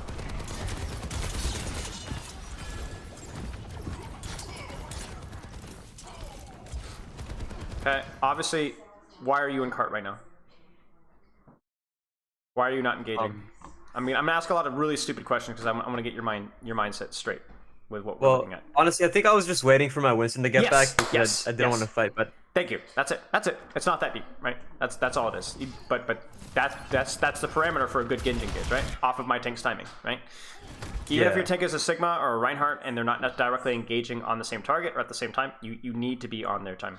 Okay, so now, what's the mistake here? I fed. I straight up just clarify this, because I don't think this is that obvious necessarily. Like, yeah, you fed, you feel this feels stupid. But what's the problem here? You're Genji. We're talking about target priority. I was too scared to use my cooldowns, and I mean, yes, I was but shooting the target with like the most right. that I just can't kill. right. Now, does that mean shooting D.Va is bad? No, because you know, farming blade is also important, but Sure, at the same time, it's like. I have a question for you. This is the question, the make or break. Where is the soldier? I got no clue. Where's the Ana? No clue. Where's the Echo? Also no clue, but I get surprised by her. So is the D.Va the best target right now? No clue, right? Yeah. No clue. Now she might be. What you're doing right now might be fine. If these targets are over here and you can't even see them, you're like, okay, yeah, farm this D.Va. There's literally nothing else better to do, but you don't know that. And the problem with that is not only are you missing out on potential kills right now, but why else is this a problem? We see those it right people here. that I don't know could also be a threat. Yeah. Right. They are the threats. So right now, I'm actually curious what kills you here. I can't even tell you die so fast. Nade. Yeah, nade. That's it, right? It's over. Nade and a little bit of soldier damage. And maybe an echo shot? I don't know. But you see what I'm saying, right? You lose track. You lose track of what you needed to track. And the reason why this is so important, obviously, is not only because that's what kills you, but that's also what you should be killing. Or if you're not killing these targets, what should you be doing with these targets? Because, like, okay, maybe you can't kill the Ana immediately, right? But she shouldn't be able to just peek out like this for free without feeling a little bit of heat. This Echo, for crying out loud, should not be able to do this, right? That also happens to be what your Kira was really good at, is saying, oh, you're going aggressive? That's cute. No, you're not, right? That's the entire point of Genji, is like, because you're a good duelist, because you have mobility, you prevent enemy DPS and supports from going aggressive. Even if you can't kill them, you threaten the kill, you spook them out, and what does that mean for your Mercy right now? If you dash this Echo and she has to fly up here, what does that mean for your Mercy? That, okay, well, I think she'd be safe, right? She'd be safe. The Echo would be out of... Yes, exactly. Because the Echo can't just sit here and shoot her. Because this Echo could just as easily shoot your Mercy, right? And you're doing her no favors. If you can threaten this Ana can't look for as many aggressive Ana. So, like, basically, you're controlling the enemy aggression as much as you are allowing your own aggression. You kind of see what I'm saying? It's the threat that matters here. Does that kind of make sense? Right. Oh, yeah. Okay. I get it. All right, and that is the quintessential Genji playstyle, is controlling the enemy, right? Like right now, is this okay?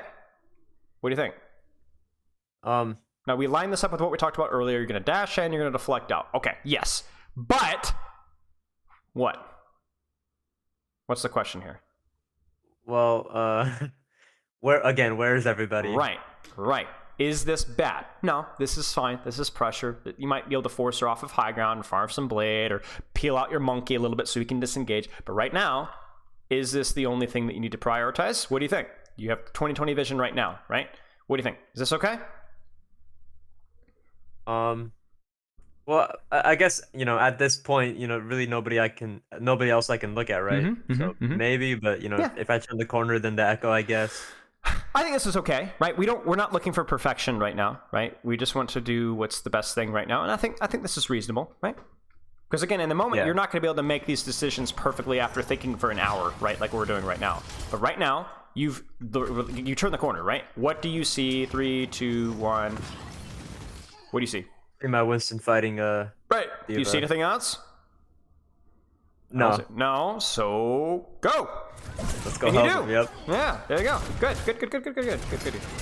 Nice. You look at that. You track the Echo. Oh shoot, the Echo. We're good.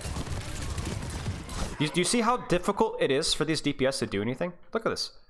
Look at how much space. They're scared to walk up, huh? Right. They're really scared to walk up because anytime they walk up, right click dash, and they're dead, or they're almost going to be dead. You are controlling them. This is really quite good. Well done. And now you're in with your monkey. And although you don't get any kills, again, look at the space they control right now. Do you see how far back they are? And how much damage do these guys do when they're right here? Right. You see this? You're creating, and not only that, but you're creating a distraction because look at what this guy's doing, right? No way he gets away with this if you guys aren't making a big ruckus. Okay. Be careful. Winston's out, so you need to be really cautious as well. Nice. Really good. Exactly what you need to be doing. I also have a lot of respect for this deflect usage as well. It would have been very easy for you to use your deflect right now, right? Just get a little sloppy with it. But do you need it? I think you can greet it, right? And guess what happens? I get the reward. You needed it. You really needed it right now, right? And guess what? You had it. Very nice job. Now, I don't know how this fight is going overall, but I'm very pleased with what you did this fight. Very pleased. Fight's lost. Probably would have just reset, let your Mercy die. Okay, do you have any questions so far?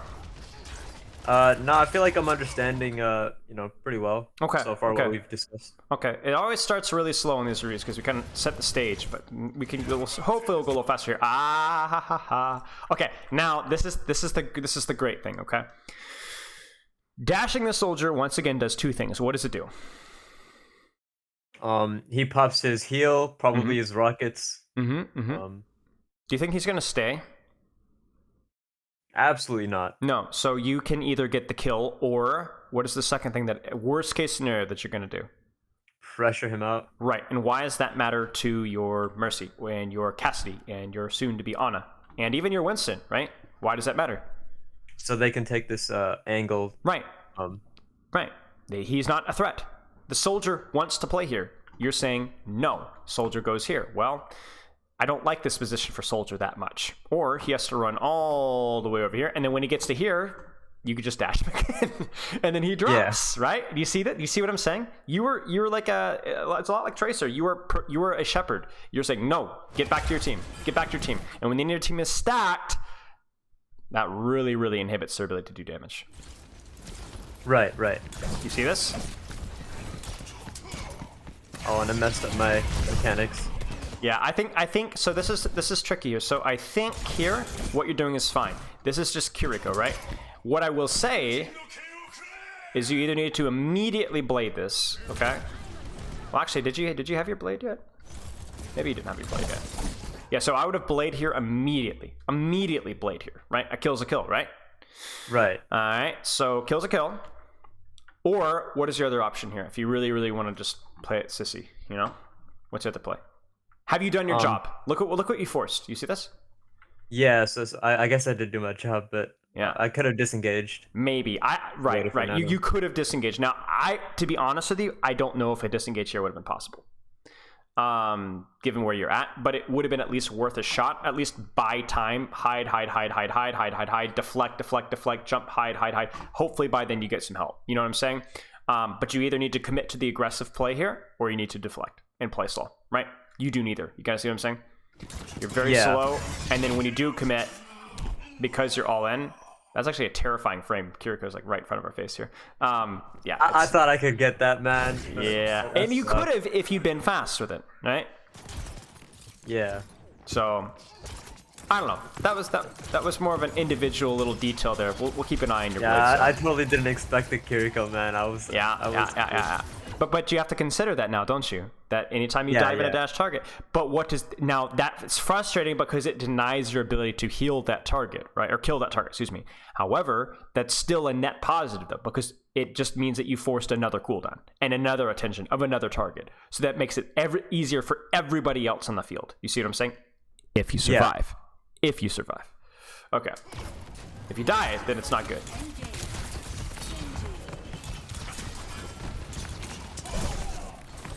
Okay, looks good. Echo wants to go aggressive. She can't. She does. Nice job. Right now, who are you thinking about right now? What's priority? I think I heard somebody down there, so I was, making sure nobody was there. So yeah. Right now, I should be looking for supports. I think the soldier's okay. My only problem with this engage here is right here is you just need to make sure that you know where you're going once this engage happens, right? So I think like quickly tuck in. This one just feels a little bit exposed. You kind of see what I'm saying? Right. Yeah. Whereas I would have loved for you to reset from here and then be able to drop and then have your dash to get out again. I'm not saying never use your dash to engage here, but I think there were better engages than how you did this engage. Because like look at see how in front this is? Imagine here. They can all just shoot me there, yeah. Right. So much sneakier, and you can save your dash, and you get to pick your target here. I probably would go with Ana here, but even if Ana isn't here, like let's say the Ana's over here, then it's still a better engage on the soldier, right?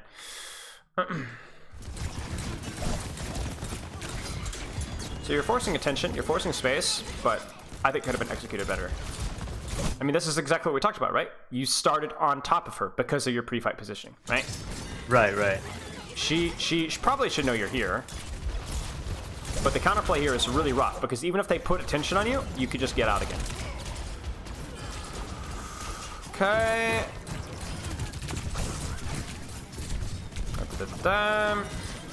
Okay, so what we've seen a mixture of stuff. We've seen your use of Blade. We have seen your tracking of enemy threats, the most important ones, right? We have seen your setup on engages being a little too frontline, right? So yeah. We're going to kind of shelve these right now, and we're going to keep looking, okay? And see if any of those things pop up more often. No. It's okay. I know how you feel. Listen, man, I had just gotten back from the gym, and my arms were like, oh my god. Okay, if we're applying the 3-hour rule, how would that interact with the gym, by the way? Honestly, I think it'll be fun. Okay. You know. All right. Just keep in mind, I might go 3 hours, and then I might prioritize my 3 hours before the gym, but I don't know. It's up to you. Okay. Surely this guy dies. Oh no. Nice. Okay, not a whole lot to say here. Now, this is very aggressive, right? But you are getting help, right? And there's only 2 of them, and so it's okay, right? Now, if this was the entire team, and your team, you were only getting a Mercy Pocket, that would be a different story. You kind of see what I'm saying? Yeah. Okay. Oh. No.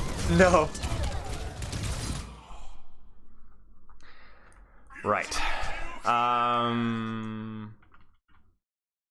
Where do you screw up here? And if you say mechanics, I'm gonna weep. Again, I didn't see where they were before I popped. Well, that. But I will say that in the heat of these moments, sometimes you just press the button and you just go. Okay. So sometimes we would love for you to be able to track pre-fight where they are. Okay. But I would not even say that's the issue here because you pop the blade right here. You see everything in front of you. I mean, look at this. This is just like manna from heaven. Right. So who do you blade here? Probably the Kiriko, right? Okay. I should be I mean, looking it depends, right? It does. Sure, whatever. Okay. So here, let me describe to you. You get the rush of adrenaline, and you just go, blah, blah. Right? Yep. Yeah. Pick a target, kill a target, then go on to the next target. You know what I'm saying? Did you even slash here? I honestly don't even know if you slashed. Or maybe you did. Maybe she just Suzu'd. I'm not sure. Pick a target, kill the target. This is how you lose fights with Blade, is when you get too crazy, messy, and chaotic, and you try and just kill a target, and then move on to the next target, and then on to the next target, and then on to the next target. And then if you prioritize that, you will get faster, and then you'll be able to go crazy. But for right now, you are pushing yourself way out of your comfort zone. And that's how you do jack with your blade, ladies and gentlemen. Like right there. Yeah, I've always struggled with my blades. That's okay. Like right there. Like look at this engage in the Ana, right? You're gonna go in. You're gonna dash in. You're almost gonna get the kill. I will say that was a little risky because you didn't have deflect. Okay, because you needed deflect to get out of jail for free for this, right? However, you picked a target. You almost killed the target. You did a good job. Do the same thing with Blade.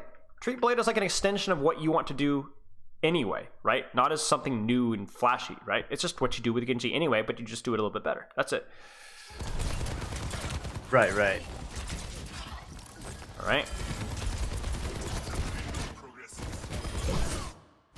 If this goes poorly right here, where are you going? Probably dropping under. Okay.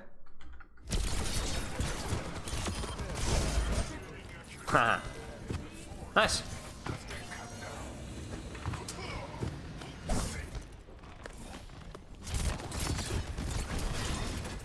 Okay, very aggressive, but as long as... Careful. Don't ever do this.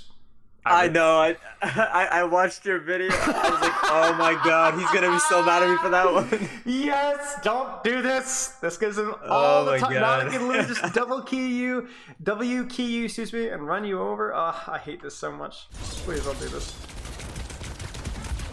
And you see, it's like, how many times do you actually get a good deflect when you do that? Like 1 out of 20 times now, and it's only gonna get smaller and smaller the higher rank you go. It just doesn't work. You're not in bronze anymore, you know. And then look at what happens, right? There's the Roadhog hook. You get pressured out. You shouldn't necessarily had to get pressured out here. I do like this positioning, though, I will say. Now, right now, if you dash this Kiriko, what's going to happen? You're gonna teleport away. Is Maybe that Suzu. is that a bad thing? No, it's perfectly fine. That's perfectly fine, right? As long as you know exactly what you're doing. You see what I'm talking about with the shepherding, though, right? You're just... No, get out of here. Go, shoot. There it is, okay? Totally fine. Now take a good position.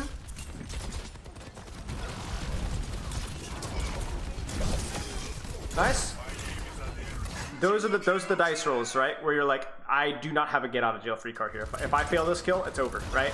But oh my gosh, they're so juicy, right? But the thing is, like, it's probably I feel like at this time I was thinking like, because I was like trying to like actively think during the game, and like, That's you know, if their good. diva's so low, then their supports are just so focused on the diva, they don't care if I dive them, right? True.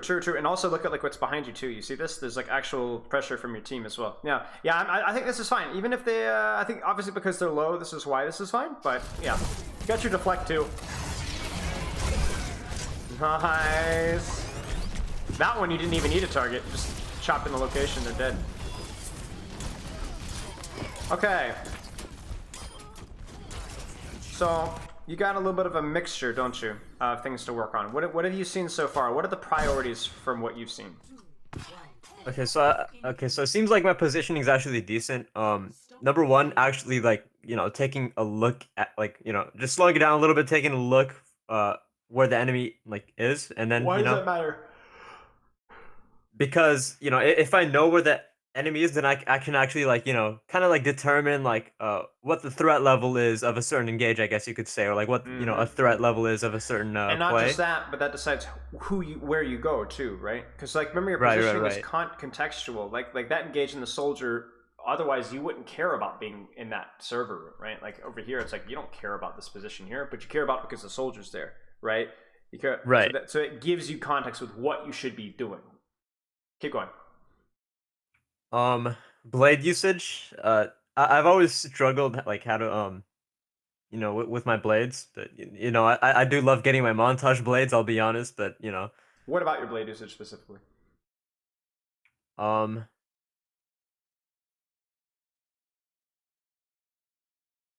So I guess we talked about The first one was a little bit different. I'll give you credit for that one. Okay, so, but what did we talk about? So with my blades, I think hold on, I have a brain fart right now. I'm just Okay, it's okay. Remember my the second brain blade? is blanking out. Remember the second blade on. Let's just break it down. This what? Remember this blade? Right. I didn't go early enough. Well, you just need to secure the kill. The kill is a kill, right? Right. Okay, so kill's a kill. Interestingly enough, remember this blade? Right. Now that's the one where you know, I didn't really have a target in mind, I guess. Watch this. You can apply the same logic with a kill's a kill here too. Do you see what I'm saying? Where you are not concerned with killing 3. You're concerned with killing 1. And do you see how that Yeah, would have been very useful cool. here? Yeah, and then, you know, if I had time remaining, then dash the next target. Exactly. So here, a kill is a kill hurt you because you hesitated when you should have just finished off the kill, right? Right. Here, a kill is a kill wasn't about the hesitation. In fact, you were very decisive. But what were you chasing for here? That wasn't quite clear. Right. You were chasing for, I'm going to try and just pop off and kill 5 with one swing, you know? So the logic is, the error is still the same, where you needed to be focused on just securing one kill with the blade and going from there in both this blade and this blade. And if you had had that mentality, both of these blades would have been better. You see?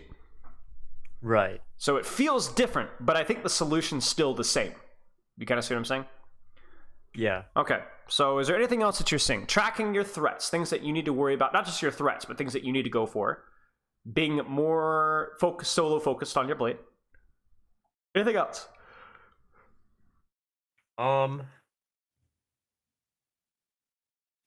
I feel like, hold on, wait.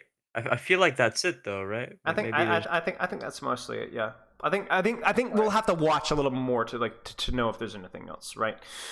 Right. So let's keep going. You have any questions, by the way, so far? Oh no, I feel like I understand. Okay. pretty well. Okay. Things like chat saying exit strategy. Well, that's a good one to always remember. How you're engaging. Remember how you engage kind of frontline here instead of taking this flank here. Those are some things to keep an eye on. But we'll see what you show us from here.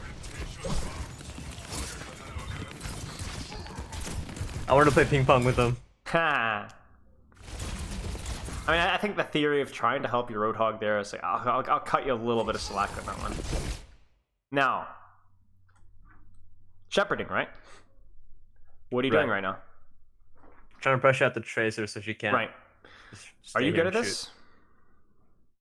No, but I'm doing my best. Well, let's just put it this way. Is your hero good at this? Genji versus Tracer, not the best matchup.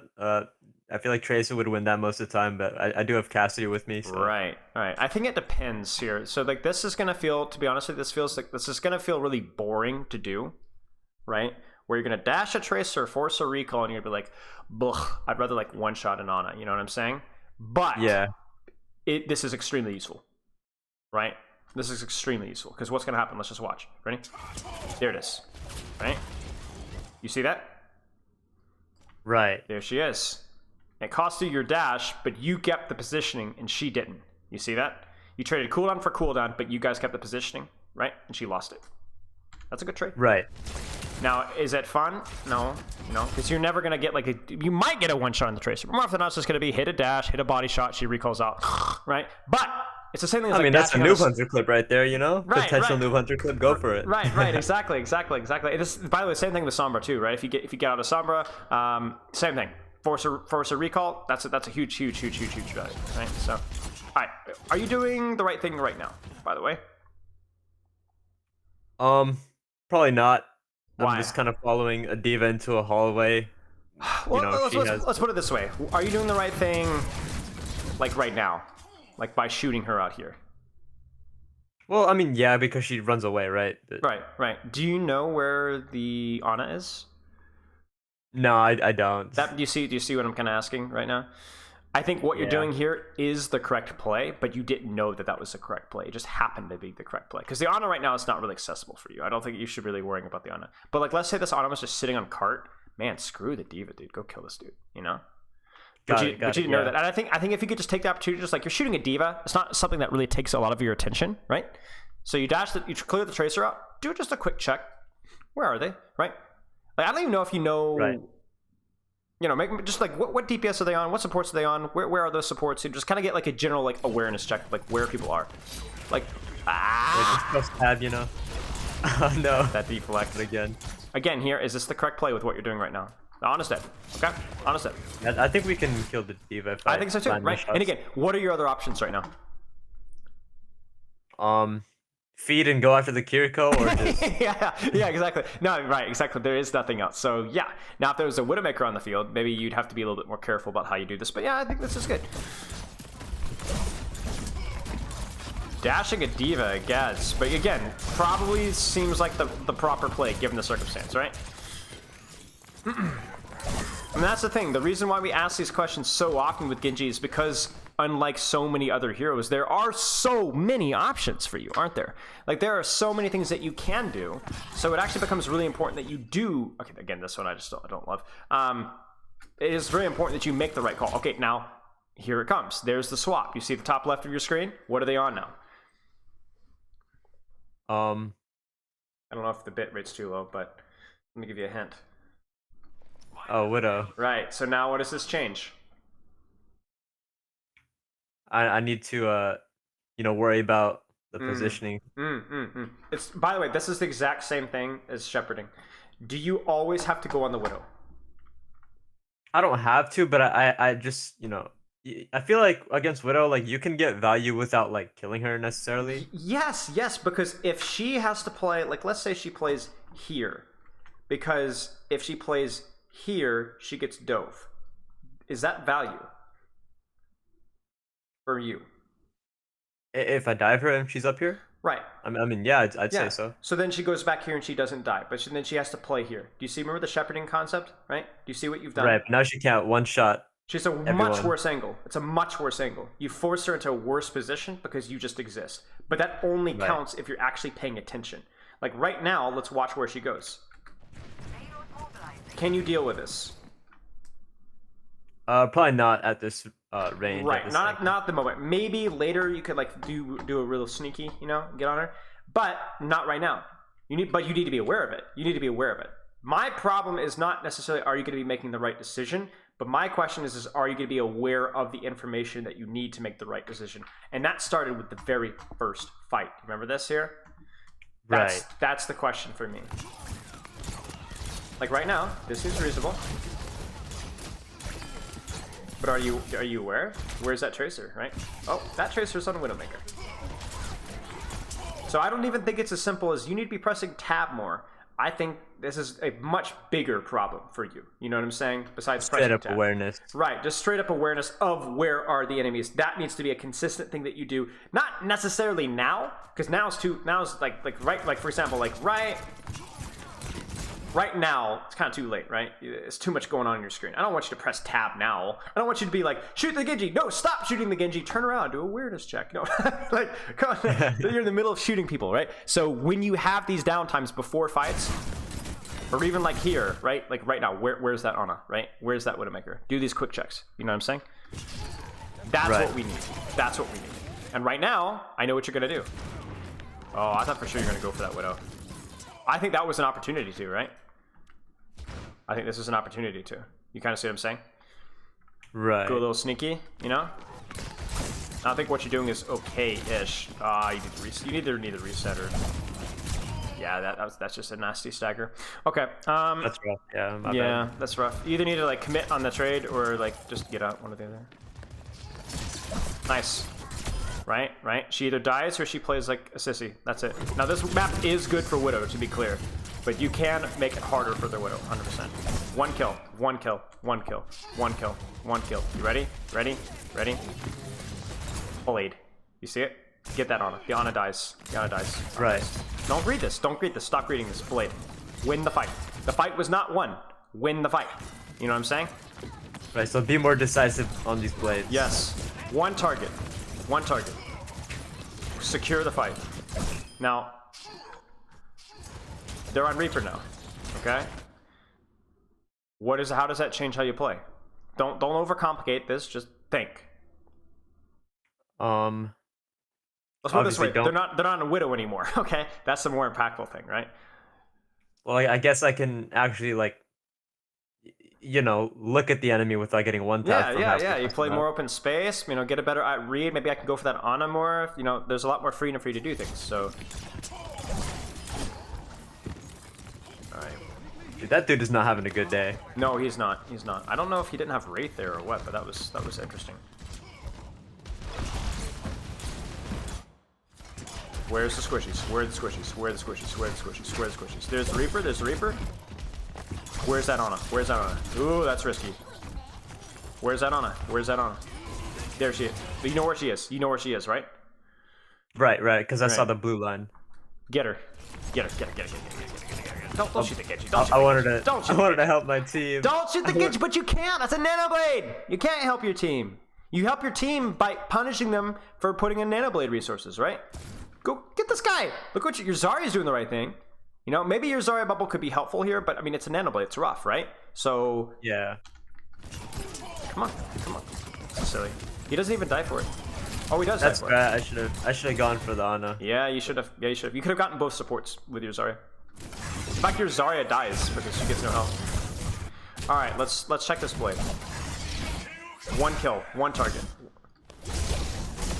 Very nice. I'll redeem myself. You redeemed yourself. Well done. Let's go. You picked the target. You killed the target. We love to see it. Oh yeah, you want to see that one? You want to see that Oh one? yeah, I want to see that one. Oh my goodness gracious! That is disgusting. See, this is why you need to be playing before the gem so you can shower afterwards. Yep. Oh, that was dirty. The gym soreness may have gotten to me, but that was. Oh, that know. was disgusting. Alright. Wait.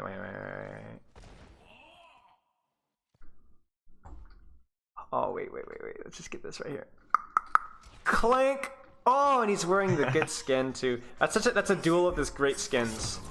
Nihon and I don't even know what is this one called? I don't even know. Cyber Demon. Cyber Demon, that's right.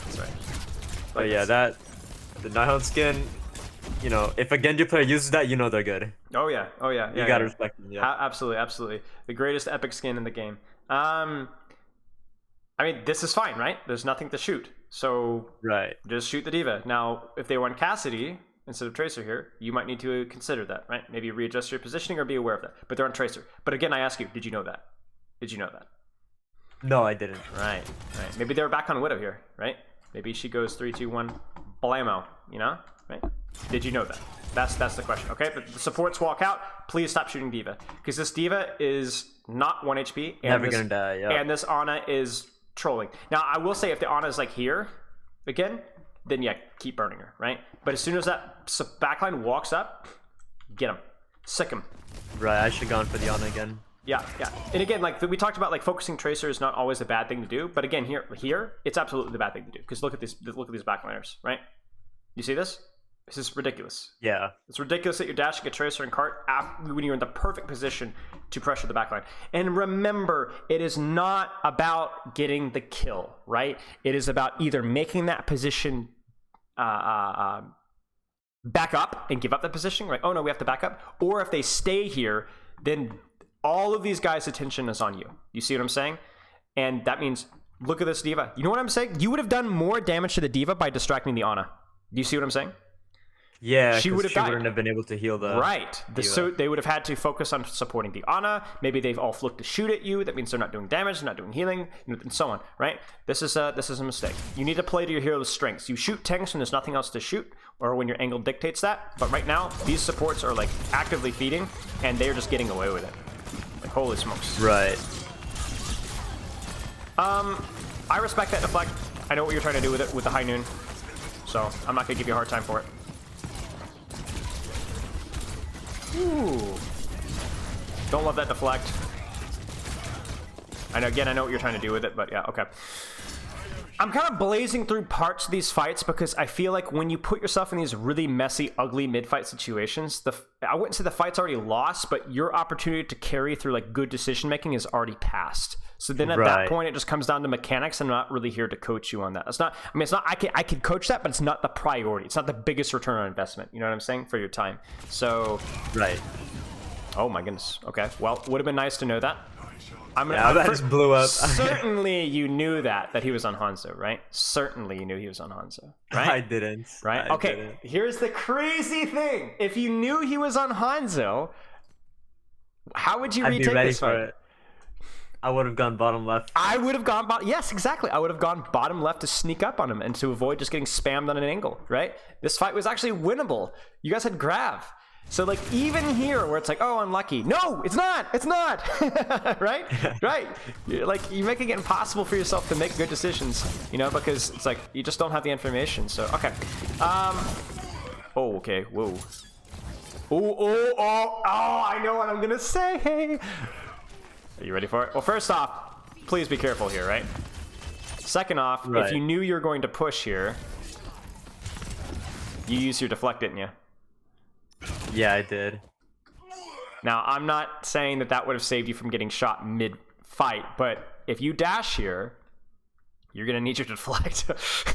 Yeah. And you didn't have it. So I think even though you died mid-dash, I think you probably would have died afterwards anyway. Yeah. All right. Oh dear, this is ugly. Yeah, thank you. People need to remember to do this, please, because otherwise you will not break this choke. One target. Yes. Yes. Okay, you mess up your dash and link there. Nice job. Nice job. I really don't ask for much with Blitz. You know, if you do that right there every time, I'm gonna be happy. Got it. That was good. Alrighty. Surely we hold on. Oh, we're almost there. Come on. Oh, you must hold. You must hold. Okay. Now, again, I hope to goodness Be careful. that you know. Well, first off, don't get your deflect force before the fight starts, right? Second off, what do you see? Uh-oh. Right? Uh-oh, the fun character. The fun character, the I win character. Now, you can't do a lot with this character, but it's still important to know, right? Still important to know. Okay? It is my job to, right. know. Right, as best as you can, right? At least make sure she doesn't play too aggressively. Now, right now, is this the proper thing to do? Right now it is, I think so. Why? Where's their backline? They haven't rounded the corner yet, and they have no sights on their diva. Correct. Correct. So this is, you can compare this directly to what was happening when you were positioned. Goodness gracious, this is an eyesore. When you were positioned, oh my gosh, too far. When you were here, remember? Shoot the diva, backline walks forward, you transition. I think what you're doing right here is the correct play. Just be aware. There's the Kiriko ultimate. I mean, the Kiriko ultimate means that maybe you don't go for the backline anyway. But yeah, this seems totally fine. Lux. Oh, monster. I probably would have dashed that Hanzo, I'm gonna be real with you. Your Sigma is like all the way in, you know what I'm saying? Yeah, I mean, he landed one nice shot on me, and I just respected him, I guess. That's okay, that's okay. Listen, if you're gonna go play defensively, you're at least doing it correctly, right? Where you're holding a good position and you're gatekeeping them from going anywhere. So, if you're gonna play like a coward, yeah, at least do it correctly. Okay. Ooh. Wait. Too far out in the open. Too far out in the open.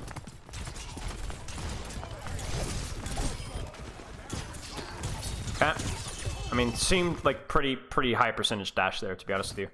I don't know what he was doing, to be honest with you. He's way too far out in the open. Now, here it comes, right?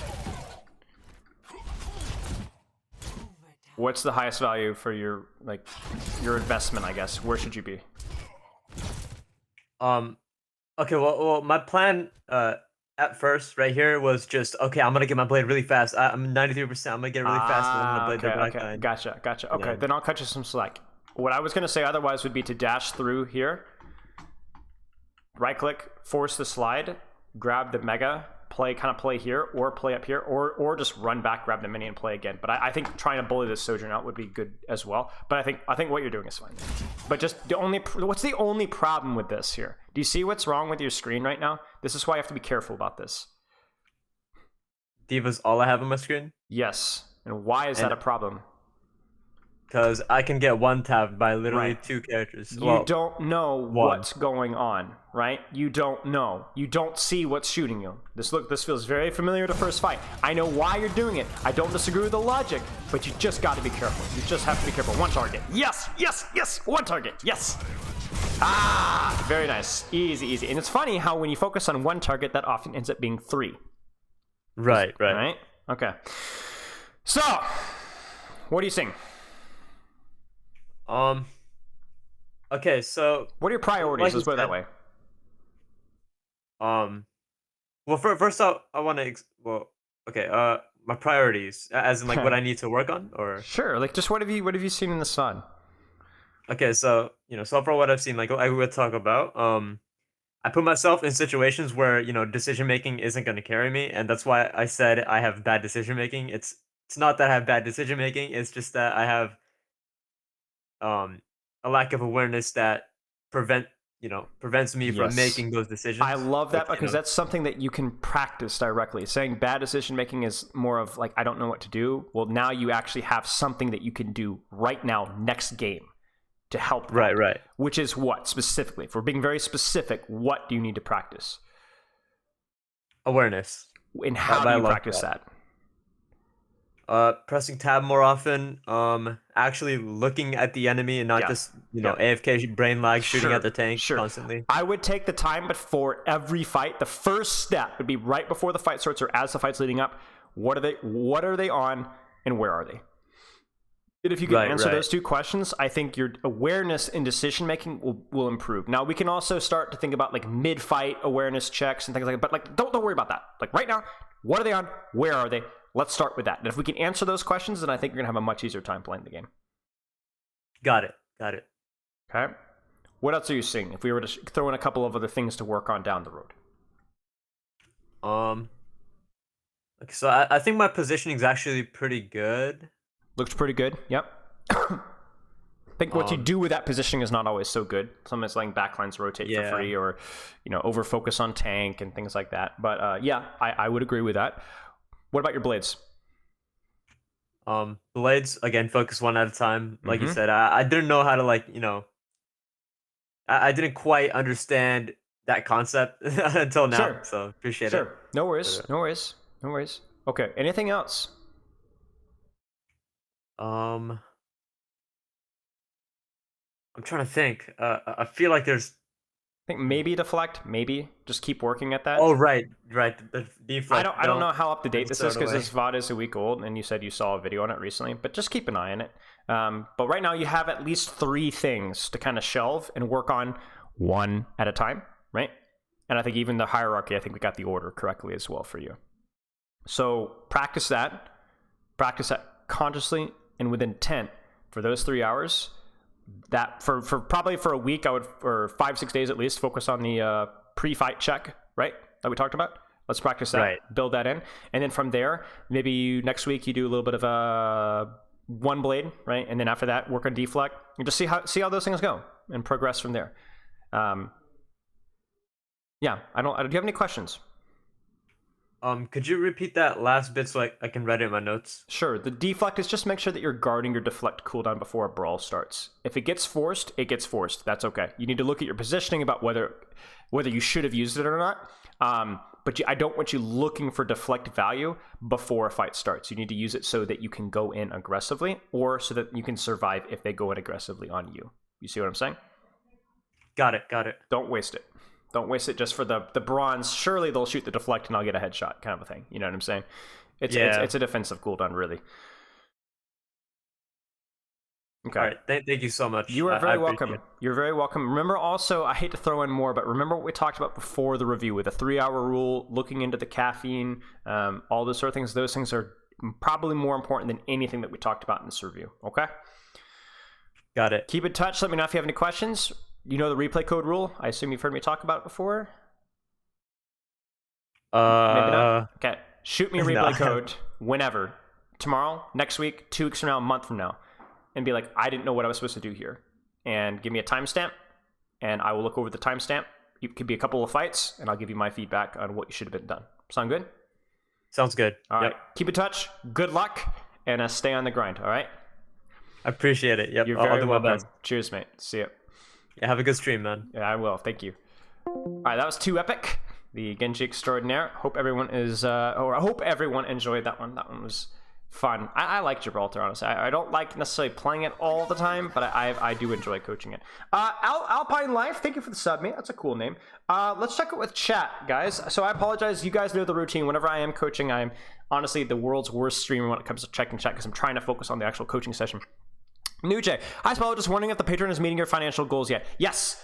So, good news, we did hit the expenses covering mark. So, if we can keep it at this point, which I'm assuming we're going to be able to, the good news is that we're gonna be able to keep doing content for at least for the time being.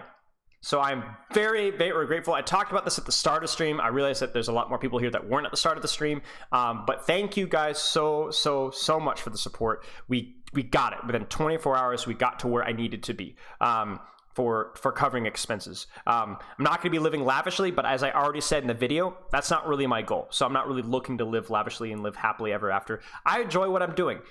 To enjoy what I'm doing means that I'm going to pursue, I have to pay the cost, right? You guys, passion projects don't always pay a lot, and I'm okay with that.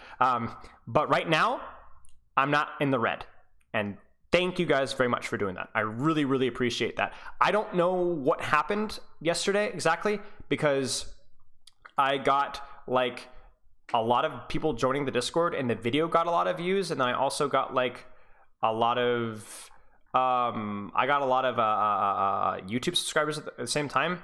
So I'm not really sure what happened. I don't know if it got shared or whatever, but regardless, I really appreciate everyone's support. So thank you. We are still going, and the really that was the most important news because that's what's allowing me to keep going. Okay, but the secondary important news, and we're going to get to soon here. I don't know. I don't have to figure out the order of things, but I got a lot of feedback from you guys because it wasn't just about, oh, I need help. I need help with ideas too. And I read every single YouTube comment.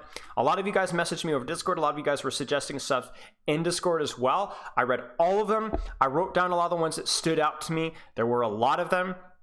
Some of them are things that I already had. So if I don't read them out, it's not because I didn't think your feedback was good. It's because, remember, I had a feedback form about 2 months ago and some of them overlapped. But I want to go over those things on stream today. I want to go over them with the stream and talk about you guys and see if we can discuss some of those things. The coaching discount from the Patreon, by the way. So I need to update this. I haven't updated all the details yet, guys. I've been so busy. I apologize for that. But when you're a Twitch subscriber, you get a $5 discount for coaching. When you are a Patreon subscriber, even all the way from tier 2 up, okay, the $5 Patreon as well, Patreon Plus, you also get the $5 subscription. They do not stack right now, but if you're a tier 2 Patreon sub, you get the $5 discount, as well as the Discord role and all the other stuff. So I'm still working on implementing, like right now I have for tier 3 plus Patrons, the top patron role in my Discord.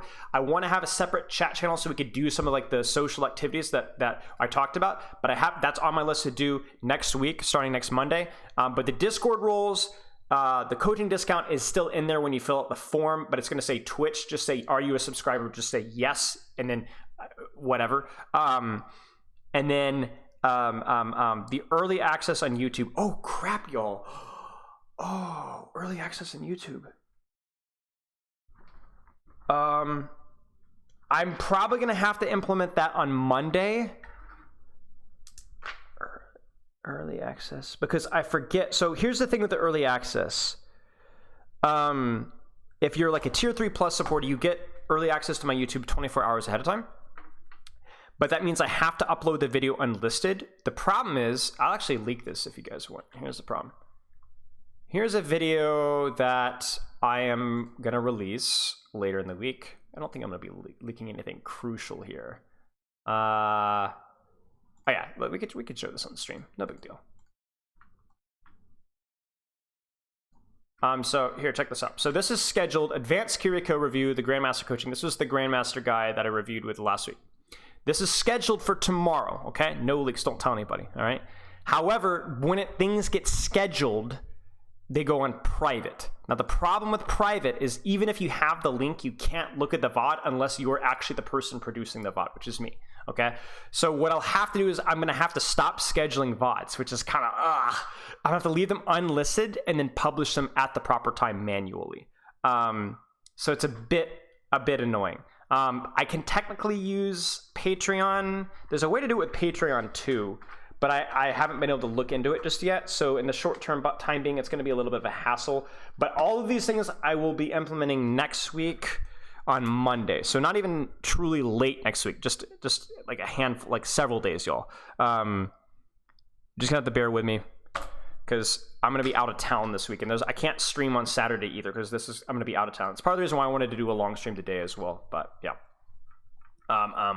yes. But yeah, I really appreciate all the support, you guys. I really appreciate the support. Like, I think like for the time being, we are gonna be able to keep going. So, new I need help video every week. I guess I got algorithmed. I don't know. The thing I don't understand is nothing about that video. That was for returning subscribers, right? That wasn't for new people, right? That was for people that are already part of the community. So I don't know what YouTube did with it, to be honest with you guys. Need some editing help? Listen, that's gonna be my next step. So if we can get to a point where I can afford an editor, then I'm probably gonna be calling you up your name. Yes.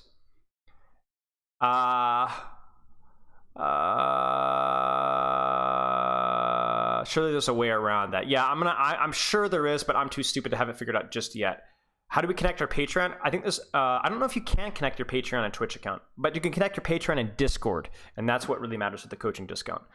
I mean, honestly, guys, when you fill out the form, here's the thing, okay? Full honesty, guys, okay? When you fill out the form and you're filling out, are you a Twitch subscriber or not? I don't double check that. I don't have time to double check that. I trust if you put, yes, I'm a Twitch subscriber, or yes, I'm a Patreon, I'm not going to double check it. You're going to get the discount. So I just trust the goodwill of mankind, which you guys are obviously good people, that you're going to put yes. So if you're like out there, like I have to connect this, no, just if you're a subscriber, put yes. Okay. I'm not going to double check it. I know you, I trust people. We go by the honor system. That's exactly true. Yeah, exactly. Why not upload to Patreon first? That is an option.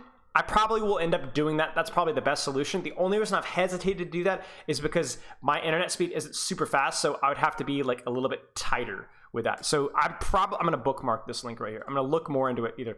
You just have to understand that I'm a grade A moron when it comes to something that I have so many hats I wear that sometimes I miss the forest for the trees. Like, I'm not even joking. True story. You're probably wondering in Discord, what is the announcement channel? Because like you guys look at it's like I had this, the big post here, and then I'm like typical spell fashion, somebody positive. Basically, what happened is I had my Patreon page all set up. I worked all morning on it, and then I posted it, and then had the link, but I forgot to click publish. So I had like all these people get pinged for everybody, and that link didn't even work. I was like, oh gosh, I'm so stupid, man. Oh man, yeah, that was I don't see a Patreon connection on Discord. Let me see if I can find a video on it. Patreon Discord. Some people were having issue with that. I say they were having issues with that as well. So let me know. This should work, I think. Marl Karks, thank you for the sub.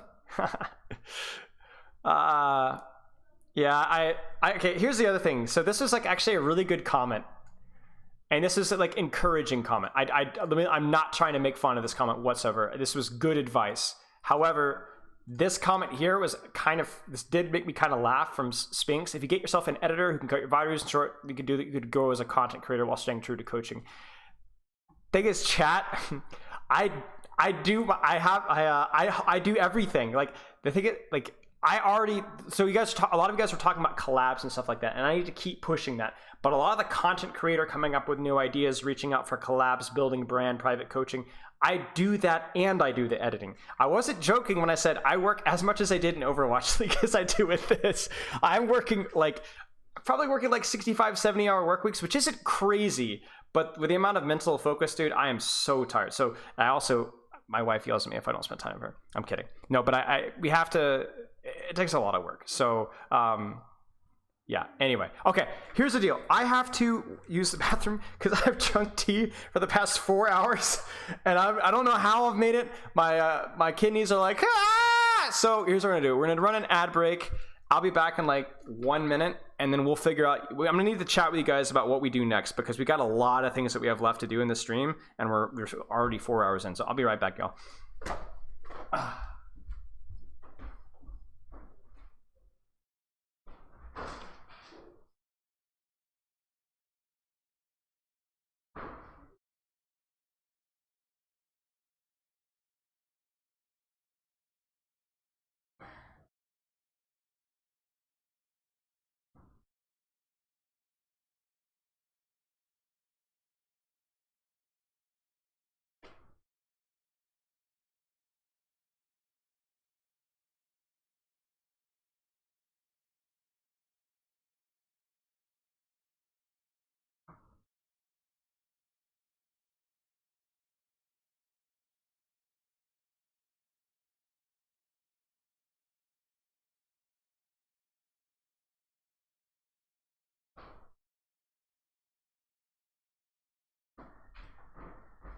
Okay. So here's what we've got. I mean, you guys can see it in the title, right? There's like a lot of things here. So let's pick out what we want to do. I might even run a poll here. Maybe not. Maybe I don't run a poll. Maybe we just talk. Hey guys. I did run an ad break. Sometimes it doesn't work. I don't know why it doesn't run. Sometimes it doesn't work. I think if you're a sub or like I don't know how ad breaks work. I just know that that's what it is. Okay. Okay. Here's what we've got. We can look at Overwatch League. Let's figure out the poll here first. Poll. Okay. I do not want it to run. Last time I did a poll, it was a 5-minute duration poll. What do we do? Pro Sigma. Hammer time. By the way, Pro Sigma, basically, I have Overwatch League Replay Viewer. We can look at the Overwatch League Replay Viewer. It doesn't just have to be Kaluge. We can look at Kaluge, we can look at Bernard, we can look at Space. There's a lot of Pro Sigma from the Circuit Royale. So that will be a nice change of pace. Hammer time is basically where people submit educational content to me and I review it. There's a couple of pretty interesting things that are in my Hammer time that we can take a look at and tell you whether they're good or not. What else is there? Feedback review. So basically all the Patreon suggestions. I'm going to try and do all of these today, by the way. So this is just what do we do first, or TikTok react. All right, you guys let me know what you guys want to do first.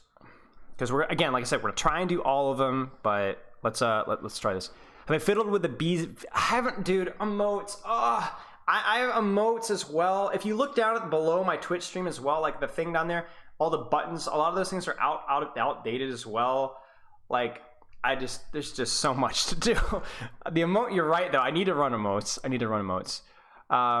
Okay, so jump in. The poll is live right now in chat, so you guys vote. So I don't know if how you guys see that in your end, but it's above the chat channel. So whatever you guys want to do first. I shouldn't have named it feedback review. That sounds so boring. I should have said fun, happy, new, happy time.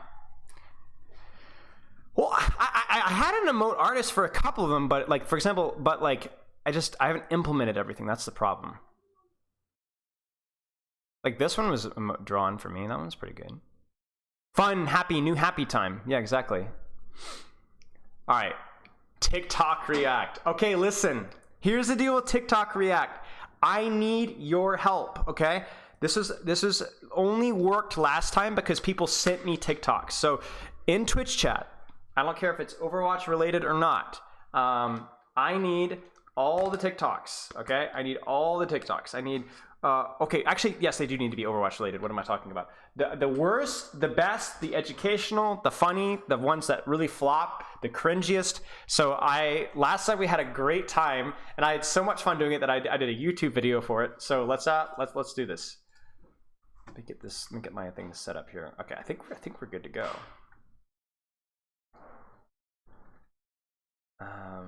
TikTok. Let me make sure my scene is correct here. Yeah, we're good. All right.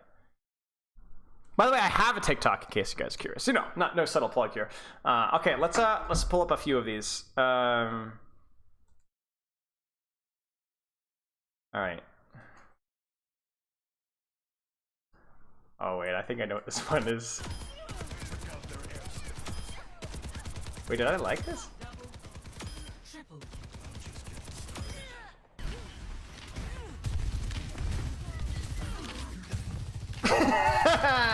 That's just never not funny to me. I don't know why it's so funny.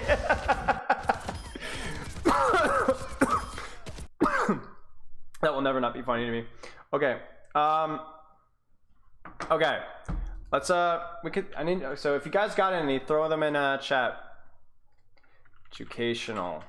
Let's just start with this one. So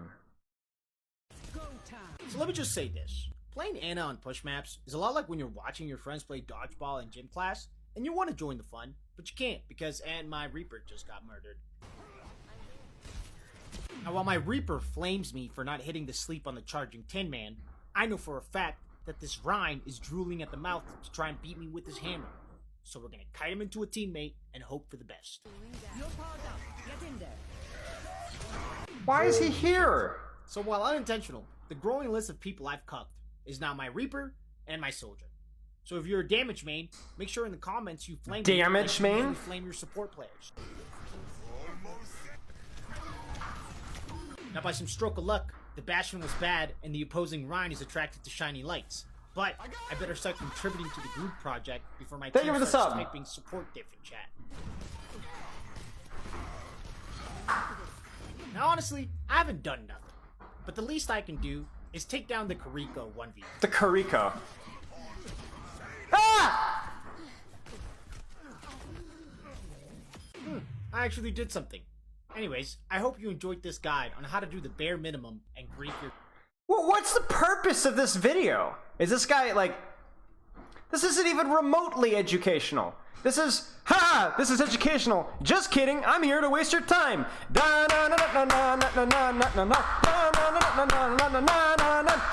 It's like, what? What's the point of this video? I mean, is it trying to be funny, but then like lean into the humor? Don't pretend this is not educational. What is it like? Why is this even educational guide? Screw off, man. Screw off. All right, we got another one here. We got 2 more. Sick. Let's see what your Overwatch 2 main says about you. Oh, bless me. This is gonna be agony. Main says about you, Moira. There's a high chance you want to play DPS, and a low chance you want to wait through those queue times. So instead, you decide to play support and choose Moira, because after all, you do more damage as Moira than the DPS heroes on your team, because you're cracked, right? Wrong, cunt. You might have higher damage, but that's only because you shoot out a damage orb every 10 seconds instead of healing your damn team. No wonder you've got higher damage. Your DPS heroes aren't getting healed enough to stay in the fight. You will never take accountability for not healing your team. At the end of each round, whether you win or lose, you will always make a remark about how you've done more damage than the rest of your team. That's true. That one's true. But oh, guys, get it? Moira does damage. Moira does damage instead of healing.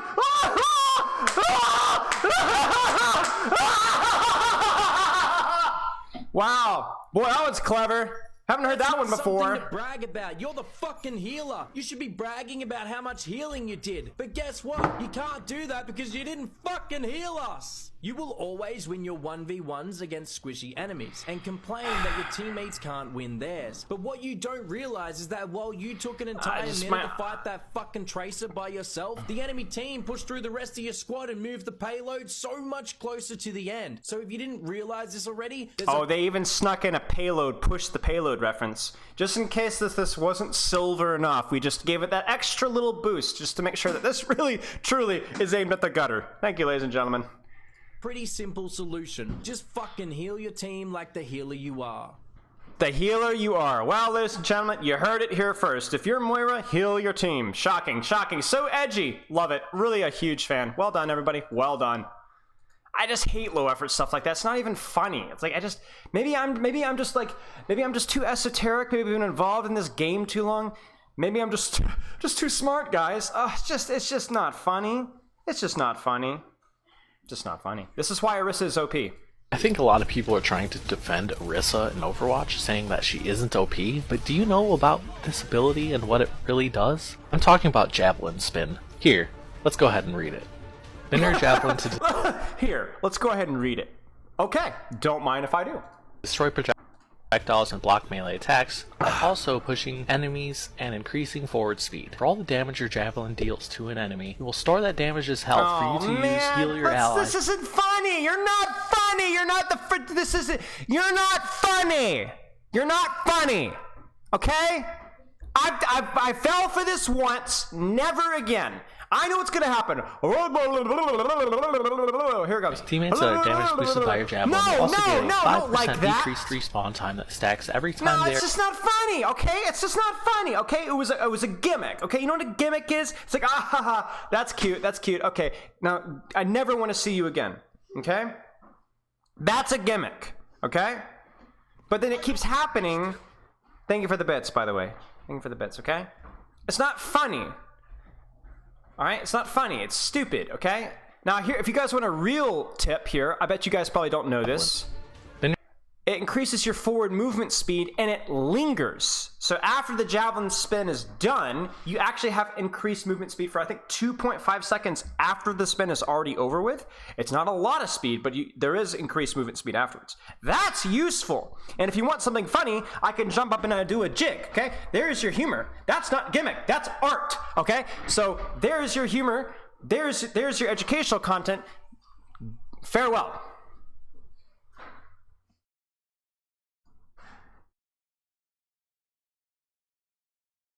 Did I already get this one? Oh, I don't think I got this one.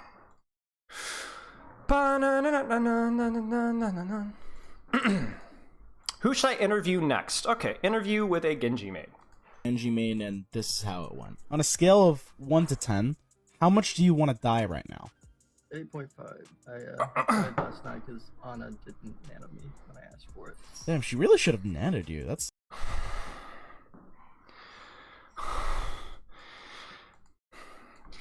Get off the stage!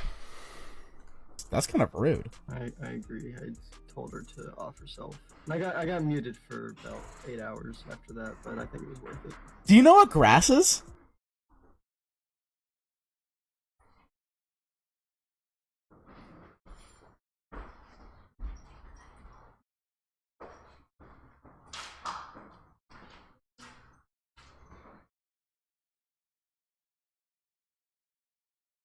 GRASS is GRASS an acronym, the Genji Robotic Action Subsystem.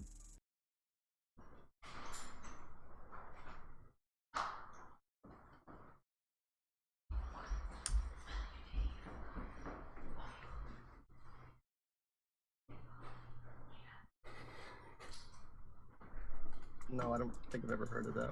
I'll have to look into it. No, like the thing outside. I don't go outside. It's When's the last time you showered? define shower. Can you use it in a sentence? I took a shower last night. Next question, please. Hold on, What? hold that question. I gotta answer this. Hold on, kitten daddy is in an interesting non-job related. When's the last time you saw That was kind of funny. your family? Christmas of 2015 at approximately 4:28 p.m. That was I not funny. interviewed again. That was not. Oh, please, guys. I just butt cheeks are just like, ugh. Like my skeleton is just wanting to just leave my body. This is agony, guys. Like I just don't understand. Like, what is this aimed for? It's like, have you just been living under a rock? Is this funny for people? Don't understand. Okay, love the Mercy on our team. Capable of pushing up together. Like, look at this Zarya. Like, I'm literally getting beamed down 100 to 0. Where are my heals?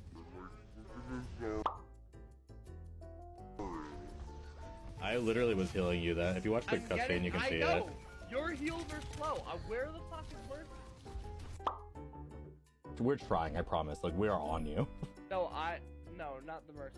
I see you. I've played this game long enough. So stop defending Mercy.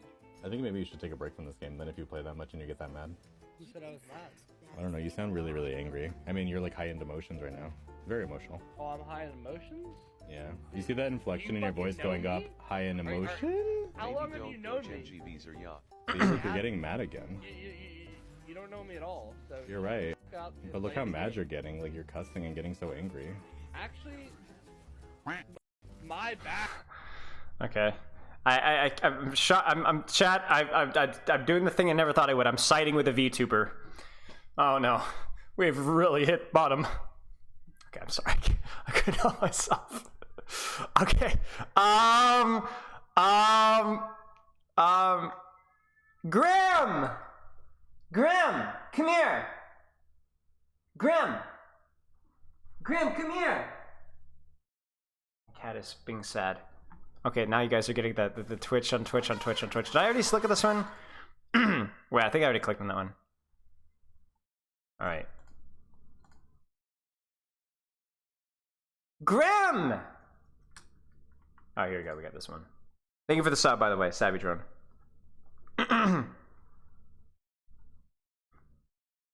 Mooma's a VTuber now? I didn't know that. All right, here we go.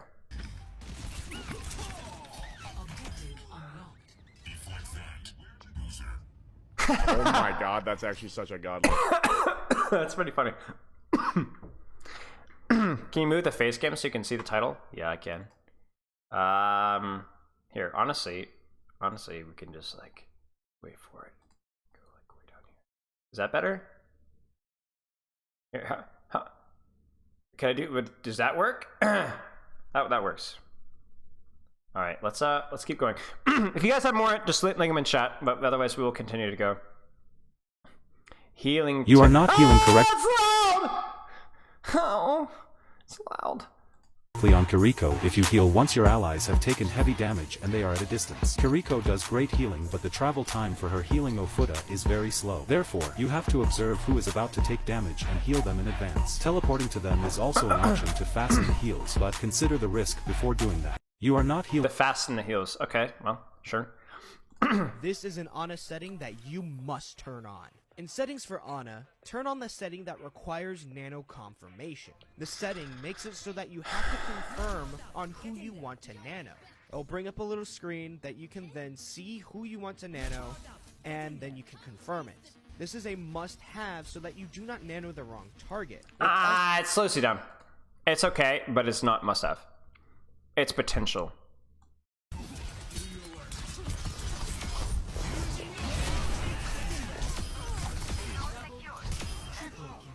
Other step side.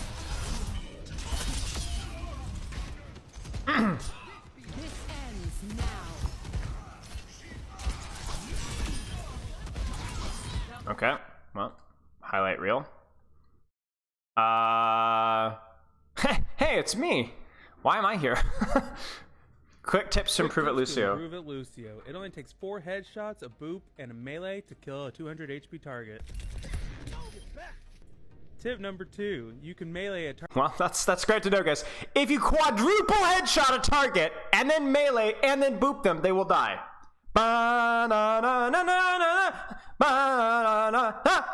The best part about it is that, yeah, never mind. Target immediately after a boop. Tip number 3, turn on backwards wall riding in the options. Okay. Using backwards wall ride, you can maintain a high vantage point while looking over the battlefield. Tip number 4, when out in the open or in a duel, switch up your crossfade randomly. It makes you harder to hit since your speed will be unpredictable. I mean, sure. You can I point guess. up or down on Lucio to control the height of his jump. Pointing That's up good. will make you jump Looking higher, up goes higher. Pointing down will give you a lower jump. That's good to know. The amount of distance a target gets moved by Lucio's boop is dependent on the direction they're moving. If a target's moving away from Lucio, he'll boop them further. If they're pushing against him, it'll be a shorter distance. Hit that like button if you enjoyed the content. I will not hit it. No, it's fine. Got a couple more in chat here. I feel like I'm clicking the same ones over and over again, but yeah, you guys have to even. Let's watch the Spilo one. Maybe. I need Sigma to be renamed the Floating Man now. Bitch, oh bitch, oh bitch, oh bitch. Help, help. I'm here. Oh. Just. I can't. Just why can't I go full screen? Like what? Why? Like I'm sorry. I can't. What is this? I can't see anything. Oh my god, what the fuck? What just killed me? Oh, the turret. Fucking electric shit. This guy just two-shotted me. Who is this man? This floating man. I hope he kills This himself. floating man. Sigma. What is that, fuck him. I'm being chased by a curse ball. I'm getting cursed again.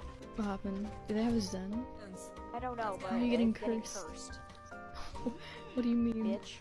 I don't know, but I just one-shotted her. I mean, one-killed her. Like, she has a fucking bubble around her, so she's invincible, and she fucking, like, has a fucking heat fucking flamethrower shit for fucking, I don't know, fucking the 300 million century, and she's fucking killing me with it. What? My favorite part is like, I guess, maybe I'm gonna come across as a little bit boomer here.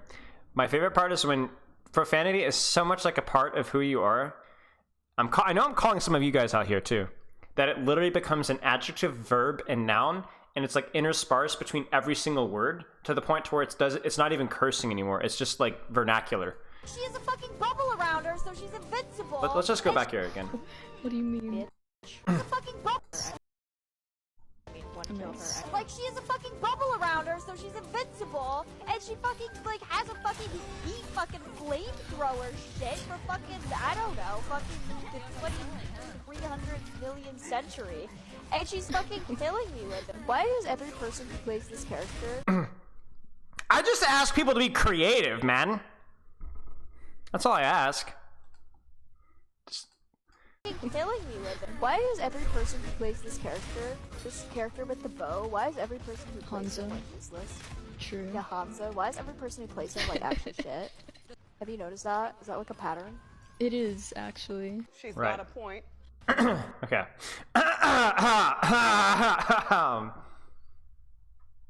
Yeah. Not using Sigma's primary fire correctly. Sigma's primary fire ricochets off of objects. You'll bounce it off walls to attack enemies behind corners, and you can damage them before they can even see you. Yeah. You won't be able to use it always, but do it when you can for a nice advantage. Not using Sigma's punch. So here's a little tip for you guys with Sigma. The reason why ricochets are so important is not obviously the low-hanging fruit of going around corners or whatever. The other thing that you need to be doing with your Sigma is it's a dolly. Thank you for the sub. I appreciate it, mate. So let's actually talk about that really fast, okay? So everybody knows if I shoot here, I can bounce around the corner, right? But then let's think about some geometry here, okay? If I'm here and the target I want to shoot is here, if the range, thank you for the sub. If the range of my primary fire, if I aim at them, is such that it goes past them and then explodes behind them, that means I have to direct hit them for it to work, right? So if I want to hit the wall, I have to direct hit, right, the target, okay? But like, let's say the target is closer. The other thing that you can do is you can aim it at the floor, and then it goes boing whammo, it bounces off the floor. And because this is a shorter distance than this, do you see how that's longer with my hands, right? The distance between my wrist and my wrist is shorter, and the distance between my hands is longer, okay? Right? Shorter, longer. You can actually shoot people closer to you without directly hitting them. Let me actually show this in game. And this is really actually important as Sigma. Like sometimes you just have the direct hit, right? But let me just pull it up. Hey, hey.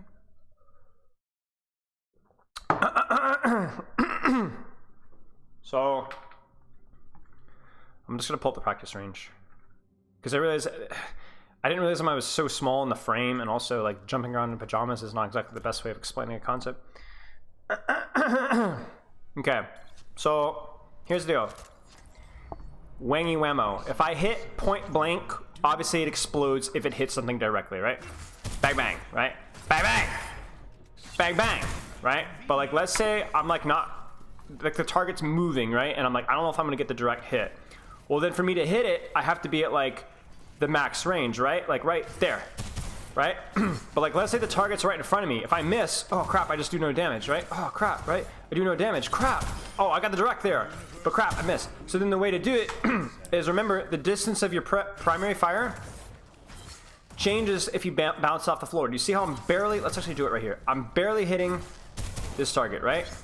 Now watch this. If I aim it at the floor, it's gonna bounce, right? You see how the shorter travel time? It doesn't go as far. It's not reaching it because it has to angle up. So the way to do it, watch this. See, it doesn't reach. You see that? It doesn't reach if I bounce off the floor. So that's the way, if you're like, if I'm this far from a target, all good, right? But if I'm closer and I'm like, shoot, I don't want to miss entirely if I don't direct hit it. Well, the way to do it is to aim at the floor. You see this? So you could still get the splash damage from the explosion even if you don't hit it direct. You see that? So the way to do is, if you're against a target that's like short range but not quite your primary fire, and you're scared that you're not going to hit it direct, aim at the floor. You see that? Aim at the floor. I'm still getting the bounce, right? Bang, bang. That one's too close. But right here. Right there. Right there. It's good to know. Hello, it's Nano. Thank you for the sub. So, once more. Max range. Max bounce. Doesn't even hit. Doesn't even hit. Doesn't even hit. You see that? Now it hits. So, the way to do that is, if you're too close to a target, aim at the floor. And you'll still get the explosion damage. Now, that in of itself is a skill to develop, to know when to do that and how to do that, but that's actually a really important skill to practice. Like, you'll see pro Sigmas do this all the time on targets that are within, like, I don't know, how far is this? Like 10 meters, 15 meters. Yeah. It's not fun shooting the floor. fair point. Okay. Anyways, it's good to know that, because like, there's a lot of times where bouncing off the floor is good. You can weave in a punch in between every primary fire attack without making it any slower, while you usually be attacking enemies at range. I'm actually pretty sure that it slows you down. Going online, thank you for the sub. I appreciate it, mate. Chat, can somebody fact check me? I'm like 90% certain that weaving in a punch between primary fire does slow you down. Sigma's punch enough. You can weave in a punch in between every primary fire attack without making it any slower. You do make it slower. Yeah, you do slower. It does slow slightly, yeah. So this is not a good habit to get into. It's still decent damage if you're on top of a target, or if you're like trying to kill a flanker. So you will see people using punch, but it does cost your fire rate. So that's not accurate. While you usually be attacking enemies at range, when you do get up close on an enemy, you can deal an extra 30 damage by slipping in a punch between each primary fire. Uses against characters like Reaper, and you can kill them with one less set of shots. Not taking advantage of Sigma's ultimate enough. It's definitely worth it. Just don't get in the habit of just doing it all the time. Gravitic Flux is very powerful and is great for winning team fights, but it can be used for more than that. If there's a good high ground nearby, you can fly to it during your ultimate and land on it once it's over. From there, you can deal damage from above onto your enemies, where many of them won't even be able to reach you. Vegas, and if they can reach you, they'll have to jump onto you and use a cooldown to try and get you out. Now that I actually know how to pronounce your name. Okay, yeah. Bob, do something. Bob, do something! Dude, why is this so small? Like, can I not like just like zoom in? It's so small. Can you guys even see this for crying out loud? Lesson 1. Today we're going to be going. Alrighty, guys, welcome. Oh, this looks promising. Overwatch. My Mindstorm, thank you for the sub. Appreciate it, yo. Appreciate you. Okay, let's keep going. Lesson 1. Today we're going to be going over what could I do better versus counterpicking, one of the most invaluable lessons in Overwatch. So right here we think to ourselves, what could I be doing better as Ashe? And I think, okay, well, I just used my ultimate. Anna just slept Bob right away. There wasn't really any mileage gained out of it. When I'm getting my headshots, I'm not getting the kills anymore because they swapped to Moira, and the extra orb is getting rid of my dynamite.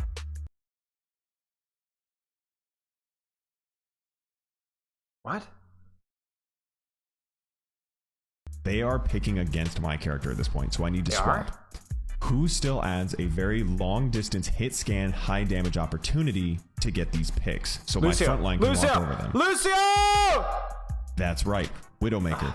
So now that we've diagnosed the problem, we should see an immediate change in how the game is played. And you're going to see just exactly what happens when you take time and thought into how the chess matchup works.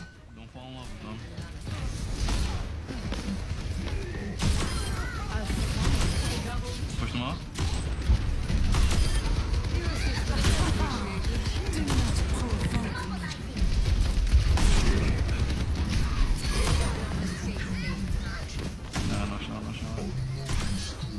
Of course, guys. Listen, they counterpicked him with the Moira orb and the Ana threat of Sleep Dart on Bob. So therefore, the obvious solution was to go Widowmaker and then shoot a lot of people in the head.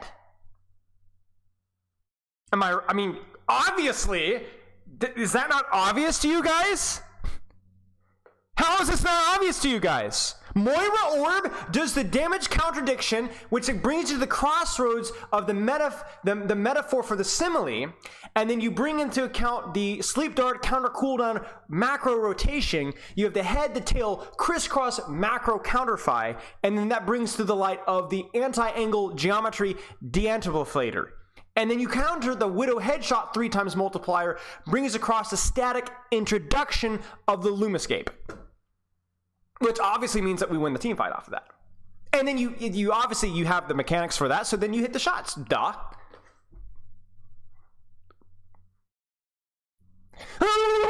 Okay, this is good. This is juicy here.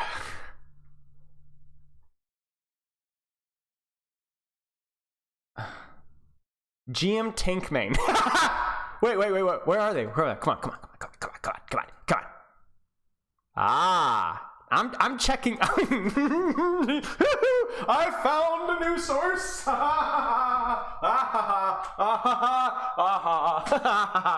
right, we'll go. Let's dig around here, guys.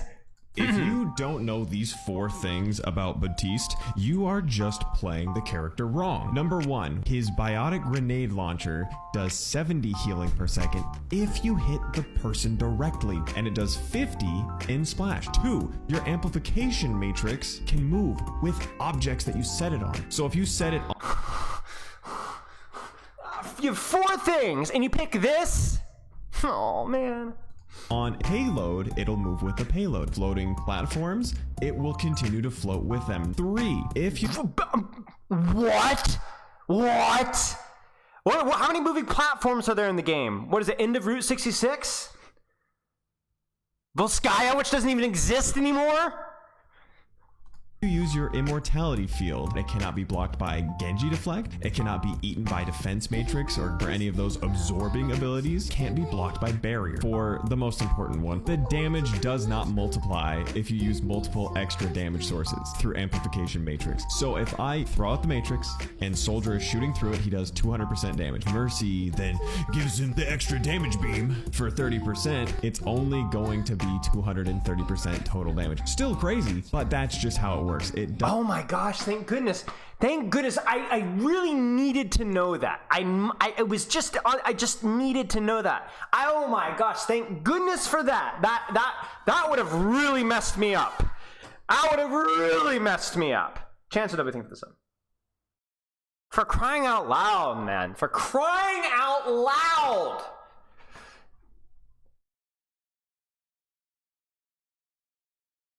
Man. He gets. Look at that. Now let's see what happens when we throw down 2 turrets. He gets even slower. Now what do you think happens when he's in all 3? Look how slow that is. Right? So let's go ahead and let's just show you guys real quick how fast this guy is without those turrets, right? Putting down 1 sentry turret around the point that they're trying to take, whether it's the escort map or the capture point, that's going to be so much more beneficial to your team than just trying to track it down or hit one with a right click, right?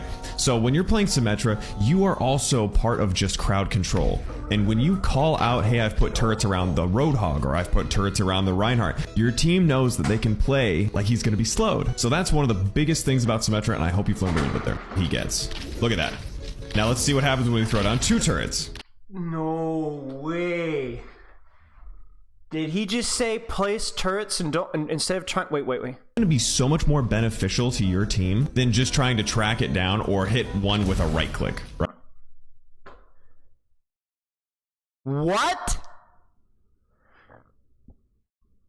What? Hello? Hey guys, I've got turrets on the Roadhog. But not only that, hey Sim, stop shooting with your beam weapon. Or you throw a turret down. Man, come on, man. What is this? No.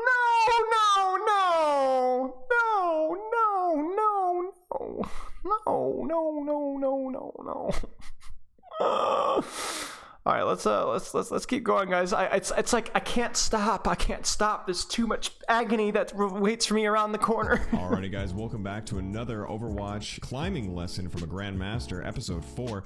Today we're going to be talking about the most important sound setting I think I have ever found in a video game. This is something the turn monitor on. Even as a Reinhardt player to a Widowmaker player to an Ana player, every single one of you can use, and it will guaranteed help you climb and help you play a little bit better. Let's get into it. So the first thing that you're going to want to do is head on over to the options menu. Then you're going to go into sound and you're going to stay on general. Go ahead and scroll all the way down to where you see sounds, and it should say sound playable on background, enemies eliminated, and teammate eliminated. Why does this guy to make sure that teammate eliminated is checked on. I'm gonna go ahead and play a clip or two showing what this should sound like. Okay, when this is turned on, you will hear this. I mean, this is a fair point. We gotta give credit where credit. This is a good setting. You will hear this. Okay. These are invaluable sounds that if they weren't in Overwatch, it would be so much harder to climb. And now that you know what they are, it's going to be so much easier. Right. Hi guys, my name is Glocktain, and I'm going to show you guys how to turn around fights even when you're in an ultimate deficit in Overwatch 2. I'm an ex-GM, and this is a 5v5 competitive match, and I think this is a great showing of the enemy having a cohesive unit, but we also still took it apart as a single player just because of our positioning and understanding of the game. So in this, Reinhardt gets a great initiation, the Widowmaker and the Ana and the Soldier have terrible positioning. Soldier uses his ultimate and pushes forward, so we go around his cone of vision, activate our ultimate, and take out his supporting line. Let's watch. So they just use Widow ult, just vibing. Burn shield, burn shield. Oh. I'm gonna get behind him, I'm gonna get behind him. Maybe not. See, we're fine. Good shit, Glenn. Good shit, Glenn. Focus Ryan in the building. I'm focusing Mercy. So in this section, I ignore the call out for the Rhine because I see a higher priority target, Mercy, and we end up winning the fight because she can't res anybody.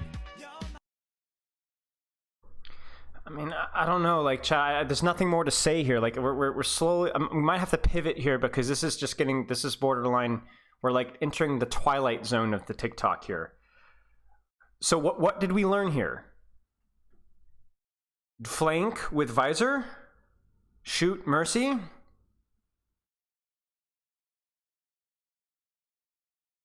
I don't understand. I do not understand, chat. Let's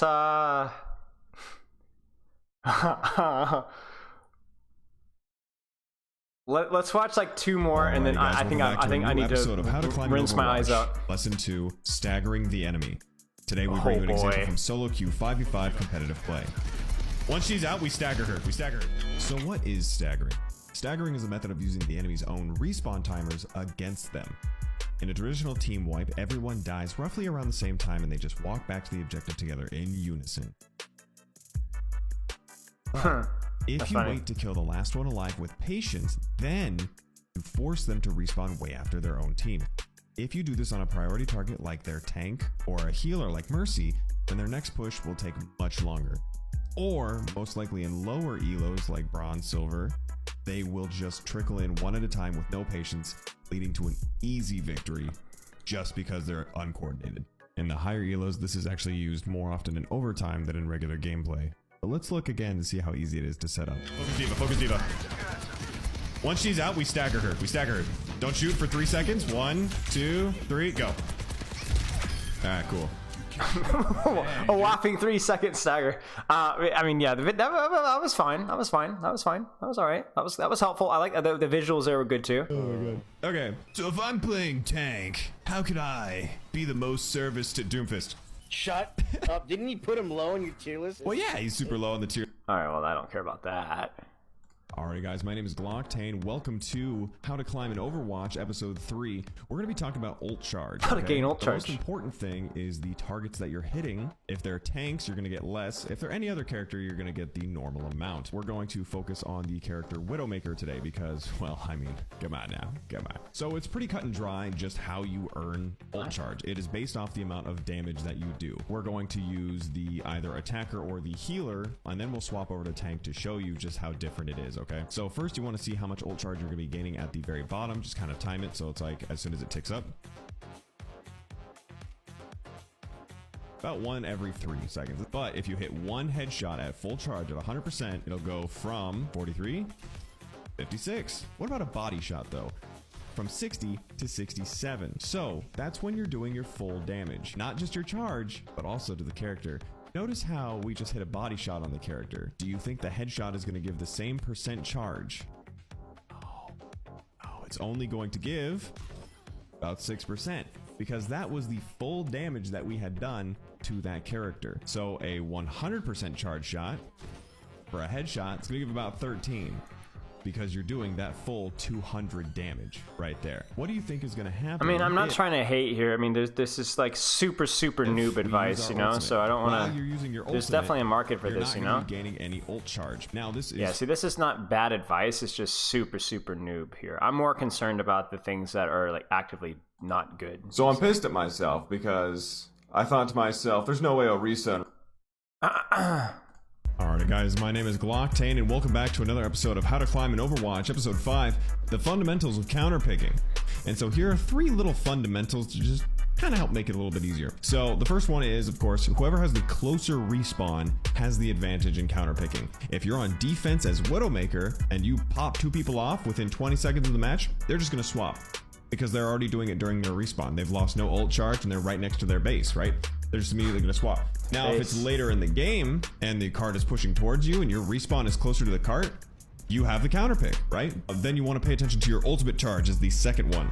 You don't want to just switch for one person if it sacrifices your team synergy. If you're playing as, let's say, Hanzo, and you've already got full ult charge, while Zarya also has full ult charge, just die for that push. Okay, this is just not helpful. This is like super fundamental here. I'm looking for something that's either a little bit like higher interesting, or let's something that's more interesting. Back to another episode of Overwatch 2. This will be good. How to counter Zarya. And today we're going to be talking about the character that is so powerful in the top 500. Almost every single tank main is using this character.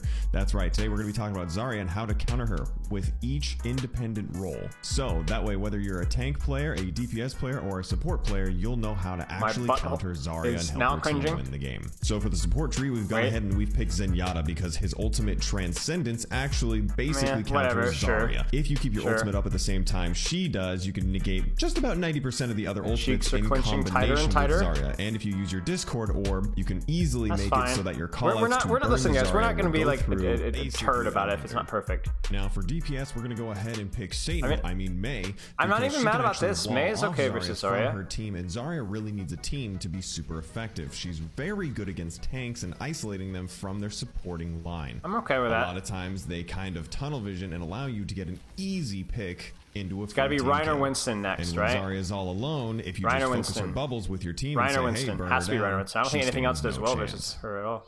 And since it's the tank role, we'll go ahead and give the tank now. Winston is super simple for 3 reasons, because your Zap Cannon, number 1, can just be turned off instantly when you see a Zarya bubble, giving her no charge. 2, you can hop onto your teammate and instantly bubble them to give them solo agency. And 3, if your team gets ulted, you can easily throw down a bubble just to give you that split couple of seconds to survive. It's more about avoiding the Zarya entirely, but yeah, sure, that's fine. Okay, that wasn't too bad. Let's do one. Let's do one more. Let's do one more. Any of these look interesting here. Perfect IGL callouts. Let's do something a little bit more interesting. Because after all, you do more damage as Moira than the DPS heroes on your team. Oh, here it is. You know, I know that like his whole shtick is to just be angry, right? Like that's all of his videos. But like, you know, we'll just. I feel like this is getting run into the ground because a lot of people are having a really hard time understanding that if you throw 1 damage, you don't even have elims. You have elims that you've helped. That's the big thing. Like, on a DPS character, you see final blows, right? That's how many you've actually helped finish. Those are the real kills. So ask them how many final blows they have, bro. If Moira's damage ball hits all 5 people, and the damage people only have to do 180 damage instead of 200, that shit's efficient. I play DPS. I fucking love having Moiras. I don't have to hit 3 shots, I only have to hit 2. It's fucking awesome. Because after... I don't know. I feel like I'm slowly slipping into like, okay. I don't have anything else to add here, you know? Like, what's there to say, you know? Okay? Yeah? It feels like just a TikTok for the sake of, I mean, I guess this is like, I just need to, work on my content game, because clearly talking about absolutely nothing is the way to go. All right, Chad, did I miss any TikToks in here? Didn't you guys post any more TikToks? I feel like I've not checked any TikToks. Yeah, I don't know. I think we should probably, we've been at it for a little while. We'll stop there. Okay. Okay, let's stop there. So, yeah, I went down the rabbit hole on that one. All right, you guys want to do some Pro Sigma stuff? Let's do some Kaluj Sigma stuff. I'll start with Kaluj. Ba na na na na na na na na na. Get my OPR account rolling. Oh. So I lied because I said, "Oh, this is gonna be my last Overwatch League replay viewer," and then somebody says, "Well, why don't you look at so-and-so? I forget who it was or where it was. Like, I think I might have been somebody from the Saudi team. They're like, what about like something like this? And I'm like, oh my gosh, I forgot that they played Circuit Royale. I just happened to miss like every single Circuit Royale. I didn't watch a ton of Overwatch League playoffs. I was really busy. But I just happened to miss every single Circuit Royale out of all the games that I watched. So I honestly just didn't think, to be honest with y'all. I should have realized that would be something that they would play. So I'm an idiot. So let's look at some Sigma. And the good news too is that we won't be able to get to it today, but maybe next week as well. We might be able to get some Zenyatta. We might be able to get some Batiste. We might be able to get some Widowmaker. It will be only one map, so it's going to be a little bit, but it's okay. It's something to look at. It's a variety. Maybe there's something we can pull from it as well. Okay, let's start with this. Let's see where I think we should probably start with Kaluge, because Kaluge is the OG, right, y'all? So we'll start with Kaluge, Sparker versus Shock, or Spark versus Shock. And we'll start with just Kaluge, but we'll also jump around from map to map from Kaluge, because obviously there's only the one map here, but I'm pretty sure they played it versus the Glads as well. So we'll do a little bit of Tickle Me. I don't know what I'm saying. We'll do a little Tickle Me Elmo and bounce around from here to go. Okay. Okay, let's take this up. So it's been ages since I've coached this meta, and I don't know that we've ever like specifically had this particular meta.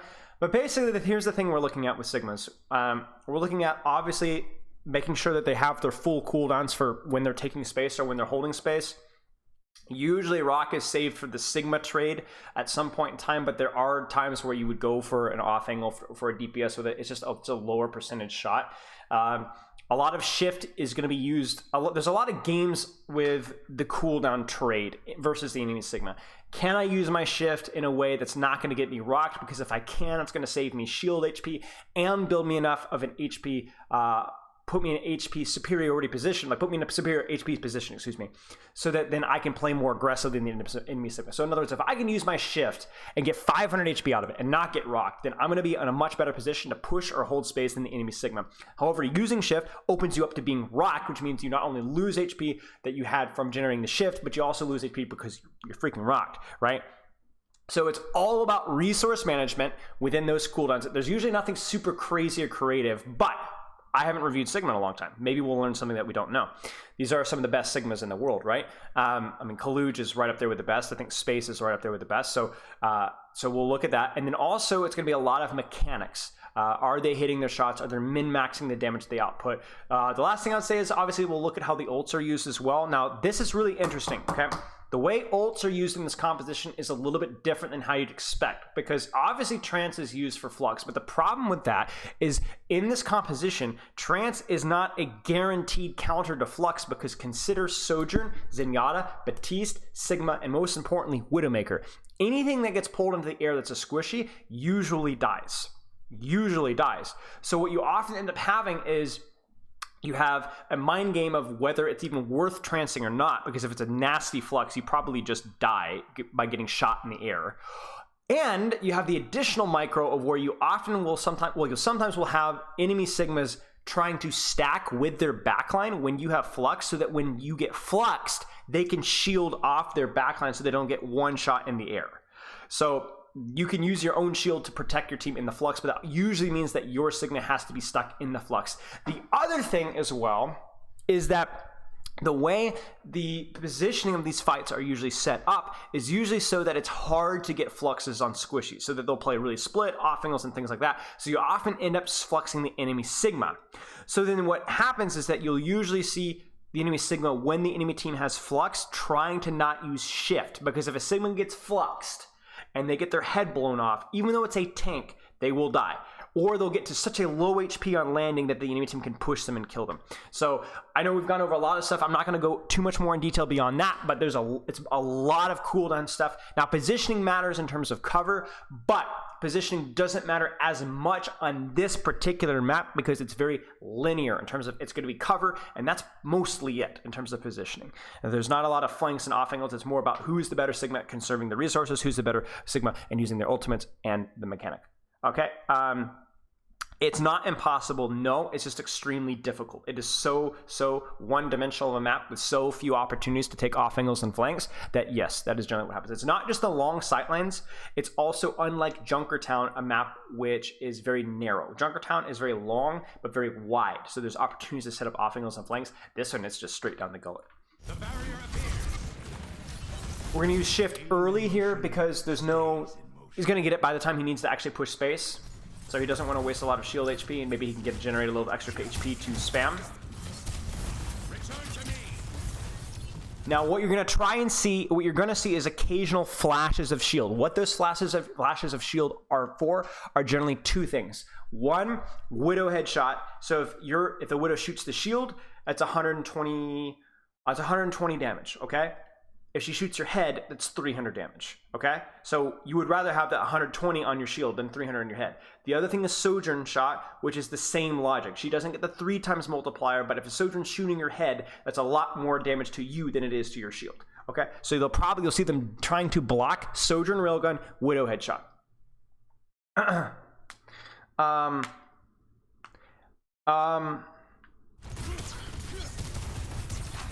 The reason why teams play on the low ground here, at least the tank line, is usually because you do not want the enemy team to be, that you want it to be painful for them to turn this corner. And if Bernard were to hold high ground, he would not be able to access the corner here. His spam would not reach until the cart had already pushed up to here. So which means that the enemy segment can walk up to this off angle here. Bernard really wants to stop Kaluch from ever leaving this corner, which means he drops, plays aggressive on this corner to keep Kaluch on this off angle. If Kaluch is able, if let's say Bernard is up here, that means Kaluch can rotate safely to here, which means Kaluch can start actually getting good pressure on the enemy team's backline. So in ranked, I don't necessarily coach Sigmas to play low ground, but that's the reason why they're doing that, is because Bernard needs to hard stuff this corner right now and not let Kaluch rotate. And then he does still utilize, you notice he's utilizing the cover of Car. If things go really poorly, he's going to rotate out, but that's where we're starting up right now. If you see any weird positioning, things like that, it's because these teams have played these maps a trillion times. Again, shift here. You notice where he's using shift. It's very hard for Bernard to use rocket that range, and he's going to be able to generate some HP off of it. Also notice here that outside of occasional rock trades and melee, that Kaluch is trying to shoot past Bernard whenever possible. Like, that hits Bernard, okay, yes, but that's because there's nothing else to shoot. But he's always trying to shoot behind shield. One body shot on just obviously body shot because it's Sigma. Any pressure on backline is infinitely more valuable than pressure on Sigma. You can win the Sigma trade, but remember, he just has infinite HP. It's just better to get a little bit of pressure on the enemy back, because remember, even if you can't get the kill, if Teru gets body shot by Kaluch and moves from here to here, it means that all the damage that Teru would be doing to the enemy shield or to Kaluch is now gone. So not only is it damage, but it means it removes one person from the field from doing damage on the enemy team. One volley on Shy will have to potentially shift out. Shy is no longer doing any damage. Shock has the advantage. One volley from Bernard onto, like, let's just say Violet. Violet has to back off. Violet's no longer doing any damage. Violet's screaming for healing. That distracts the enemy team. Carter, thank you for is that Carter? Thank you, Carter. Thank you for the sub. So this is all about, if you hit pressure on squishies, those squishies don't contribute to the fight, and you make it a 4v5 for a brief period of time. Whereas if you do damage on Sigma, yeah, he has to respect it, but he keeps doing his thing. It's still a 5v5, 5v5, 5v5, 5v5. Could Bernard hold the stairs on the right? Yes, he could. But the problem with that, you see the problem with Bernard holding the stairs on the right? It's easy enough for the attackers to take an angle and poke out Bernard without peeking the rest of his team. Do you see that? So this is a pretty good ranked position, but with teams being more coordinated and more alert of things like this, it's very easy for Kaluch, Kilo, Proper, Finn, Violet to spam out this off angle where he would be without ever even crossing the enemy sniper's cross line. You see this? They got a perfect sight line onto Bernard, even if he tucks in like here. You could still reach him with your primary fire. And then if Bernard has to rotate, this rotate right here, from here to here, is going to cost him his Sigma shift, 100%. What about car for cover? Yeah, you want to try and use car for cover. I'm not sure if you mean this car or that car, but yeah. But I mean, telling you, this map has been, I wouldn't say solved, but this map has been played so many times for so many metas with this composition that a lot of these details are really, really tight. compared to other compositional matchups, right? The level of play here probably, I mean, even though these teams probably haven't played this composition for a while, they're still going to be playing it at a fairly high level, I expect, just because this composition has been played this map so many times. So many times. I think high ground for ranked is not a default. No, I think it's flexible. I think starting here for ranked is okay, and then just don't get your resources burned, and you could start here. I really do think where Bernard is playing is also okay though. I think it's really good. I think it depends on the comp, right? If it's a spam mirror, play here because you're all about stuffing them at the choke. If it's like a Rhine or something like that, then it's okay to play a little bit further back and try and hold high ground on them. Why did they get so many more reps? And I'm just saying in general, Overwatch League teams got a ton of reps playing this composition on this map because the meta hasn't shifted on this map that much compared to other maps where, you know, Junker Queen and then this and then that and that, right? It's been a little bit less. People have had more practice playing similar compositions on this map over the course of the entire season. Where's the job is in this comp? Keeping pressure on Sigma Shield, yes. Keeping pressure on the enemy tank. If any DPS overextends, yes. Zen, the supports here aren't great. Like, BAP does good value, but there's no really good support here. Zen is just good shield pressure, good pressure on the enemy Sig, and then there's always the possibility of getting a pick, and then Trance is still a decent ultimate. Are they massively concerned about not getting picks this early in the map? Is the plan just to slow them down until they reach the second corner? I mean, there is a chance that if Bernard is able to hold space here, that that Spark can get a pick here, right? That they can absolutely get a pick. They do have sightlines for their Zen, for their Widow, for their Sojourn. So there's a chance here. I'm not sure exactly what causes Bernard to back off. It might be that they're... It's hard for me to say because I am trying to focus on Kaluj, but it might be that... I mean, it really looks like Bernard... I mean, look at Kaluj's shield, right? Kaluj has really not been forced at all. Kaluj is pretty healthy, right? Whereas Bernard is I mean, Bernard and Kaluj about the same. I'm not really sure, to be honest with you guys. Could be a call, could be somebody that got forced to back off. I mean, look at Irony's position, right? Irony's really, really, really far back, so this means that Bernard needs to back off, but yeah. Once Kaluj gets to car, Bernard has no cover of his own. That is a good point. Yeah, that could be one of the reasons why here. Okay, there's the shift. And you notice as soon as that rock is used on Bernard, I know we're not reviewing Bernard, but this is good to point out. He's going to go for that rock.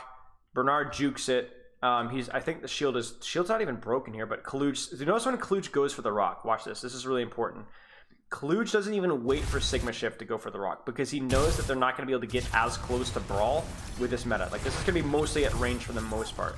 So he sees this, he sees spam, shield is dropped, immediately goes for this. And if you look at the cooldown on Bernard's shield, he's still got 2 seconds, right? 3 seconds, I say. 2 seconds on his shield. So if Kaluj, there's no way for Bernard to counterplay this rock outside of avoiding it, juking it. So that's why Kaluj times this. Kaluj is waiting for that shield to drop, almost like a Reinhardt waiting for the fire strike from the enemy Rein to shatter, and he's immediately, there's a brief window where it is impossible to block the rock here, and that's why he rocks here. Because if he gets the rock here, is Bernard gonna die? No. But what will happen is they will be able to walk forward, take a lot of aggressive space, and probably force a lot of healing from the enemy tanks, which means that you get more space, more DPS, more pressure, more angles for shot. And maybe Bernard does die. There is a chance that Bernard dies. The other thing here too as well is look at where Kaluj aims the rock. It's a predictive rock. Where is Bernard going to go? Well, he's going to go to the corner, right? Because that's what pro Overwatch League players do, right? Watch Bernard. Juke, doesn't go to the corner, goes the opposite direction, and then goes back. And then immediately once that rock is used, instantly shift, because I can generate HP, I can hold space, and I'm not going to get rocked and punished for it. You guys see that? There's a beautiful little microcosm of Sigma microplay, all within about 10 seconds, but 1 trillion things happen all at once. It's like really, really high level stuff. And you notice again here, Kaluj, immediately pressure on Shy. I promise you, even if Bernard was not shifting here, Kaluj would probably shield and shoot Shy. Shy has to leave. Shy cannot stay here. Shoot the angle. There's the shift. And notice that Kaluj is not pushing forward here. Do you see this? Kaluj is waiting. Why is Kaluj waiting, y'all? Well, 3, 2, 1. This is why. If he turns his corner by himself with his shield is going to get melted, and his team gets nothing out of it. They get no space. He needs to wait for his Zen, his Widow, his BAP, and his Sojourn to get slightly more aggressive positions, and then 3, 2, 1 timing, right? 3, 2, 1 timing. Let's watch it. Let's watch it right here. I guarantee you. Ready? There's a little bit of shield. Doesn't use a lot. Pushing cart. There's the shield, right? But look at where the shield is placed, and look at when the shield is placed. 1, 2, 3, 4 people, right? And even then, it's recalled quickly. Wait. Nothing used. And then they're actually now poking out the angle over here. They're waiting for the opportunity to explode. And there's the opportunity. You see that? You see that? 1, 2, 3, 4. It's not perfectly timed, but that's much closer to what we'd expect. Let's go back to POV. Again, priorities on the DPS, not the tank. Okay.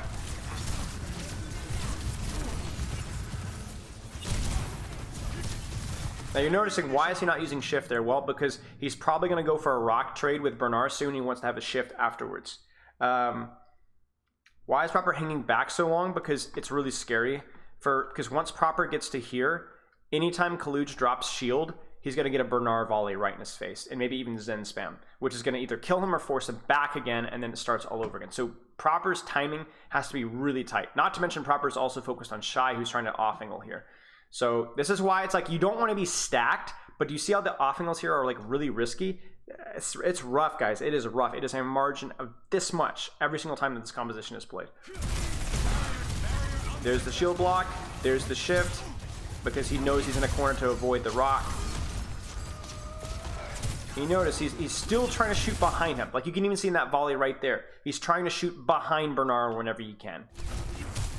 And you notice that, okay, here's a really important question. Why is he not shooting Shy now? Could Proper play high ground? Yes. Once he gets a little bit of space, yes. But again, even high ground here, Bernard hits one volley and it's over. You see now that Proper's peeking now? Why is Proper peeking now? Well, because Bernard's backed off. But here's the question. Why is Kaluj not shooting Shy? This is a really important little tidbit here. And this is something that you can apply in your own Sigma gameplay.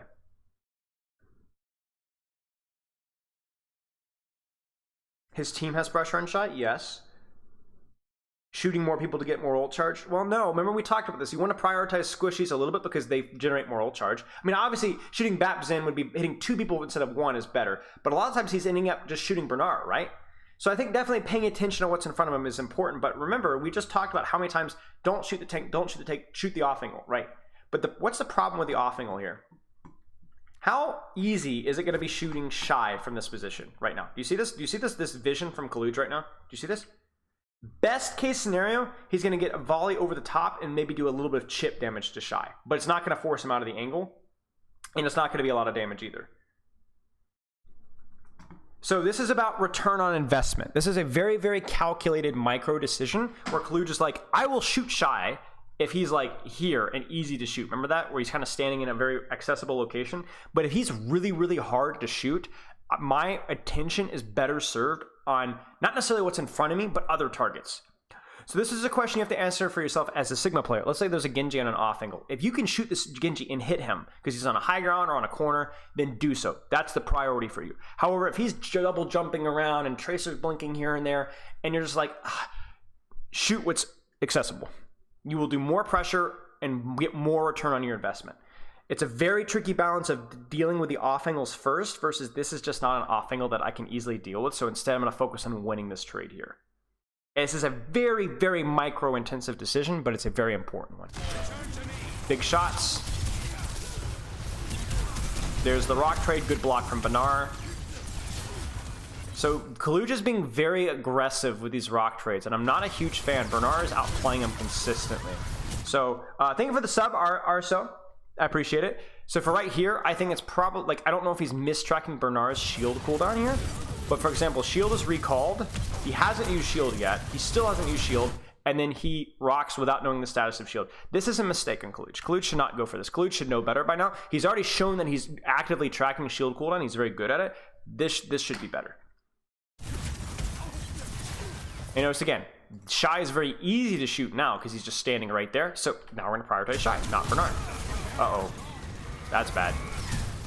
That could have gone very poorly. There wasn't a lot of follow-up on that, but Bernard outplayed him, and then he wasn't able to shield in time.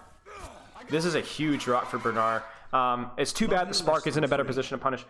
Hey, Alaquan. Love you too. How's the Doomfist boy doing? No, I don't think Spark wins this. Actually, I don't know, honestly. I don't know. But you know, and again here, why are we pushing here? Well, I mean, actually, I think shooting Shy there would have been better. I think he's shielding and then he's going to push Shy, but then Shy backs out. Oh, he almost hit it. And this is really bad. This is what we talked about with the Flux, right, y'all? So we push up. So here's another thing. This is a mistake of ult tracking from the end of Shock. You do not window into Flux. You do not window into Flux, okay? I know this is, I'm not talking big picture here, but this is a Sigma-related concept, okay? You do not window into Flux because Flux pulls you out of the window and often means that you're pushing up to get value to the window, making it an easier Flux. I mean, watch right now how the positioning. Look at the positioning of the Shock, and then watch how that adjusts for the window. Ready? Relatively aggressive, but watch Violet. You see this? You see Fen? Fattest Flux in the world. Fattest Flux in the world. You have to know this. You have to know. So you press tab, you look at the damage, he's got Flux. This is a mistake. And this is where we talked about the problem with Flux in this meta is if you cannot get behind it. Now this is actually pretty smart from Violet. This is a really, actually, this is purposeful. This is actually a really good spot to be, but the problem is that Shy has an off angle, and it doesn't matter. And then because Violet is dead, there is no lamp, and that is it. Interesting to note, by the way, that things like this do matter.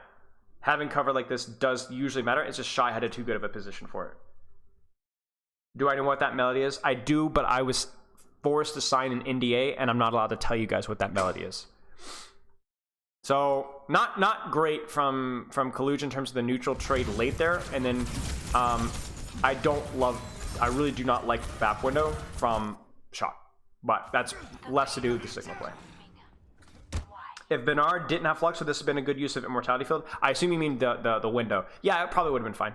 Yeah, it would have forced them all to turn the corner here, which would have made them killable because there's no cover here, or it would have isolated Shy over here to get killed. So yeah. Yeah, I know what you mean. The melody is the party rocking song? I can't answer that question, sorry. This is aggressive use of shield. Again, you're shooting, trying to pass Bernard, shoot past Bernard. Oh, Bernard, you dirty man. Kaluj thinks I see a lot of spam coming on. I can get away with the greedy shift to buy me a lot of HP, buy me some time. It's interesting to note, by the way, that this timing is really truly horrific from Shock. Shy lands the E of his life. Shy lands it through the choke. Check this out, y'all. Check this out. Look at that. Look at that. Look at that split. Oh, watch out, right? And Kaluj is now completely by himself, which means let's watch Bernard's shield. Look at Bernard. Bernard's not even shielding. He's not even shielding, and Kaluj is here on death's door, right? I mean, that's why timing matters, y'all. That's why timing matters, and that's why things like Sojourn E matter. Right there. How did Bernard get so far ahead on ult charge? It's Defender's advantage. Bernard was hitting more people with his shots because Shock was pushing in clumped up and Spark was spread out more because they had positional advantage. That generally happens. It's just Defender's advantage. Usually Defender's advantage means you get your tanks and offensive ultimates first, and Attacker's advantage is that you usually get your support ultimates first because there's more damage. I mean, that's exactly what you saw, right? They got Bap Window first, but they got Flux first. It just so happens that that trade is not very good, right? If you're playing a Kiriko comp, you love it. You love it. You love the extra healing that you get, right? But Bap Window is not as good as Flux, at least not in that particular position, right? Okay, so Kaluj gets rolled. Thankfully, he's got cover, but this is going to set back Shock for a long time if he even survives. Yeah, he doesn't survive. So, like, he's getting rolled.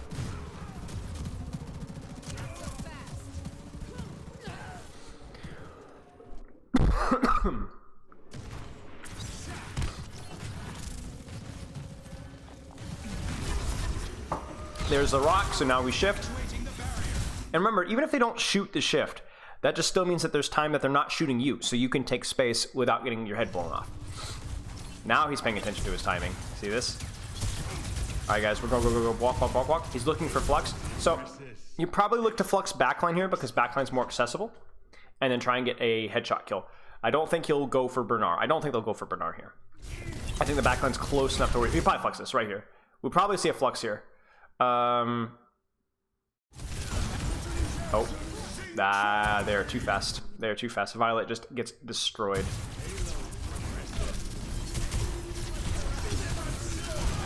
And again, look at how Bernard is utilizing his resources here.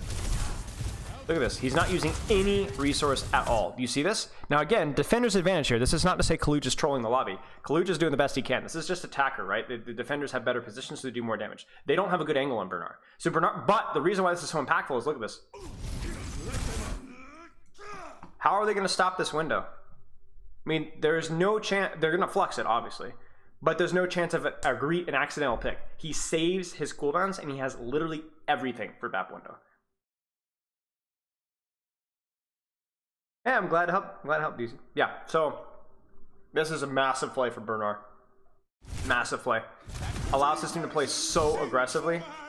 This is a good flux from Kaluj. Great job from Shia getting out of it, but it does force the kill. It does get the kill. So there's no BAP here, so he's got to be careful. Ooh, again, Bernard is able to outplay with Rock just a little better. I think Kaluj could have been more patient here. The shield is broken. I don't think there was a need for Rock, because look at Bernard's shield, right? 69, and he gets the block with Rock on 60 shield HP. Kaluj should have been more patient here. We control the Widow. Yes, we can. And this is ironically where we start to talk about attacker's advantage. Usually defenders have a positional advantage, but actually late on this point here, this position sucks, right? So actually, you look at a lot of Shock, and Shock is probably much happier with their positioning than Spark is. Nice Rock. Bernard just had nothing left though. So I'm actually, I don't know. We'll have to wait and see. I think Bernard so far has played better. But a lot of that has just been the positionings that he has held. I've been made it easier.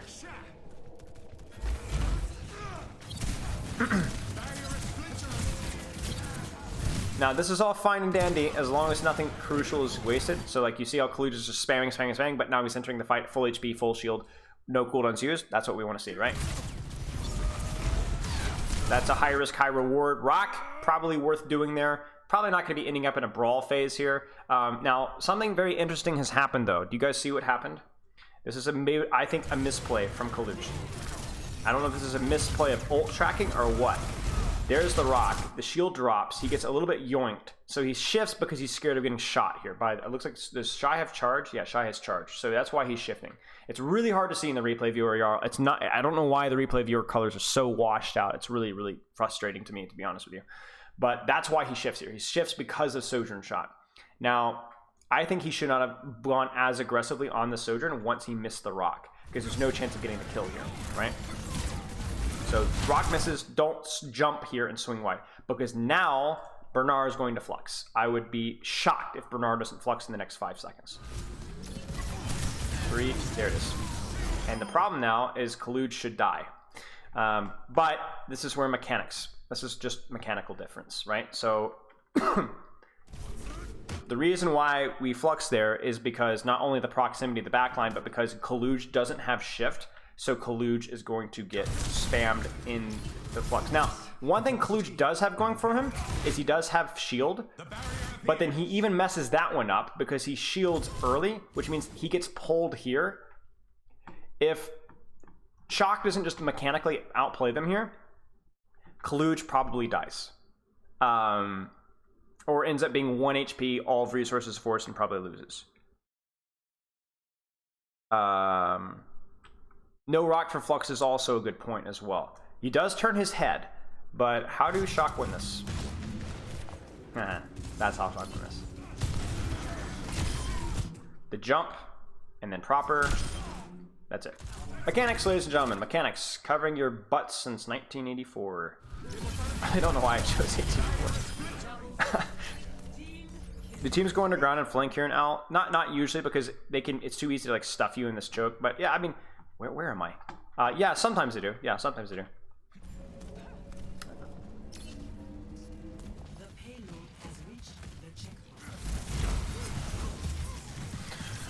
Okay.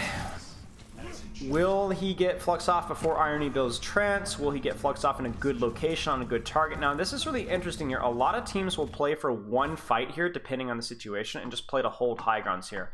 But the problem is then if you lose that, then it's over. So Spark seem interested in taking an early fight here. It might be because they don't have ultimates yet. It might be because they think they have like a set play here. I'm not as familiar with the way these metas evolved and what were like the best strategies and the best positions. So I'm going to be learning as I'm watching. Nice little rock here. Maybe not the most impactful rock, but it's a good mechanical play. He like really fits it in right through the shield and manages to get it through and just catch him right in the toes. Not super impactful, but I don't know. Maybe it's okay. I don't know if he's going to see a better use for it. So this is where Sigma feels a little useless. Shock might try and flip here. Looks like that's what they're going to do. And they're going to have... This is where the flip is actually really strong because you can, especially when there's no flankers, you can flip the map if they do something funny like this and have your Widowmaker literally sit and spawn. I promise you Proper's in spawn. Oh, he's not in spawn. He should be in spawn. Ah, jeez, it's just stupid. What they should have done is they should have had this here and then at least give better scouting, and then Proper could literally just sit here and CCTV this entire back angle. Crazy, crazy, crazy shot. There's the bounce tech. Proper just kills people again. Nice rock. I don't think Bernard was expecting him to hit that. Yeah. I mean... yeah. Yeah. Yeah. I mean, you hit shots. There's nothing been Sigma specific here. I think there was a lot of Sigma stuff in first point. Fights won and lost by either team playing, but yeah, this is something else. Second point, third point were largely just mechanics.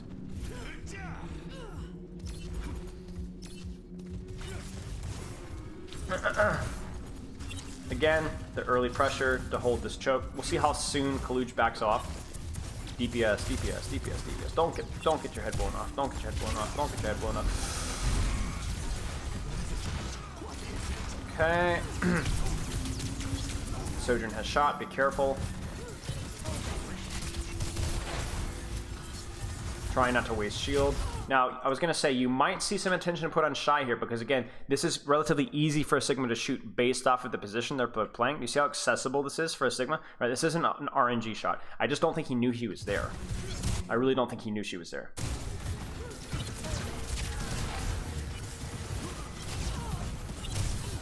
We need to back off hard. Just trying to wait for that rock. That's a nice little outplay from Kaluj there, y'all. This is like really clean. So basically, Bernard is trying to land this rock, but he's not trying to rush it. So Bernard is slowly walking forward. He overshields to allow him to walk forward very aggressively. You see how far Bernard puts his shield? The reason he puts the shield so far is because he knows Kaluj is going to back up. So then he can place, he doesn't have to worry about the silly shield recall. He can greedily place it to where he wants to be in 4 seconds from now, right? But the problem is that does mean that it takes him a little time to close the distance, and the shield is taking damage all along the way. So his shield actually gets nuked by Shock because he gets a little bit too aggressive with his shield placement. And so he goes, oh shoot, my shield's about to break. I need to drop it. He actually, he doesn't even recall it. He actually lets it break. And Kaluj times it perfectly. Now, Bernard, I mean, we can really dig into the micro here and be like, well, Bernard should have known that because the enemy Widow died, but the Widow doesn't have a lot of shield break anyway, so my shield's going to die just as fast. But this is actually, what I'm trying to do is explain Bernard's thought process. Is like, we're going to push. But he gets too greedy with it, and Kaluj times it really well. Now, obviously, this is not going to end up in a kill, but what this will do is it means that Kaluj will likely survive because he landed this rock. So it's going to be hard for Spark to punish this now because of that rock. That is a crucial play. And yeah, timing. I definitely think Bernard probably should have been a little more patient on that push here because he didn't have the support of his team at the same time. Again, another RNG rock, just because Kaluj is probably thinking, I don't think there's going to be a point in time. There's the Sojourn E that's definitely worth eating there, right? Look at the pressure on Shy, right? Look at the pressure on Shy. Look at the priority here. There's a little bit of Zen pressure there. Shy has to give up the angle. Nice job. This has been a very nice little defense from Kaluj here. RNG, Rock. I think he was going for the choke, the little gap there, but I think he messed up slightly. Yeah, he hears the Widow and he responds to the Widow, and the Widow dips out. I think that's fine. Because the Widow immediately had to back out, and like if he hits that Rock there, it's fight winning. This is where we talked about the explosion radius, y'all. Remember we talked about this in the practice range? He knows the Widow's in there. It's not only too risky to walk in here and primary fire, but it's also just easier to just bounce it off the wall and get the general explosion damage on the Widowmaker instead, right? So he's not going to even go for the direct there. He's just going to bounce. And look at the greed there. No shield needed. He doesn't want to use the shield. I don't think I need to use my shield for this. I can just juke it, and he does. Right? You see how he kind of leans left and then cuts back right? He's literally juking it. But he misses the shift on the Sojourn, which sucks. So Shy. Yeah, he misses the E and the Sojourn E. The Eat on the Sojourn E, which is big, because now he has to rotate out this direction. There's the pressure on Shy. This is actually really cute. Again, I know I'm going obsessively with the micro here, but this is what Sigma is about in this particular mirror, on this particular map. It's all about the micro. Watch this. Juke misses the shift. Look at his attention. Shoot Shy, obviously. But if he's shooting Shy, who is he not shooting? Bernard. So Bernard's under no pressure right now. Well, he's not a lot of pressure. So what is Bernard going to do? Well, he's not going to waste his shield HP, right guys? Right guys? So then what is Kaluj going to do? Bernard drops shield because he's shooting Shy, and then he gets rocked. Do you see that? He was trying to trick Bernard. Now he was shooting Shy because he needed to shoot Shy. But then he's like, while I'm shooting Shy, I'm gonna no, right? Not looking at you, Bernard, you're safe, right? But Bernard doesn't fall for it. And now there's the field. He gets his shield back in time, but it's just too late. Shock had been on the back foot this entire fight. Really? Oh. He's always trying to hit the floor because that's generally where the Sojourn E will be planted, is at the floor. Oh, yeah. Okay. Honestly, I think pretty decent from Kaluj there. I think Kaluj played very well there. Yeah, Kaluj lost DPS early. That's just a gap accretion. That's just knowing the map and knowing that he might or may not hit it. He can duck, so he's going to use his shift early. You notice that he can give greed over that because... And hey, this works because I don't have to peek the enemy Sigma to do damage. So here we have both Sigmas unwilling to peek the enemy snipers just yet. And this is just hilarious. Watch this. Watch this. They're just drawing the corner. Hey, you suck! No, you suck! Hey, you know, like, this is hilarious. Okay. But they're not using shield, right? No resources used. Now, probably we'll see Flux here. I think Flux is one of the better opener ults, especially if you have positioning, because you increase... There's always counterplay to Flux, but remember we talked about the counterplay to Flux doesn't always work. So you can sometimes use just Flux and just straight up win a fight just off of Flux. So we'll probably see Flux from either team pretty soon as he sees an opportunity to.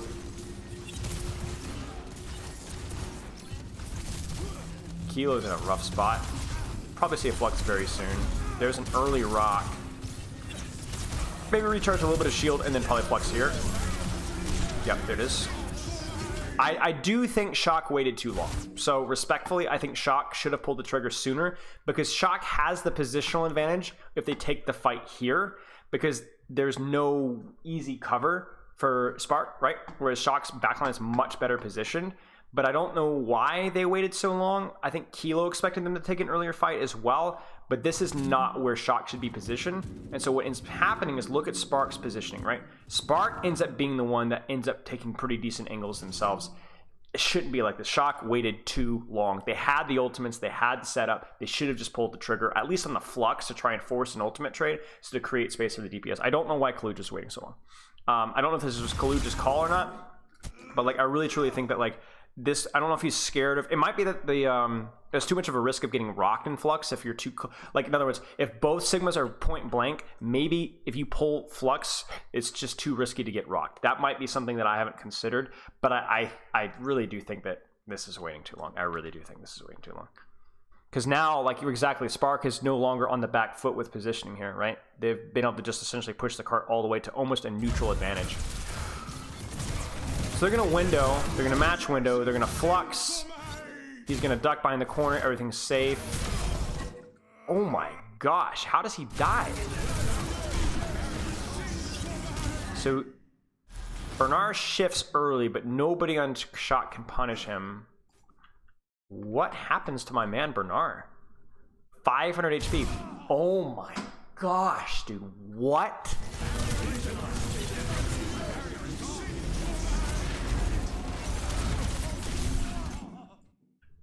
Proper must headshot.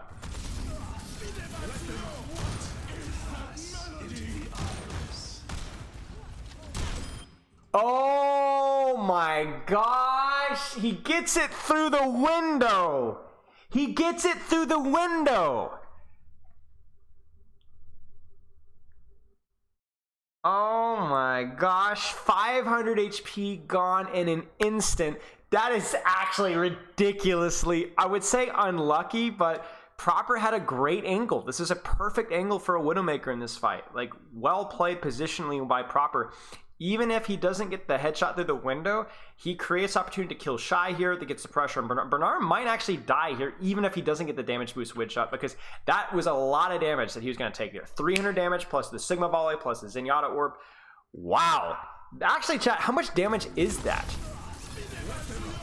Is he discorded?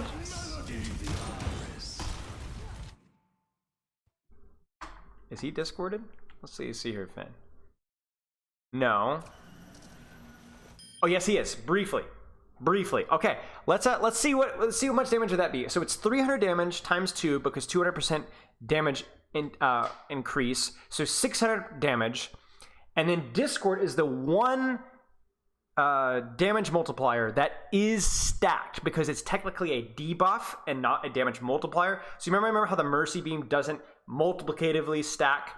It only multiplies the original damage source. That's not the case with Discord. Not the case with Discord. So it's actually 600 times 1.25. Well, a quarter of 600 is 150. That is a 750 damage shot.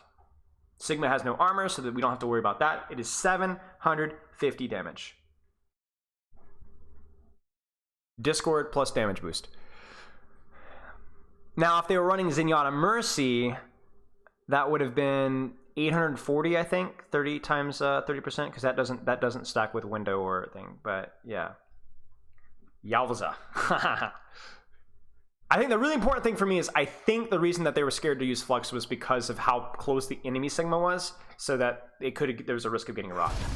But I still don't like how long it took for them to. Proper is just disgusting. Like, what is this guy doing? It's just, what do you say, you know?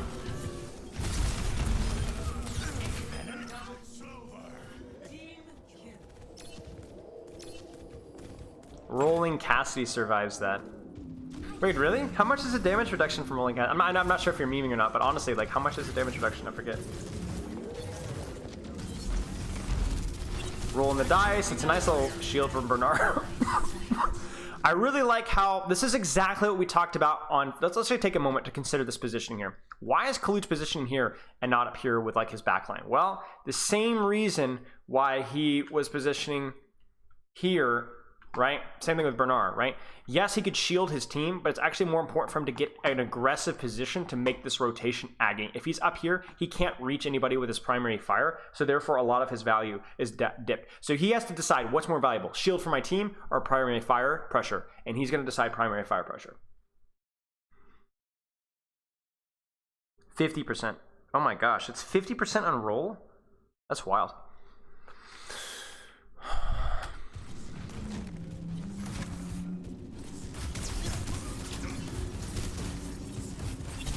You know what's actually funny, chat? We might actually have the first time where I've only looked at one map in one of these Overwatch League replay reviews. There's so much detail and just one map. It's actually unreal.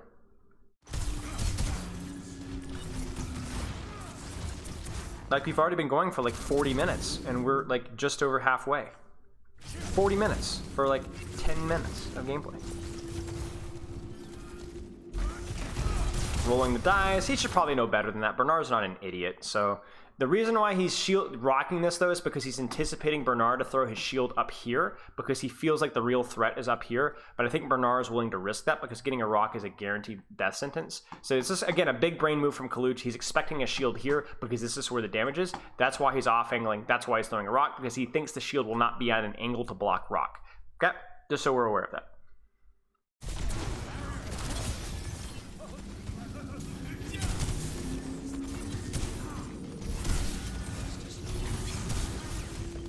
Good cover usage. He's going to shift to cover, so he's going to disengage, but again, he's not going to get punished for it.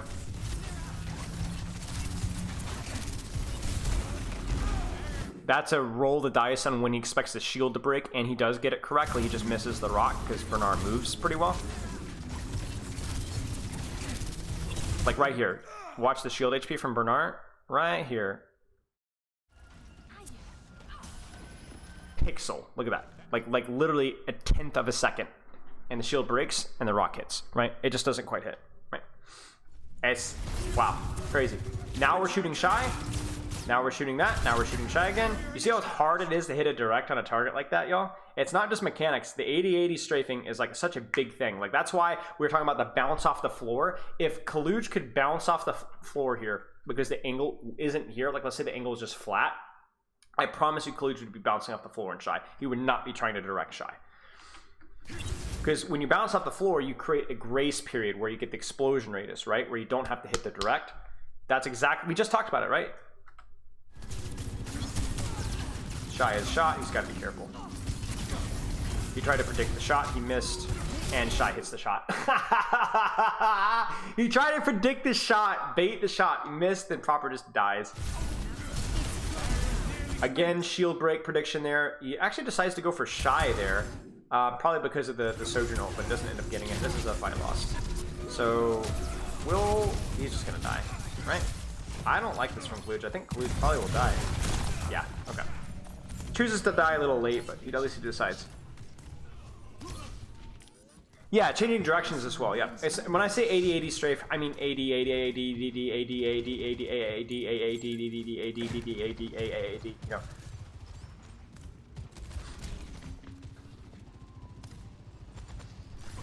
I don't know, this is weird for me. Like, I think Shock is trying to take an early fight here, but I don't know. Shock doesn't need to be scared of a brawl. They have, like, if you consider like this in terms of like brawl perspective, right? Shock has trance, Shock has flux. They're fine. They can take this fight on the corner here with these guys. So I'm not sure what Shock is doing here. This must be a strategy I'm not aware of. This is a very risky move though. I don't love that. I don't love that. There's clearly a strategy behind it, but I don't like it. So that's less about micro of the hero and more about like the strategy of Shock, period. It's gonna be rough. Wait, what happens here with the flux? Does Bernard miss? He misses. Ooh, he tries to greed. He tries to get 2. So he thinks he can get Kilo, and it catches, and then Finn. Yeah, ouch. Nice juke, by the way, from Finn, though. Probably see an aggressive rock trade here. Decides, oh, nice little rock there. You can even see again how that time he was more focused on Bernard, and so then flicked his rock to the backline, right? So they're not expecting that rock.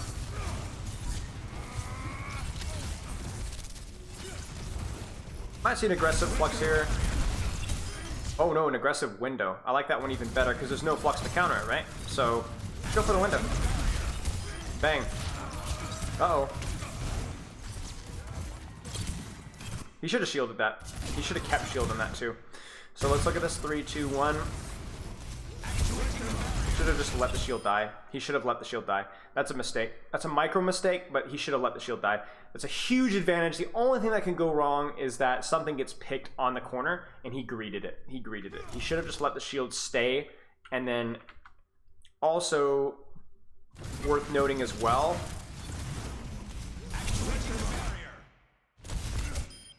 No, I don't have anything. I was gonna say he probably shouldn't have rocked, but the reason he did it then, he opened with rock, is because he knew Bernard had cooldown and shield recall. So look at Bernard's shield here. There, right there, and then they go. Do you see that? So Bernard has shield at 2-second cooldown, and then almost dies. So that's why he opens with rock, but the shield, he should have let the shield break.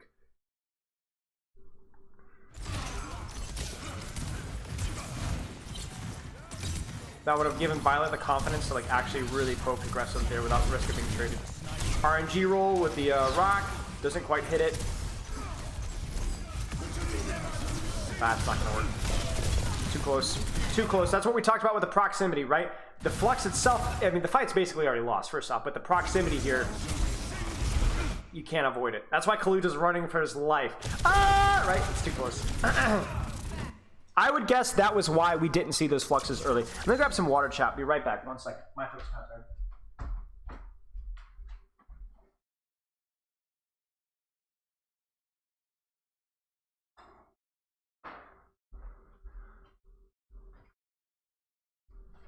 So some interesting decisions from Shock, team play wise, and really both the second and third point. Not a huge fan of a lot of the way they were taking fights with their ults and how they were positioning either. Some odd choices, but yeah. How would you say all these micro things impact the game? They definitely have a significant impact in the game because your Sigma playing aggressively is what controls the enemy DPS. If your Sigma messes up his cooldowns, he cannot play aggressively, he cannot control the enemy DPS, so the enemy DPS have more freedom. It's not just about winning the cooldown trade so you hurt the enemy Sigma more and bait the attention of the healers. It's the Sigma that's able to use his cooldowns better, is better able to control space that allows his DPS and denies the enemy DPS from getting more picks. You just allow, it's like loading the dice. If you win the cooldown trades, you load the dice for your DPS to get more picks. That's basically what happens. You increase the chance that they're going to get, even not even picks, right? Just general damage output of your Sojourn is going to be higher. The general damage output of your Zenyatta is going to be a little bit higher. So you need to load the dice by winning those cooldown trades with the enemy Sigma. And it's not, remember, we've seen not just the enemy Sigma too. It's also been about playing around Sojourn shot, about eating Sojourn E, about shielding the Widow headshots, right? About looking for rocks on backline, things like that. Withdrawing the barrier.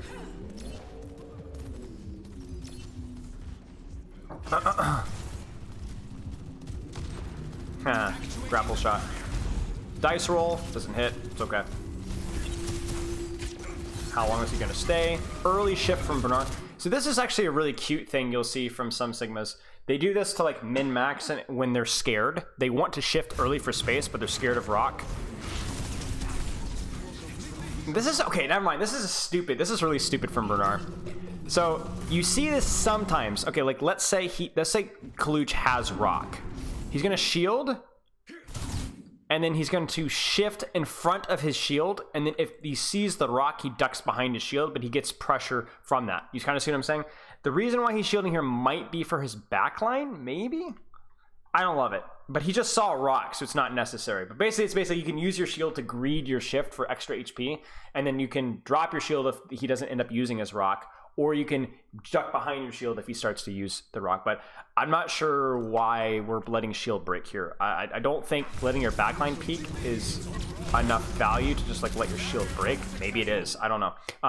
It seems like he did it on purpose though, so I will defer judgment.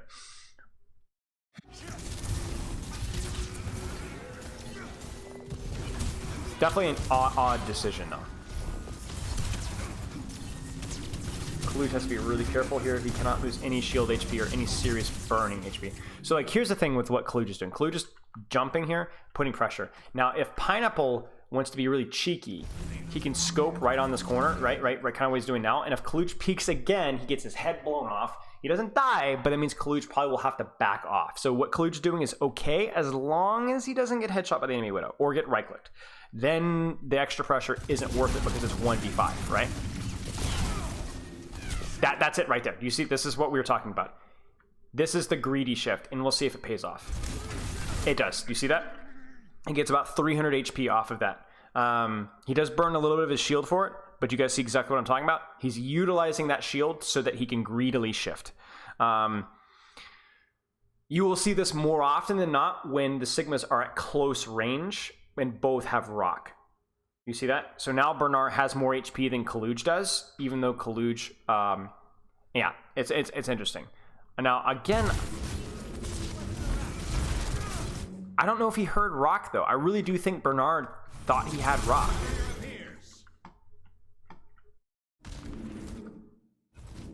Because this one is definitely not for his backline. I don't think. Something to consider. If anybody in chat can think of a better solution than me, the first one looked like he was shielding for backline. He knew he'd get it back in time, so he just wasted shield. This one legitimately feels like he thinks Kaluj has rock, and thus the shield shift comp, or the shield shift tech. I saw it, the first time I saw this happen was Space did this one. There's the shield shift tech from Kaluj, or no, he just drops his shield, but I think he starts off with it. Let's see, does he do the shield shift tech? Let's watch Kaluj. No, he just waits for it to break. Shy just gets too greedy. That being said, Bernard, they don't get a lot out of it though.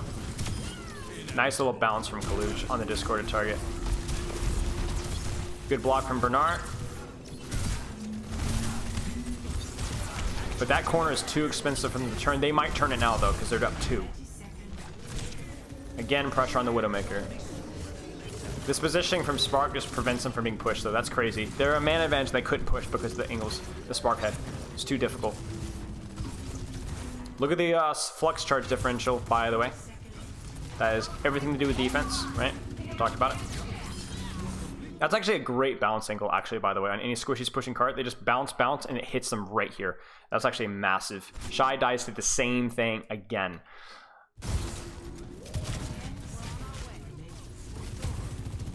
Remember, Shy wants to push up. Okay, well, actually, Shy just gets his head blown off, but he's gonna get AoE'd anyway. So nice shield from Bernard to block off that. That's actually huge. Another great bounce from Kaluj.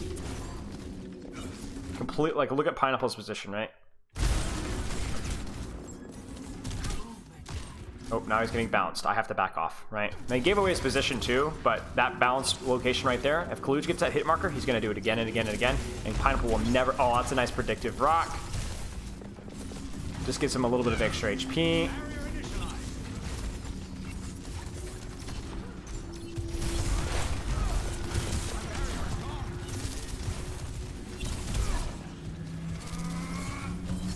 Let's go back a little bit here. I want to see what actually happens here.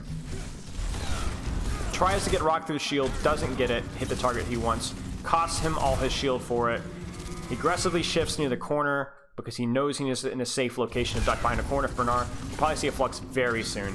The problem with this flux though is that I don't know if he hasn't forced Bernard to use shift, so Bernard will probably live the flux. That's the real danger here. So will Kaluj flux now? Because you're thinking like, why isn't Kaluj fluxing now? He would really love to get a cooldown forced here. He would really love to see if he can break shield, force a rock from Bernard, force a shift, something. I don't know if they're going to get it. He's going to shoot Shy. Now we might flux. Yeah, there's the flux. So even though Bernard has shift, Bernard has taken too much damage, so he will die regardless. And that's a really nice push. They don't get their trance in time, so they're not able to get it. That's a nice play from Kaluj. Good patience, not rushing it. Sees the cooldown, the rock that would have... it wasn't just the rock either. It basically... Bernard ended up taking more damage because Kaluj was more patient. So then he was sitting and waiting on shift and waiting and waiting. Come on, Kaluj, flux me, as his HP dips. And then he gets fluxed. But by the time he gets fluxed, he's already so low that even when he lands after the flux, he's essentially dead. Nice patience from Kaluj there.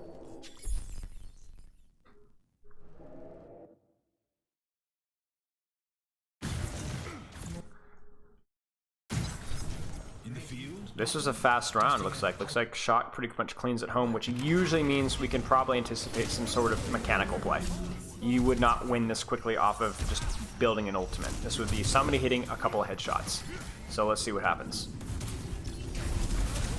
This is kind of cute. I don't know if he's trying to catch somebody off guard. I think that's what's happening here. Oh no, he's got Venom Mind, so it doesn't really matter anyway. He's like, ah, crap. Never mind, guys. Let's go back to me. Roll the dice rock. Shift at a distance. That's going to allow Bernard to back out. Both of them back out. Shy's on the angle. Shy might die for this, actually. Ooh, that's not a good ending location for Shy at all. That is a troll and a half from Shy. What is Shy doing? Aggressive off angle. Misses his shot. Doesn't shift out the cover. And goes back. He gets stuck and he gets focused down. Yep. Good block. Oh, that should have blocked. That was like pixel perfect from Bernard. That's rough for Kaluj. That probably won't matter though.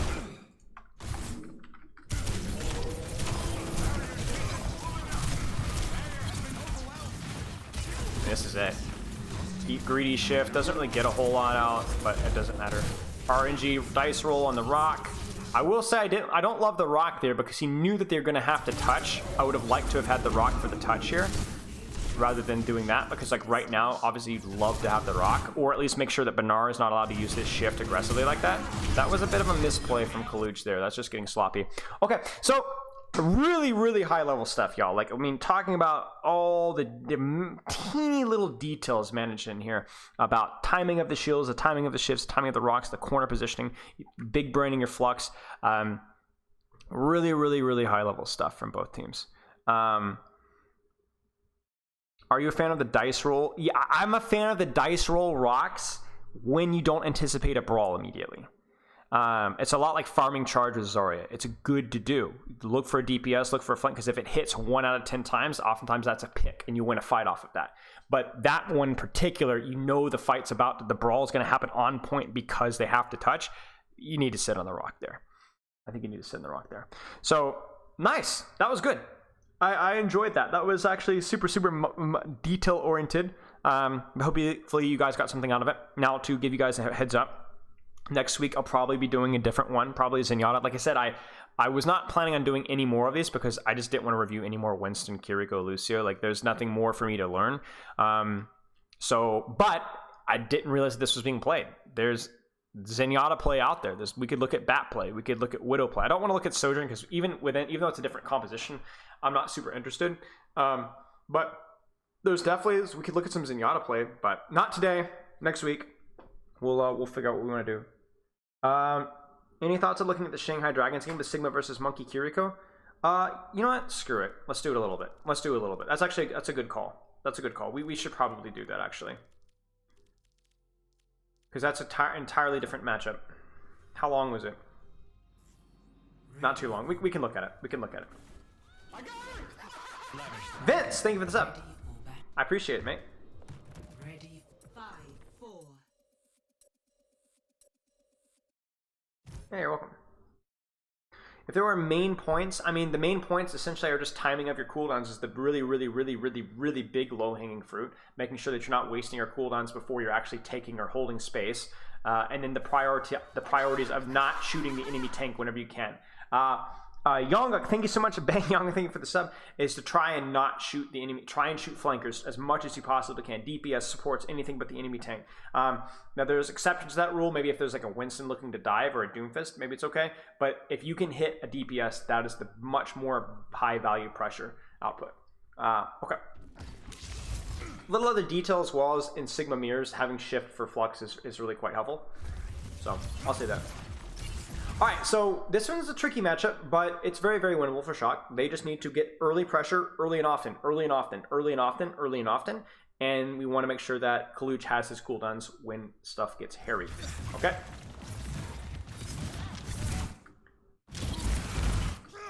Nice. Huge rock.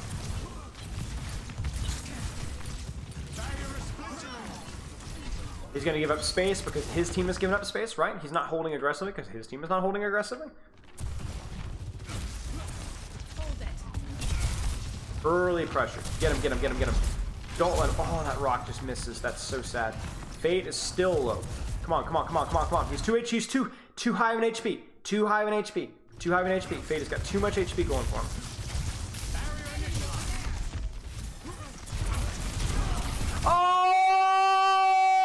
Yes! Monster! Dead in the water. And now it's over. It's over right there.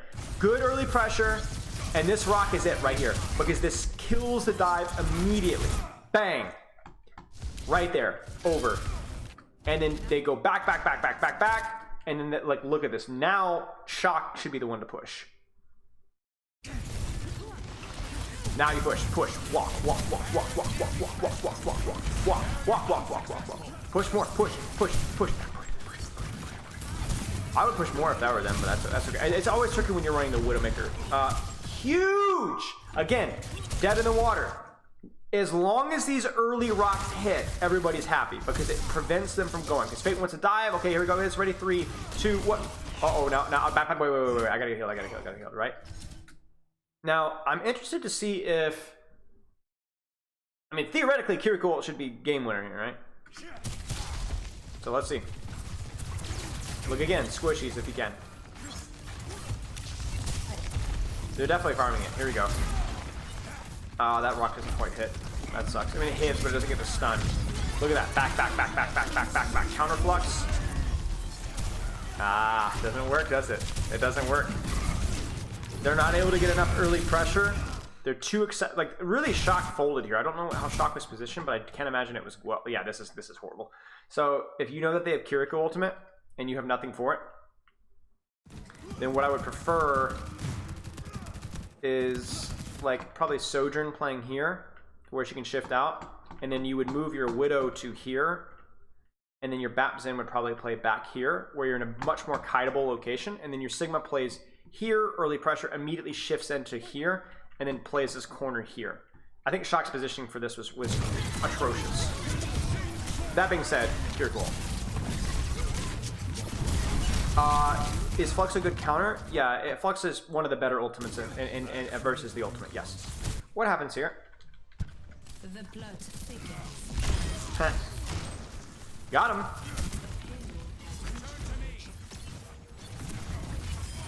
Push.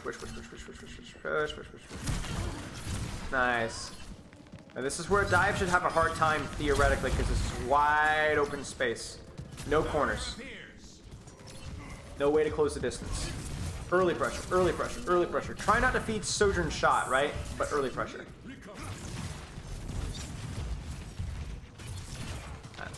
Venom Infocytes ends up not giving a whole lot of value. Oh, see, this is the thing with Rock, okay? So Rock is really important to hit well. But you see how he's channeling his Rock? So right now, if you're Fate, if you bubble this, then you end up you're engaging here. This is not good for a Winston. Winston doesn't want to sit here. Winston wants to deep engage, right? Deep. But the problem is if he waits too long to bubble, he's going to get rocked. So he greeds his bubble because he doesn't want to bubble so early, but then that means he gets rocked, which means he takes damage. And then he ends up bubbling where he ended up going anyway. This is really good. This is really nice from Kaluch. And then the shift afterwards, just to buy a little bit of extra HP, buy a little bit of extra space. Okay. Now, this is where Kaluch really needs to set his feet. He cannot give up any more space right now. They need to fight. They're playing at their effective range right now. That rock is not good. It was clearly for Genji, but... And we'll probably see early ults usage. There it is. Good shift. There's the counter. Oh my gosh, Lip just hits 2. Lip just hits 2 in a row.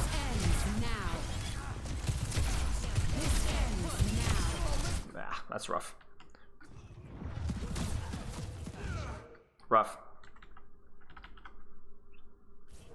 So a bit of a mismanagement from Kaluch. Good boop, yes, good boop indeed. Nice eat on the Sigma, the Sojourn E. Flux. He actually doesn't even look, he just fluxes the floor. Ah, there it is, they did it. Can they live it? Oh! They do. They win it. Nice. He doesn't even look. He just fluxes the area. They're gonna be here. You know it, right? So...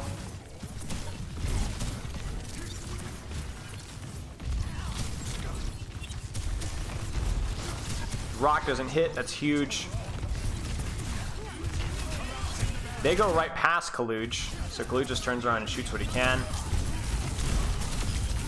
Maybe tradable. How does How does Shanghai stage for this? How do they get past him? Somebody must flank. I guess they don't. They just go in. That's crazy.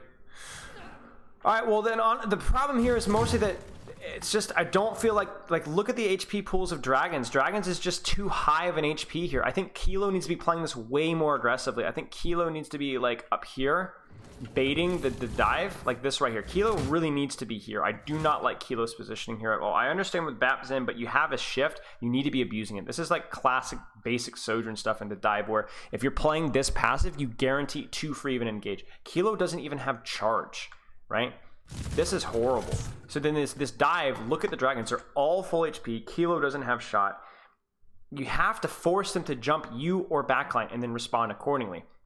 Kilo makes it way too easy. He actually goes into the middle of his team and makes it even easier. And meanwhile, he's a complete non-factor. This is really not impressive work from Kilo. That's fundamentals. You can't do that. You can't do that. Thankfully, Shock fixed it because Proper was playing Sojourn later and actually knew how to position aggressively.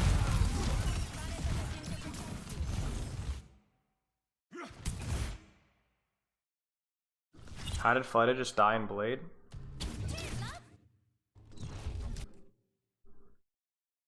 I think he just got rocked. Yeah, just got comboed, that's all. Nothing fancy. Yeah, I mean, there's just no early pressure whatsoever from Shock there. Like, Kaluj was trying, he wasn't doing very well on it, but he needs help from his Tracer and from his Sojourn. And I think Proper had a hard time given the angle, but Kilo for sure should have been doing more damage. So I don't like this from Kaluj. You don't like playing out in the open, so you like playing the corners here. But I think Dive doesn't have a lot of spam. And so it becomes more about you getting a good angle to deny their positioning and then not worried as much about the spam. I think Kaluj here should be playing either here on this choke here or more likely going high ground and looking to spam from here. I do not like him going straight to cart. He needs to be controlling high ground. Now in the mirror, the high ground isn't as valuable as the corner and cover that the low ground provides in this particular situation, in this particular point. But this, again, it's not. I'm picking on Kaluj, but they've not had a lot of practice against this mirror or this composition. So I'm just mostly picking on him so that then I can explain why I'm picking on him to you guys, so that you guys can learn something from it. Right? He needs to deny the staging. This is too free. You see how little damage he's doing right now? He's doing no damage. He's doing no damage. You can't not do any damage to Dive before it happens. Otherwise, you'll just instantly die. If Dive enters at full HP resources and full cooldowns every time, you will always lose. And the reason that they're getting in at full HP, full resources, is either because Kilo is not playing aggressively enough, or in this particular instance, Shock is not controlling the space they need to control. They need people on high ground. Fate cannot just sit up here like an idiot and just not take any damage and then just drop on them. It's over. It's over if they could do that. RNG Rock, not a fan of that one. That one feels too risky. You see how Shanghai is just taking away the map from them and setting up their dive? You see this? I don't like this, guys. I do not like this. Flux is fine. I don't know that I would be here though. I would have probably gone to high ground. Yeah, I really think Shock are setting themselves up for failure.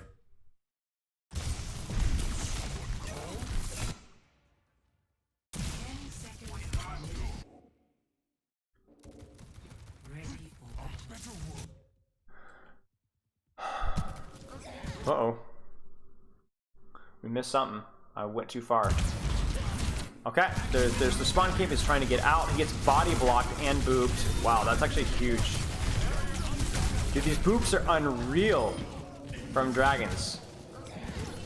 But the spawn camp is expensive, right? Spawn camping is expensive because yes, you get another fight, but oftentimes the fight setup isn't great, and shockingly, it's not great. So, yeah. They get the kill, but they get smashed by the off-angles. Early pressure. Now, if I turn around, what am I going to see? Hey, Proper's there. Where the heck is Kilo? Kilo, please, Kilo. Please, Kilo. Please, Kilo. Please, Kilo. Please, Kilo. There. Like, Kilo needs to be playing more. I don't want this to be a Kilo review, though. Okay, this is good pressure from...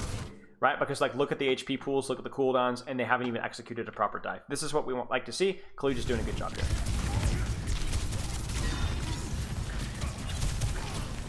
Oh, the after push is just brutal. Spam is good at long ranges, so Spam wants to play the long ranges early and often. Spam is also less reliant on cooldowns compared to dives. So Spam wants to play early and often. Early and often. Often, I say. Early and after. Or early and often. There's the flux. Okay, so let's look at this again. So this is kind of interesting from Kaluch. Kaluch, you see what he does here? He checks his backline. Okay, this is where they're going to be diving. So this is where I'm going to be fluxing, right? So then he... What happens here? Does he just like... Am I missing something, chat? Am I missing something? What? Hello? What?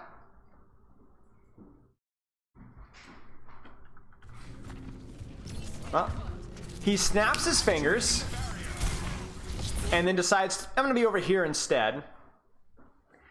I assume this is a replay code bug, but then, you know, I will say that again, he checks his backline positioning. They all end up in the small room. Finn dies, but this is a monstrous flux. And they get it before the beat. Oh, Lisa gone! They just needed to have beat. Ah, no! If they had just waited a quarter of a second, literally a half of a second, this fight is lost for Shock. GG's over. And the funny thing is for Shock, it's almost the exact opposite, where they almost lost it because Finn was 99% on trance. Ouchies.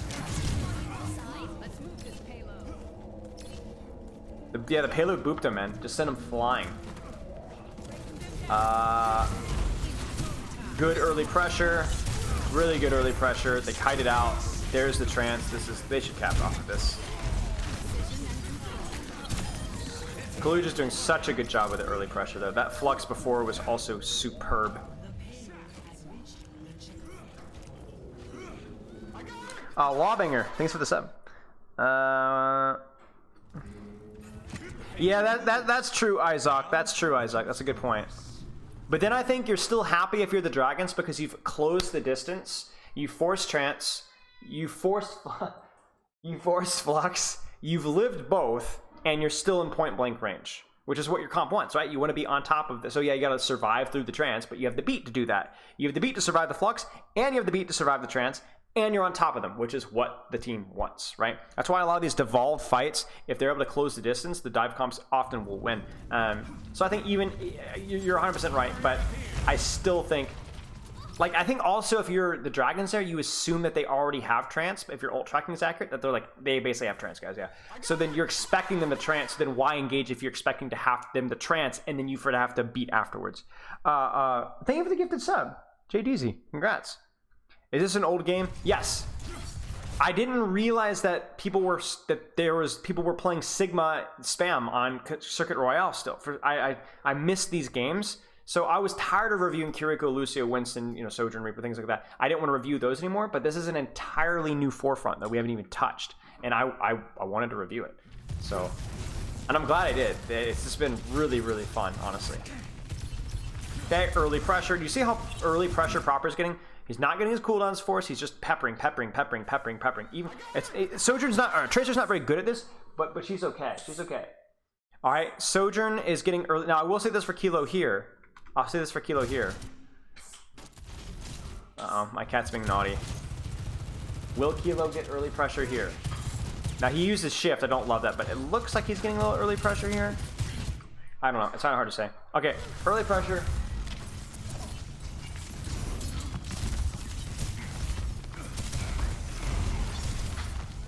I mean, we're just going to C9, I guess. Kaluj is like, should I be fighting? Probably, yes. But I think if you're Shock here, you're also like, this fight is lost, y'all. We're not going to win this fight because we have nothing and they have Primal. So maybe I just get as much cart push as I can. I mean, that's a good fight plan, right? Because now you're in single fight territory. Oh my gosh, they use Kiriko ultimate as well. This is phenomenal if you're Shock. You are very happy to lose this fight. You're in one fight territory. You've used nothing. They've used Kiriko ultimate. Yeah, this even if you lose this fight, I think you're in really good shape to win the next one. Nice little shift there. Her early pressure doesn't work out. It's kind of hard for Kaluch here to get anything done. Oh, what happens here? Oh my gosh. That's just, I swear, every single time I'm like, what happens here? It's usually that, something along those lines. Oh, it's proper again. Just basically, essentially one clipping an 80-80 strafing Sojourn. Because like, if you're Shock here, at some point you have to push around the corner, right? Which is exactly what the Dragons want you to do, but then they get a kill, so... Good early pressure from Kaluj. I've got no complaints with how Kaluj is playing this matchup, to be honest with you. The Flux misses, but I don't think it matters. I think Kaluj played this one very well. I think Kaluj definitely knew his role, definitely knew his job, was landing his cooldowns. Maybe a little bit sloppy greeting with early pre-fight rocks a couple of times, but also those, if you can land those are fight winning, as we saw really in the first dive of Shanghai. So I'm not going to give him too much grief for it. So definitely some things to learn for you guys. If you guys are playing segmented dive comps, the early and often pressure and then trying to play your life once the dive actually occurs is incredibly crucial. And then once the dive cooldowns are used, it's being able to apply pressure afterwards. No, I agree. I think proper is definitely just absurd, but Kaluj has played well. I think Kaluj was, I mean, we looked at Kaluj here, and Kaluj was playing well in Sigma. He was playing well. And I think Kaluj was very notorious for playing Winston and not feeding, despite it not being a main hero for him. Which sounds like a weird thing to say, but you know, just his act of not feeding, despite being a very difficult hero for him, and doing a pretty decent job, is what helped Shock win fights. Shock was put in a really difficult situation, I think, with not having the main tank for quite a long time, and Kaluj really stepped up when they needed him. Is Kaluj a Bronze Sigma? I don't know if I can answer that question, y'all. What do you guys think? You guys have any questions before we move on here?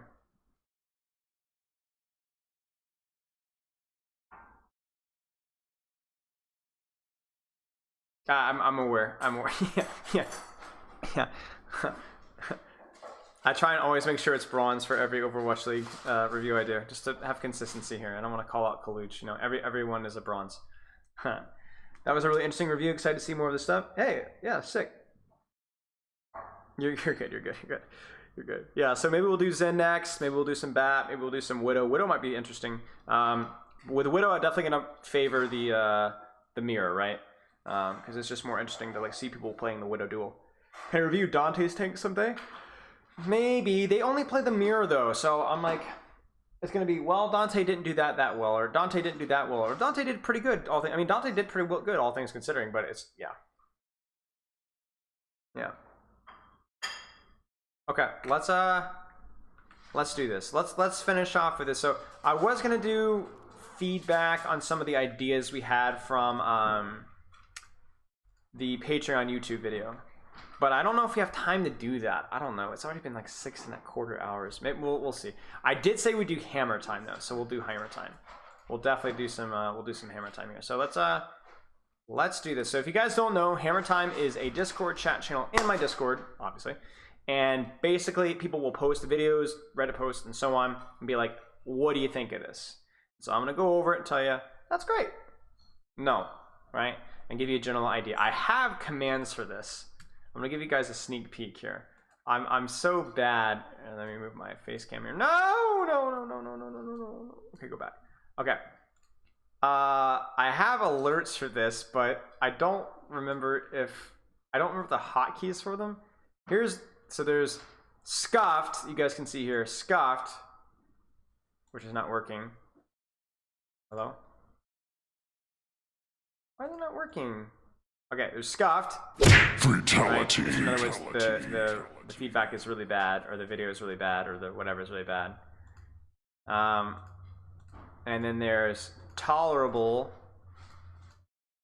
That's pro streamer here, guys. Which is like pretty decent, right? Disturbing picture. I'm not responsible for these guys. Please don't hold me. And then Beefed. In other words, this is a great educational content. Really, really well done.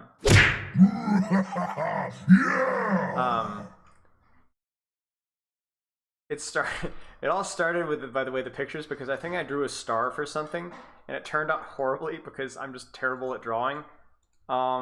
So that's why the star thing turned out, because this is my drawing of a star, and yeah, it wasn't great. So anyway, so yeah, let's find out whether Beefed, Tolerable, or Scuffed one of these videos are. You guys tell me, what would you guys want to look at here? Push is awful and unbalanced. how good should you be at Overwatch? And I don't want to do this because this is a long VOD, so I want to do something a little bit faster. Reinhardt guide. Push is bad. How good you are at Overwatch.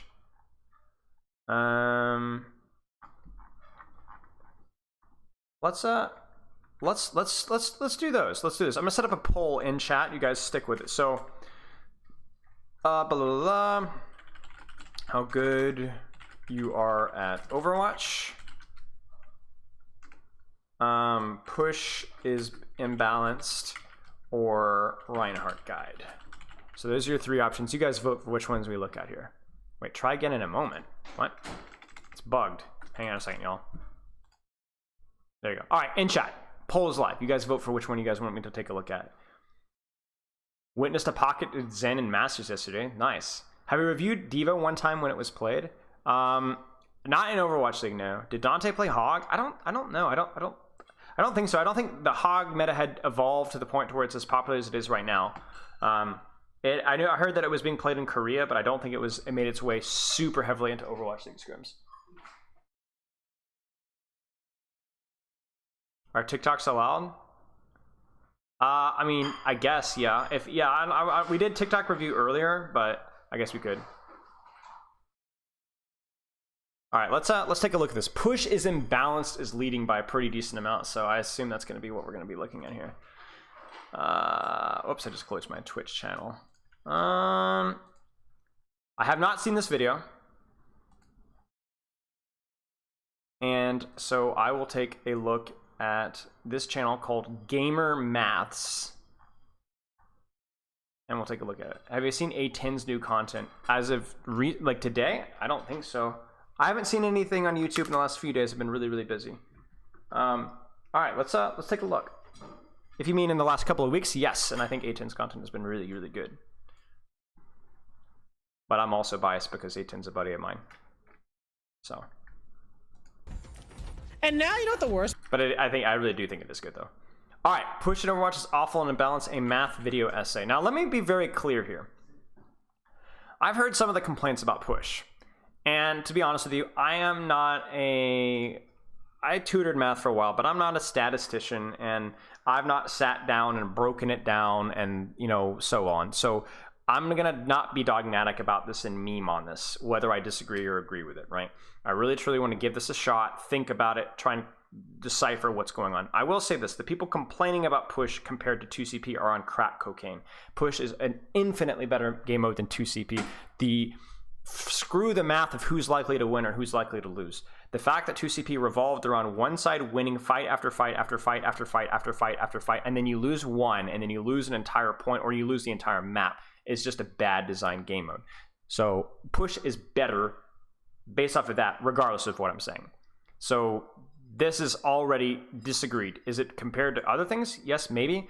But you also have to understand that even Koth is incredibly biased to who wins the first fight as well. Okay? And now you know what the worst part is? This game is already lost. Like, now we have to sit here for 6.5 minutes.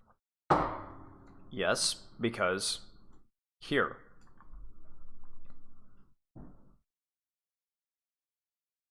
You can't see the video? Okay, well, I'm an idiot. Well, the game is already lost. Let's go back again. Lost. Like, now we have to sit here for 6.5 minutes trying our best. Can I be honest with you guys?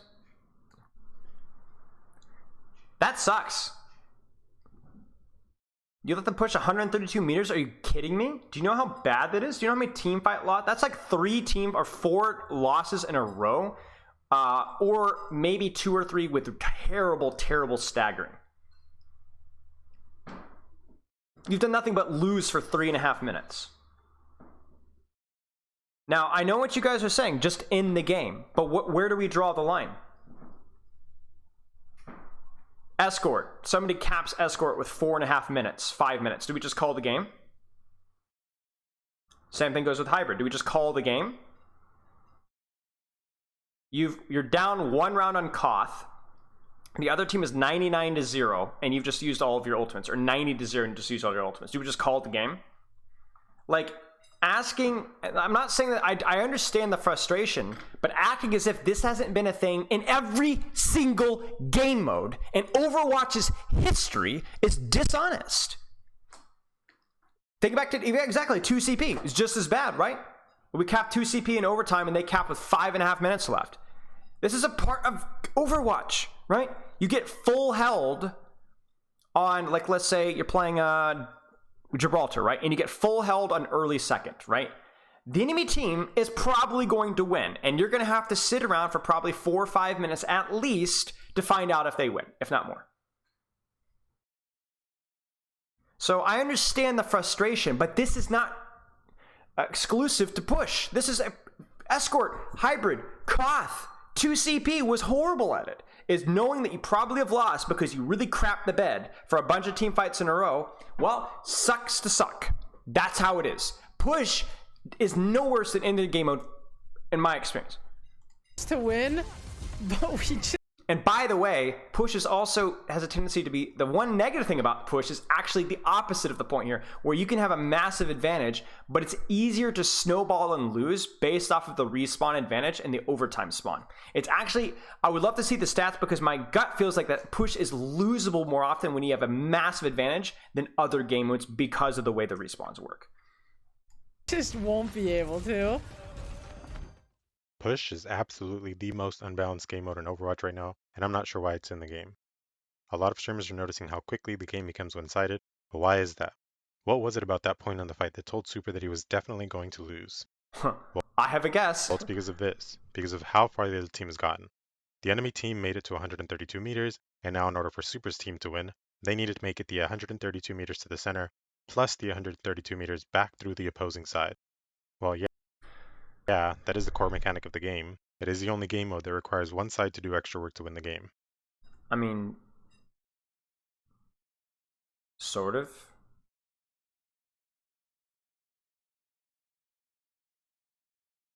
I'm trying to I'm not sure if I'm just stupid here, but I feel like the way you can describe push, you can describe it in a way that sounds horribly unbalanced, but doesn't actually carry out. For example, here's the deal, guys. King of the Hill. For you to start taking percentage on King of the Hill, for even you just to start taking percentage on King of the Hill, you have to win a team fight. Right?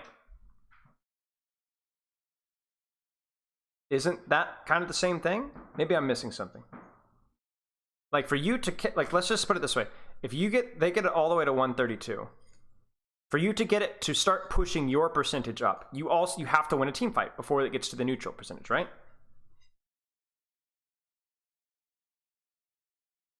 Isn't that just the nature of...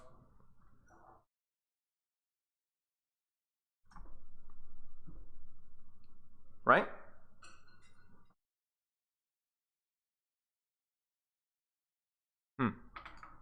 To show exactly how much, in this game, the enemy team held Jason uncontested for 2 minutes and 7 seconds to get to 132 meters, and then Super's team took 26 seconds to get back to the center.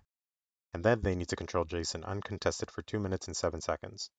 But those 26 seconds where they had full control of the robot, but they made zero progress. But that's the same thing with Koth. When you win a team fight in Koth, you can have an active team fight breaking out on point in Koth, where both teams are trading back and forth. But because one team won first, their percentage is ticking up while the team fight is happening on. You can win a team fight in Koth and lose percentage because the enemy team was controlling the point during that team fight.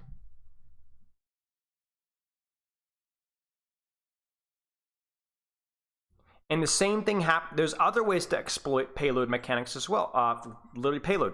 If you play, there are literally strategies. Goats was born by going to cart, dying on cart, and doing it over and over and over again, even though you lose 1-2 fights. The thing about spawn camping on Dorado, right? Or Route 66. You can die in cart, you could die in cart again, and then you can win because you have a lot of ultimates, and you can burn 3.5 minutes, 3 minutes off the time clock, and only win one fight, but full hold on first point.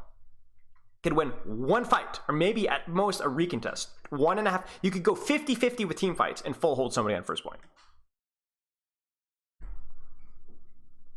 I'm not saying the points here aren't like this is mathematically correct. Yes, they got punished for losing first.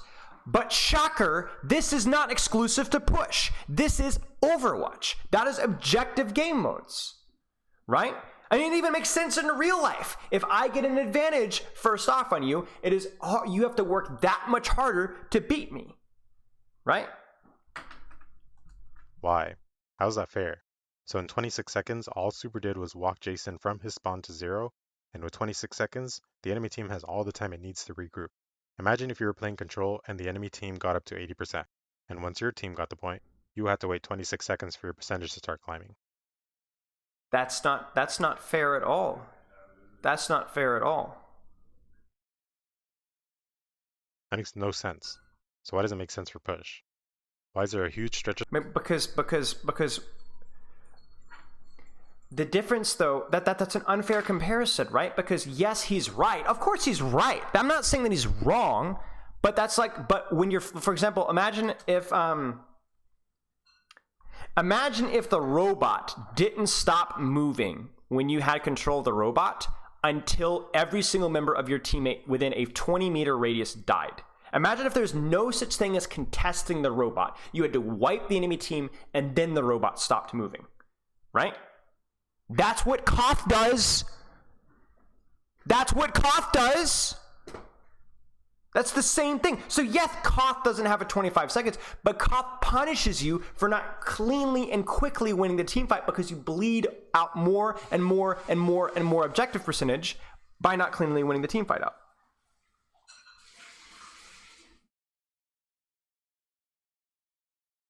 The chance for a comeback should be more possible. I mean, I guess, but that's... I don't, it's the same thing with Koth. Winning first fight is so important in Koth because you get the positional advantage that snowballs to the rest of the map. I don't...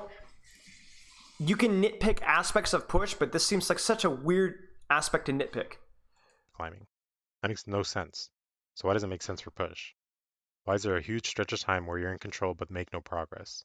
And the more distance the lead has, the harder it is for the losing team to flip the game. Like, make you in control, but you make no progress. Like, we talked about this, winning fight after fight after fight in Escort, but still not pushing the payload, but still losing the map. Or winning the fight in Koth, but because you didn't win cleanly, and the enemy team stalls, then you're in a situation where they get 15-20% more than they should.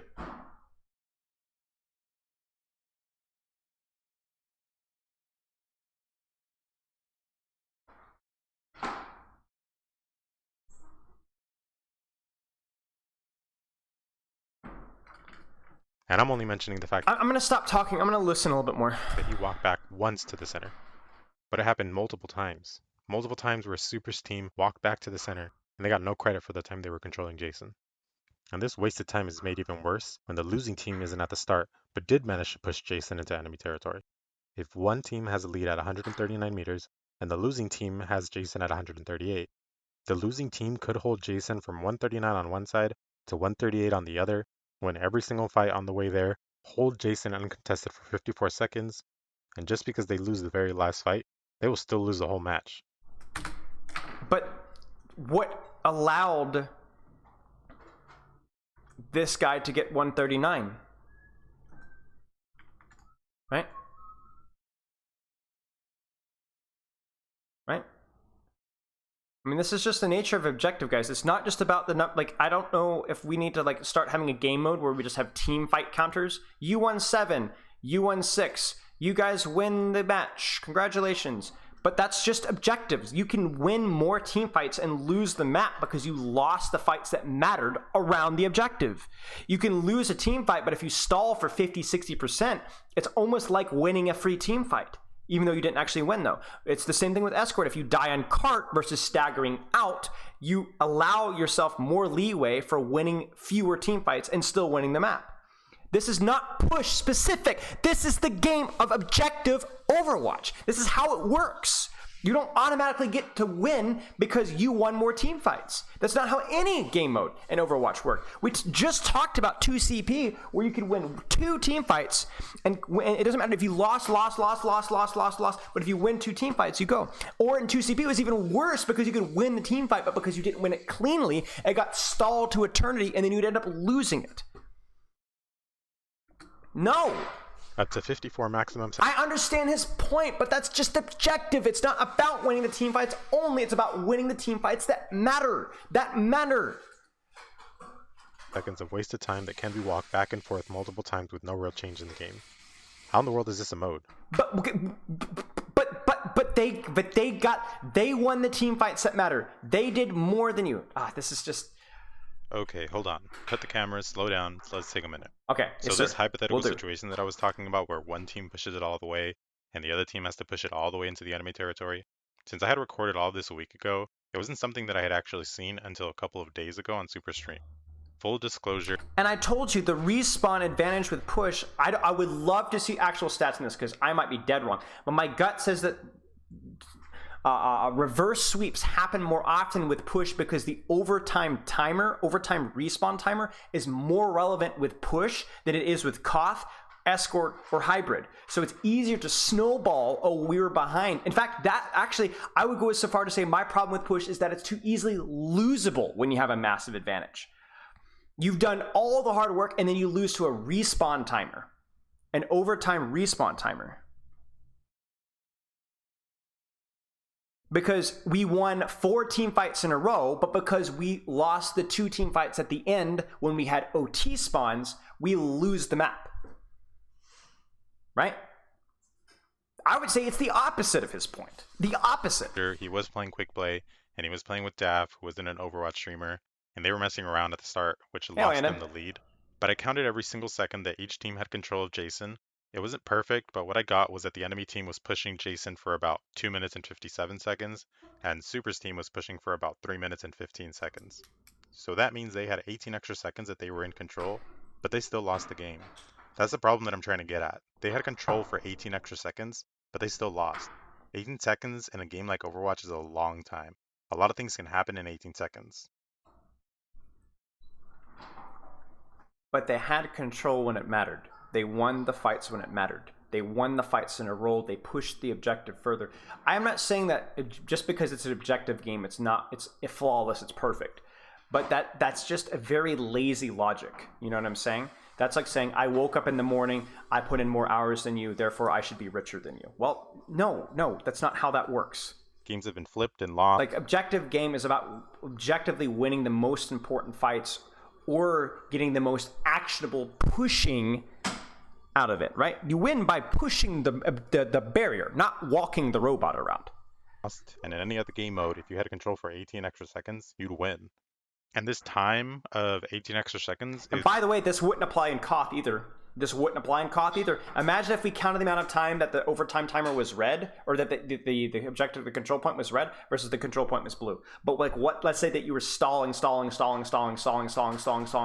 you finally won. You could have a team red controlling the point for 3 minutes, and team blue controlling the point for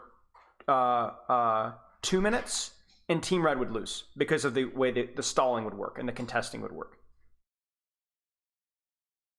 Same thing with escort. We talked about you can legitimately be again. We literally talked about you could lose more team fights in escort and still win the map. Is pretty much in line with what I explained later on about one team needing to control for longer to win, and it just doesn't scream like a balanced game since that's the way it works.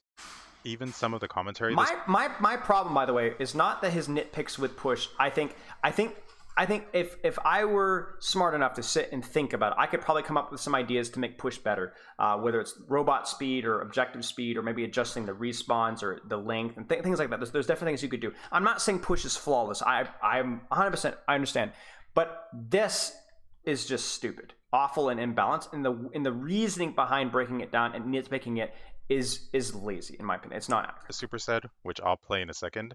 He knows, and everybody knows intuitively, that something is off about this game. It just doesn't make sense. And all of this math is hopefully going to show you why. God, fucking push is so brutal. Gotta win 3 fights there to take the lead. Yes. How many fights did the enemy team win to get 115? You guys want to guess? 3. I'm just spam healing. Wait, we're gonna lose. Wait, what? I just bounced sideways. Man, this game mode is terrible. Lick my wounds. Really? Okay, super. I Cry me a thought river. people would prefer over UCP or whatever. I can't believe you lost. We actually won Shocking respawn advantage. 2 fights there. We didn't get the lead. I'm kind of and I got the late kill on the Doom, so I don't even know. But anyway, let me get back to the rest of the video. I'll talk a little bit more about the math that I mentioned. So hopefully you're able to see that, because I just really don't think this is a good game mode, and I don't think anybody else does either. But yeah, back to the video. And I also want to point out that when the lead switches teams, this whole situation does get more complicated, but there's still a ton of back and forth and wasted time that does not reward controlling the point, regardless of who has the lead. Now I know you're screaming into your monitor, but it's balanced because you're pushing into the enemy spawn. But no, the problem with that is that both teams have that advantage. If you push 100 meters into enemy territory, they have the advantage. And if they push 100 meters into your territory, you have the advantage. It doesn't balance or cancel out the 26 wasted seconds. This is the same as maps that people say have oppressive high ground that favors defense. Yeah, maybe they do, but in comp, when you switch sides, the opposing team has that same oppressive high ground. That's balanced because both teams have a turn being on the crap spot. There are no modes besides push where you have control for a time and get 0 benefit from it. Now, you might also be thinking, but once they get back to the center, both teams basically have the same distance to travel. Sort of right, but while the distance is the same, but once they get back to the center, both teams basically have the same distance to travel. Sort of right, but while the distance is the same, if the leading team wins, Jason is going to sprint back to his spot by the time the team regroups. If the losing team wins, then they walk very slowly into the enemy territory. But that's because you never pushed it far enough to begin with. The enemy team, to get that lead, had to deal with Jason moving really slowly, right? This is even made worse by the ult economy, since the leading team has that lead because they won more fights, and therefore are more likely to have more ult charge for the next fight. That's true. That's true. But that, again, is compensated by the positional gap, whereas the defenders, the losers, generally have better positioning. I mean, take a look at Colosseo and New Queen Street. That's a perfect example.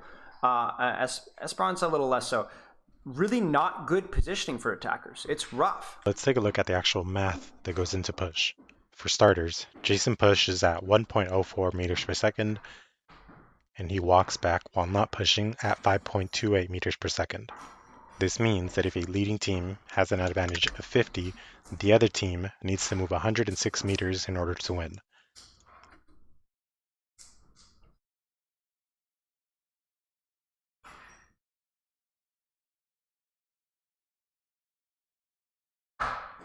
Where's he getting 106? Wouldn't it be 101? I'm honestly, like, what am I missing here? Because it's 50 to 0, then 50 plus 1.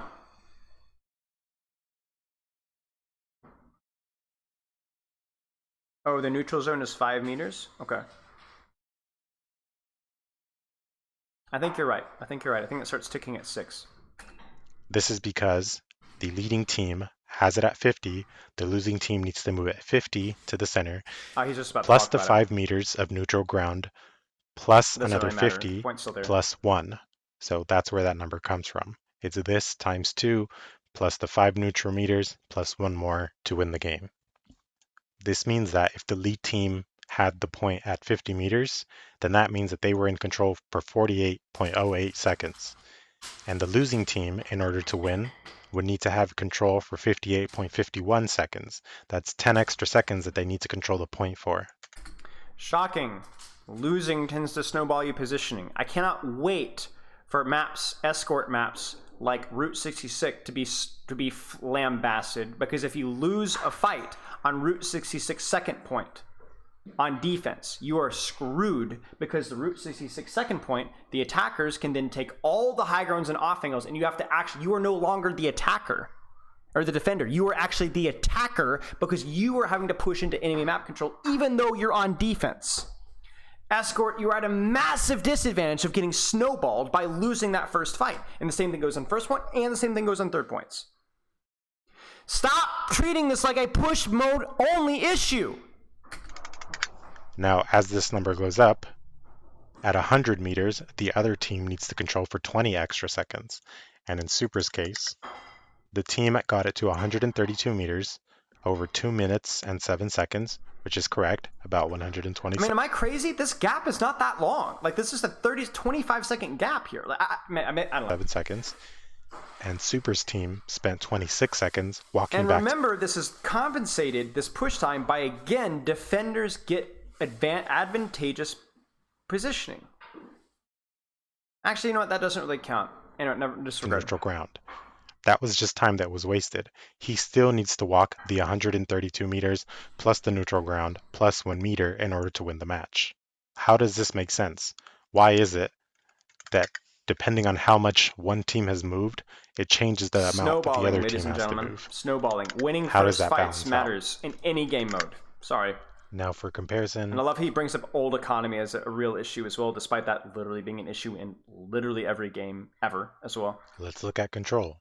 Control is the only other game mode where both teams are working towards controlling the objective during the same round.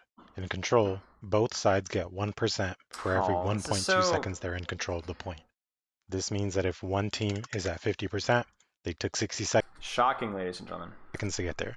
If the other team Let's just disregard, again, we talked about this, isn't it? This is dishonest because I'm not saying it's purposefully dishonest. I think this is short-sighted because to capture the point, you have to win a fight, and during which case, while the fight is going on, even if you are winning, even if you win, if the enemy team stalls it out, they don't even have to play to win the fight. They can just play to stall and abuse the tick percentage running. is at 50%, at 50 for every 1.6 what the other team needs, pointed together in the same way that these are, affect how much the loser needs to move. Why created graphs to show how likely it is that a team will win if the user on the overwatch to move. Why is that? It doesn't make sense. A user on the Overwatch competitive subreddit even created graphs to show how likely it is that a team will win if they have the lead. The bigger the lead is, the more likely the leading team will win. Team will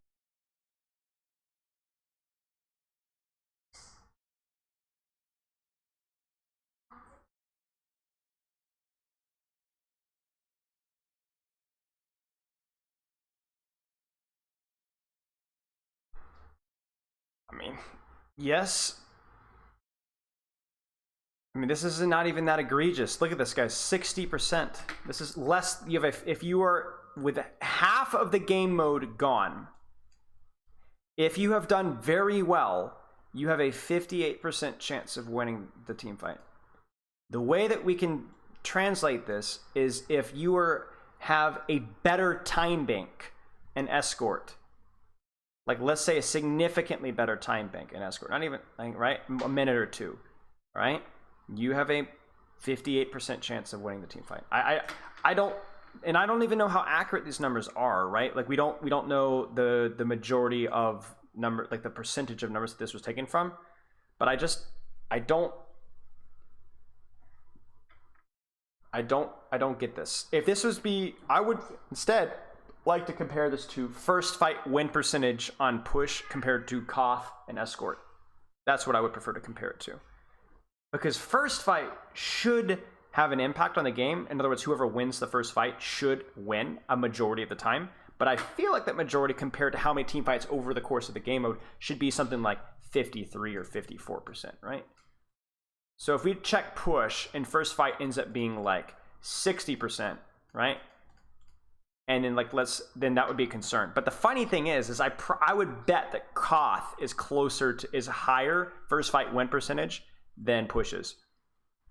I would bet. I might be wrong, but that's what I would bet. will win if they have the lead. The bigger the lead is, the more likely the leading team will win. This, again, is not the same as control. One team could have 9% or 99%, and that lead does not make it so the losing team has to work harder. Yes, it does. Yes, it does. Yes, it does. Because you have to retake into their space and then capture the percentage all the way through. And remember, they're stalling while you're fighting. And notice that we haven't talked about first fight win percentage on Koth compared to first fight win percentage, or even just fight win percentage based off of. Imagine if we took it, if you can get Koth to 99%, how would that compare? You know, I don't know. This is where are the numbers here? Where's the math? But in push, the more of a lead a team has, the more time the other team has to waste walking back.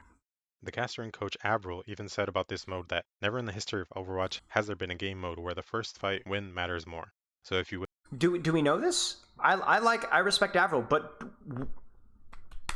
show me the money.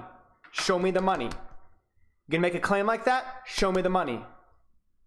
In the first fight, you get to move Jason into your territory, and the losing team has to waste their time going back to 0. He goes on to say, if you lose like 3 fights in a row, I think you're done. There's still like 5 minutes left, but you can just call the map, which is exactly what happened in Super's game. Really? Show me the money. Show me the money.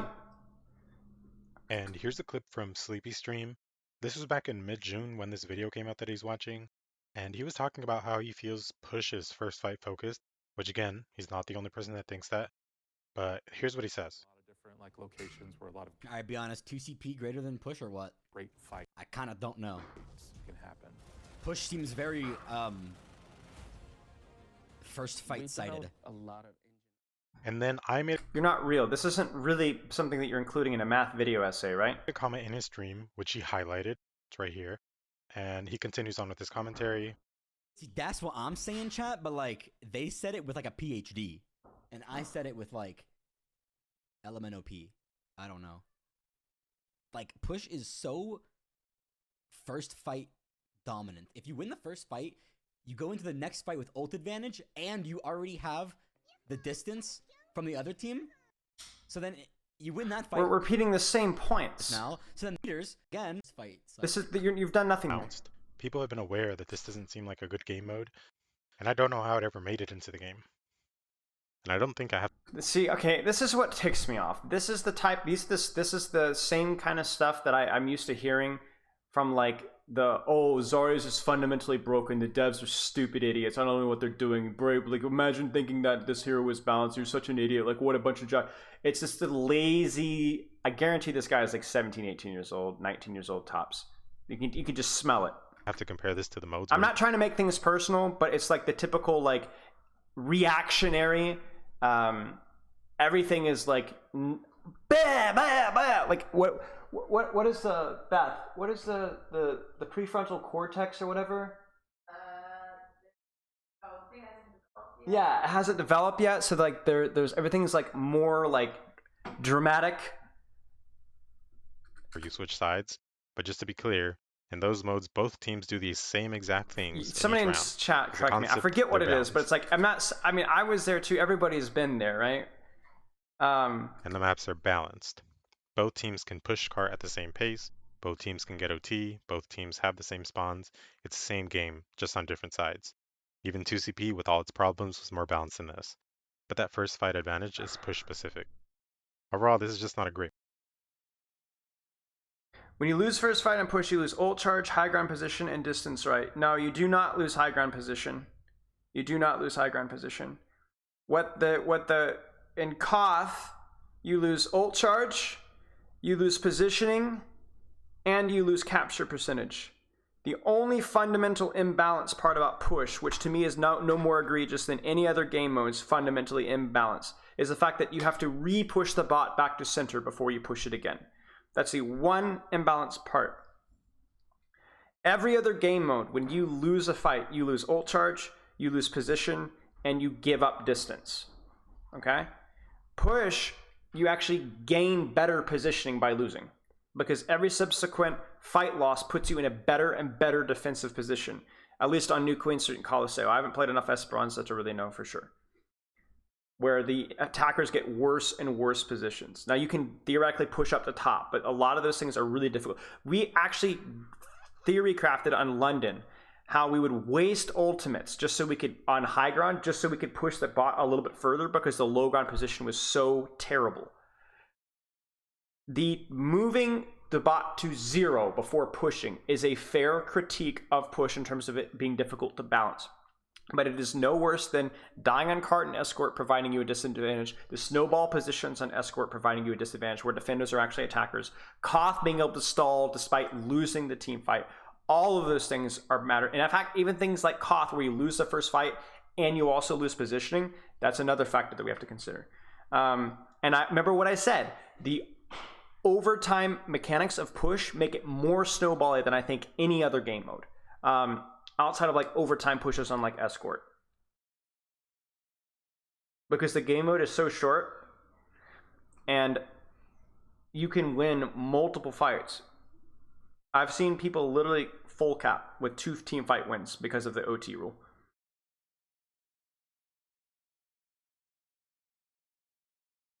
Great mode. But how do we fix it? Well, I don't know. I'm not a game designer. You can't exactly toss the whole mode. But if I had to guess, the best thing would be to make this best 2 out of 3 and make Jason zoom when pushing so you can finish a round. And if you make it to the end, the game resets and everyone's ult charge goes back to 0. And to give it a different feel, maybe they can change the skybox to morning, noon, and night, since designing 3 different minimaps like they have in Control would take way too long. But who knows? Like I said, I'm not a game designer. That's a cool idea. I mean, I think it's interesting. It would be an interesting idea to toy around with. I just refuse to play this game mode. But who cares? Who am I? If it were up to me, I think we should boycott it. But I'd much rather get attention on it so they can fix it. And I really wasn't going to make this video, but I don't feel like anybody's talking about this. It's a really unbalanced mode, and it really just needs attention. Now, after all of that, my math is not wrong by a lot. My assessment that no other game mode lets you control the point, yet get 0 benefit, it's true. But I do concede that I may be wrong in saying that it's a problem. Maybe it's not. Who knows? Maybe you disagree and think I the game appreciate the humility. Maybe it is. And I do appreciate the video too. Feel free to let me know in the comments. I think if nothing else, like I appreciate the effort put into the video, and I think there are some good points about, again, the fact the robot has to reset. I have to give like that is something that is a little bit tricky about the game mode. But again, we have to bring this up. I'm not going to rehash my points over again, but every single mode in Overwatch has fundamentally imbalanced parts about it. Escort, hybrid, Koth, and push. My argument is that I do not think push has more imbalanced parts than any of the other game modes. In fact, the aspects of push that I find the most imbalanced are the fact that you can accrue such a giant lead and then just lose it all over one overtime push because of the way overtime spawns work. I think it's the opposite of this point. I think it's actually too easy to lose a massive lead in some circumstances. Anyway, good video. Don't agree at all with the points, but a good video. I'm not going to even really rate this one. I don't think it's fair to rate this one because I don't think that this is something that we can just describe as fact or fiction. I think there's a lot of fact and there's a lot of fiction, but I think it's something that I would need to know more numbers on the actual game mode itself. So I'm not really in a comfortable position. I can critique it and give my input, but I'm not in a position to say whether it's a load of crap or not, like I could with actual educational content, like a VOD review. So beefed, scuffed, don't know. I don't agree with the points, but I'm not in a position to really grade. Not really in a position to really grade. I hope that makes sense, y'all. Very, very interesting video, though. Very interesting. Very interesting.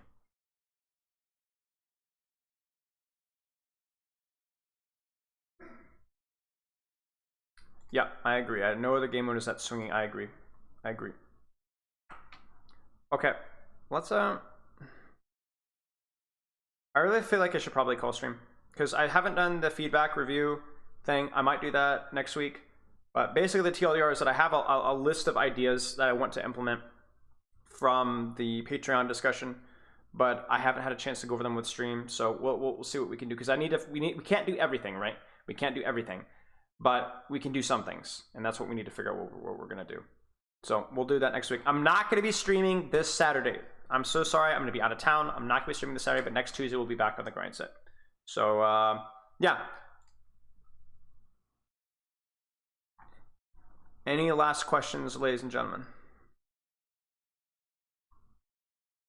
Jump in the exclamation mark Discord if you want to have any more like long form questions. So we have a channel called Ask Spilo. We go over that once a week where I answer all the questions in there in detail, and then I put the timestamp of the Twitch stream afterwards, so you guys can check it. Even if you weren't there for the stream, you can get your questions answered. Exclamation mark coaching. If you guys are interested in coaching, we do that on stream 8 times a week, and we do that off stream as well. And if you are a Twitch sub or a Patreon subscriber, you do get a $5 discount for all of your coaching sessions. So whether it's on stream or off stream, so be sure to check that one out as well. I don't think there's anything else new or fancy or crazy. Check YouTube out. We'll probably be putting out, I mean, I'm booked out YouTube wise for like the next 2 weeks. We got a ton of juicy YouTube content coming out, so you guys stay tuned with that. Let's find somebody fun to raid. How do you get my hair to look so good? Well, it's a long question and it involves llama grease. I couldn't. I just couldn't. It just broke immediately.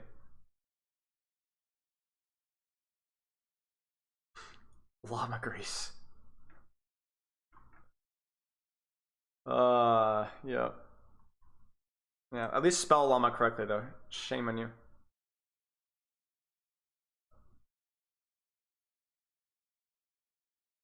Let's figure somebody to raid here.